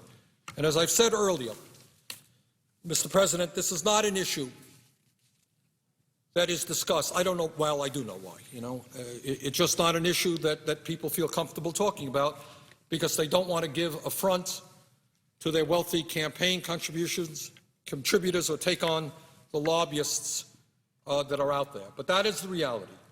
Throughout the entire world, the United States has the most unequal distribution of income, top 1%, earning 23.5% of all income. That, Mr. President, is more than the bottom 50%. And that is not just immoral, it is bad economics, because if the middle class gets crushed entirely, who is going to be buying the goods and services produced in this economy? So this piece of legislation, as important as it is unto itself, and it is very, very important, is equally important in terms of what it says about where we are going into the future. Are we going to protect the middle class and working families of our country? Are we going to make sure that every young person in America, regardless of income, has the ability to go to college? Or are we going to allow college to become unaffordable for hundreds and hundreds of thousands of bright young people, or else force them to leave school deeply in debt? Are we going to create a health care system which guarantees health care to all of our people, high-quality health care? Or are we going to continue a situation where 45,000 Americans die each year because they don't have access to a doctor? Are we going to invest in our energy system so that we break our dependence on foreign oil? We spend about $350 million a year importing oil from Saudi Arabia and other foreign countries, almost $1 billion a day, which should be used to make this country energy independent, which should be used to transform our energy system away from fossil fuel into energy efficiency and sustainable energy, technologies such as wind, solar, geothermal, and biomass. So, Mr. President, and by the way, none of that has been addressed, as I understand it, in this proposal. So my point here is not just that this proposal is a bad proposal as it stands before us now, but it is going to move us in the future in a direction that I do not believe this country should be going. I mentioned earlier that my own personal family's history is the history of millions and millions of Americans. My father, as it happened, came to this country at the age of 17 without a nickel in his pocket, worked hard his whole life, never made very much money. But he and my mom graduated high school, she never went to college, but they had the satisfaction, a very significant satisfaction, of knowing that their kids got a college education. My older brother, Larry, went to law school, and I graduated from the University of Chicago. And I think what's going on in this country and why the anxiety level is so high is not just that people are worrying about themselves, parents worry more about their kids than they do about themselves. And what parents are sitting around and they're worrying about now is they're saying, will, for the first time in the modern history of this country, my kids have a lower standard of living than their parents? Will my kids earn less income? Will my kids not have the education that I have? Will my kids not have the opportunity to travel and learn and grow as I have done? Are the best days of America behind us? That's really what the question is about. And I don't think that has to be the case. But I will tell you, as I mentioned earlier, if we are going to change the national priorities in this country, if we're going to start devoting our energy and our attention to the needs of working families and the middle class, we have got to defeat this proposal. We've got to defeat similar type proposals which come down the pike. When this country has a $13.7 trillion national debt, it is insane, nothing less than insane, to be talking about huge tax breaks for people who don't need them. And again, as I mentioned earlier, ironically, you got a lot of these millionaires out there who apparently love their country more than some of the people in this chamber. You have some of the richest people in America, Bill Gates, and all the good charitable work he does, Warren Buffett, and many others who are saying, you know what, I'm doing just fine. I'm a billionaire. I'm a multimillionaire. I don't need your tax break. I'm worried about the fact that we have the highest rate of childhood poverty. Invest in our kids. I'm worried that our infrastructure is crumbling. Invest in our infrastructure. I'm worried that 45,000 Americans are dying this year that don't have access to health care. Invest in health care. I'm worried about global warming. Invest in transforming our energy system. These are patriotic Americans. They are rich. They love their country. And now what they are saying to us is we don't even want it. We are giving people money who in some cases don't even want it. And I do know, that there are others out there who do. And I think, Mr. President, if there is one issue that we as a Congress and as a government have got to address, and that is the extraordinary level of greed in this country. We have got to stand tall and draw a line in the sand and simply say, enough is enough. How much do you want? How much do you need? How many yachts can you own? How many homes can you have? Isn't it enough that the top 1% now earns 23.5% of the income of this country? How much more do they want? Do they want 30%, 35%? Isn't it enough that the top 1% owns more wealth than the bottom 90%? How much more do they need? Mr. President, I mentioned earlier when I talked about the situation that got us into this horrendous recession, and that is the collapse of Wall Street. And I talked about what I think most Americans understand very well, and that is the incredible greed and recklessness and dishonesty that exist on Wall Street. We must not allow ourselves to encourage and continue the kinds of greed that we have seen in recent years. It is an abomination that the people who caused this economic crisis, the worst recession since the Great Depression, that the people who caused it on Wall Street are now earning more money than they did before we bailed them out. Earlier today, I was reading some emails that came to my office from Vermonters who were struggling to keep their heads above water. And they were just terribly painful and poignant stories about honest and good and decent people who are now choosing about whether or not they should put gas in their car or buy the food that they need or buy the prescription drugs they need. Not just a Vermont story, it is an American story. And that is the reality out there for tens of millions of Americans. So in my view, we can negotiate a much better agreement than the one that President Obama and the Republican leadership did. There are some good parts of that agreement which obviously should be retained and perhaps even strengthened. And those include, of course, making sure that we extend unemployment benefits to those who need it, and of course that we extend tax breaks for the middle class. And there are some very good other provisions in there which I think are very worthwhile.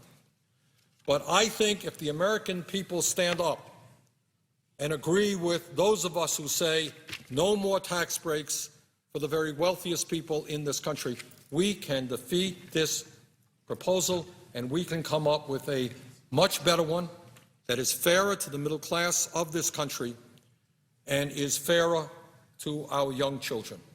I do not want to see our young kids, my children, my grandchildren, have a lower standard of living than their parents. That's not what America is about. So, Madam President, what I think we have got to do is defeat this proposal. I think we have got to urge our fellow Americans to stand up and say no to tax breaks for those who don't need it. I think we have got to work in a very serious way about creating the millions and millions of good-paying jobs that this country desperately needs. I personally believe that far more effective approach than giving the variety of business taxes that were in this proposal at a time when corporate America is sitting on $2 million of unused cash. They've got the money. I think a much better approach, as I said earlier, is investing in our crumbling infrastructure. I think that makes us healthier and stronger as a nation for the future and in the global economy, and I think it creates jobs quicker and in a more cost-effective way than these tax cuts. I think also, Madam President, that it is high time that the American people move. They want us to move in an entirely new direction in terms of trade.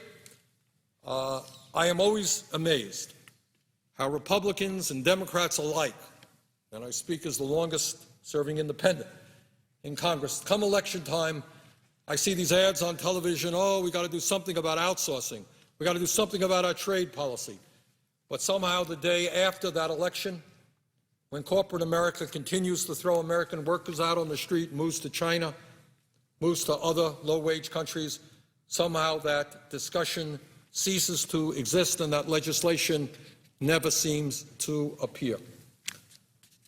So it seems to me, Madam President, that we have got to defeat this proposal, that in defeating this proposal, we are going to tell the American people that there are at least some of us here who understand what our jobs and our obligations are, and that is that we are supposed to represent them, the middle class of this country, and not just wealthy campaign contributors or bow to the interest of the lobbyists who are all over this place.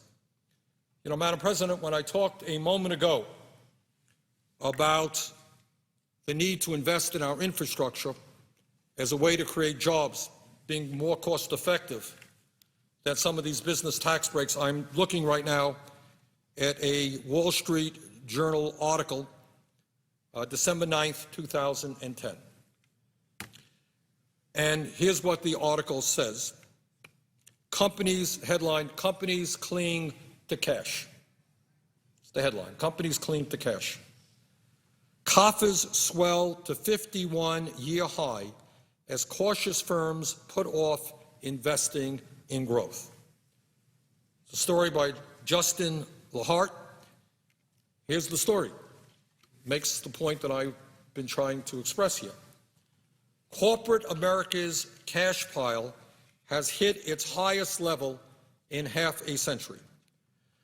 Rather than pouring their money into building plants or hiring workers, non-financial companies in the United States were sitting on $1.93 trillion in cash. I said $2 trillion.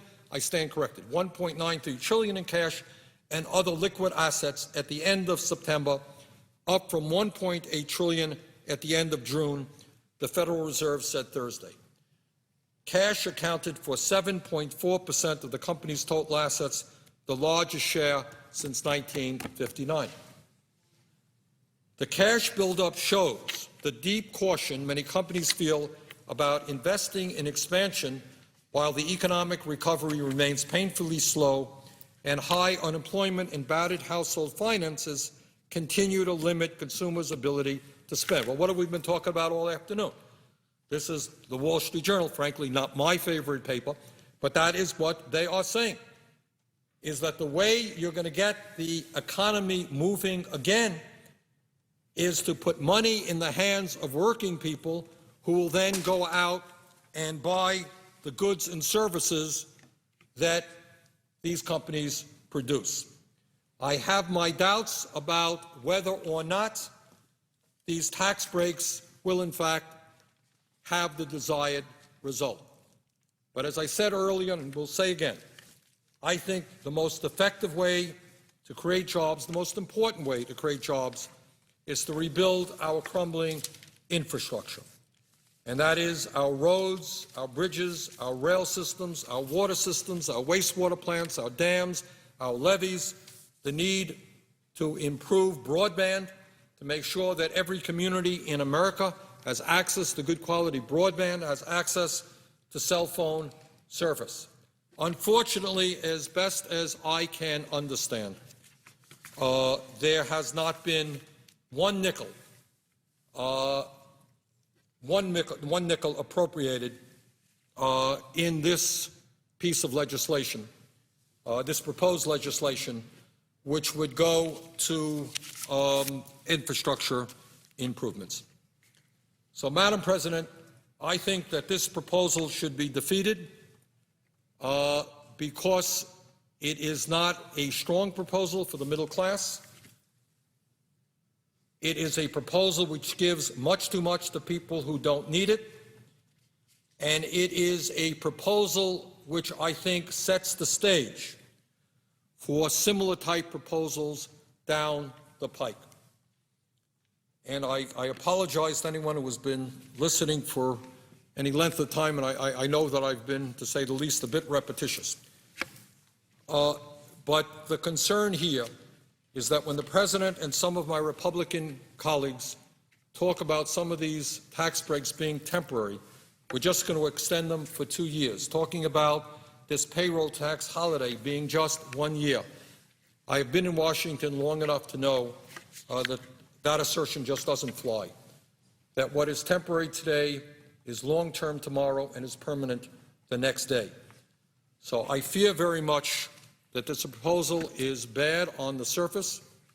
I fear very much that this proposal will lead us down a very bad track in terms of more trickle-down economics, which benefits the tricklers and not the ordinary Americans. So I think that it is a proposal which should be defeated. But, Madam President, the point that I want to make is that is not just my point of view. I think it should be defeated. I think we can do a lot better. But I've got to tell you that the calls that are coming in to my office are, here's what we got today, I guess. 2,122 calls oppose the deal, and I think 100 calls are supportive of the deal. So you can do the arithmetic on it. But that is at least 95% of the calls that I got today are saying this is not a good deal, we can do better. And I know that in the last 3 or 4 days we've gotten probably now 6,000 or 7,000 calls that say this. And this is not just Vermont, and many of those calls come from out of state, by the way, not just from Vermont. But I think that is true all over this country. So, Madam President, let me conclude, and it has been a long day. Let me simply say that I believe the proposal that was developed by the President and the Republicans are nowhere near as good as we can achieve. I don't know that we are able ourselves to get the handful of Republicans that we need to say no to this agreement. But I do believe that if the American people stand up, and by the way, it may not just be Republicans, there may be some Democrats as well. If the American people stand up and say, we can do better than this, that we don't need to drive up the national debt by giving tax breaks to millionaires and billionaires, that if the American people are prepared to stand and we're prepared to follow them, I think we can defeat this proposal. I think we can come up with a better proposal which better reflects the needs of the middle class and working families of our country, and to me, most importantly, the children of our country. And with that, Madam President, I would yield the floor.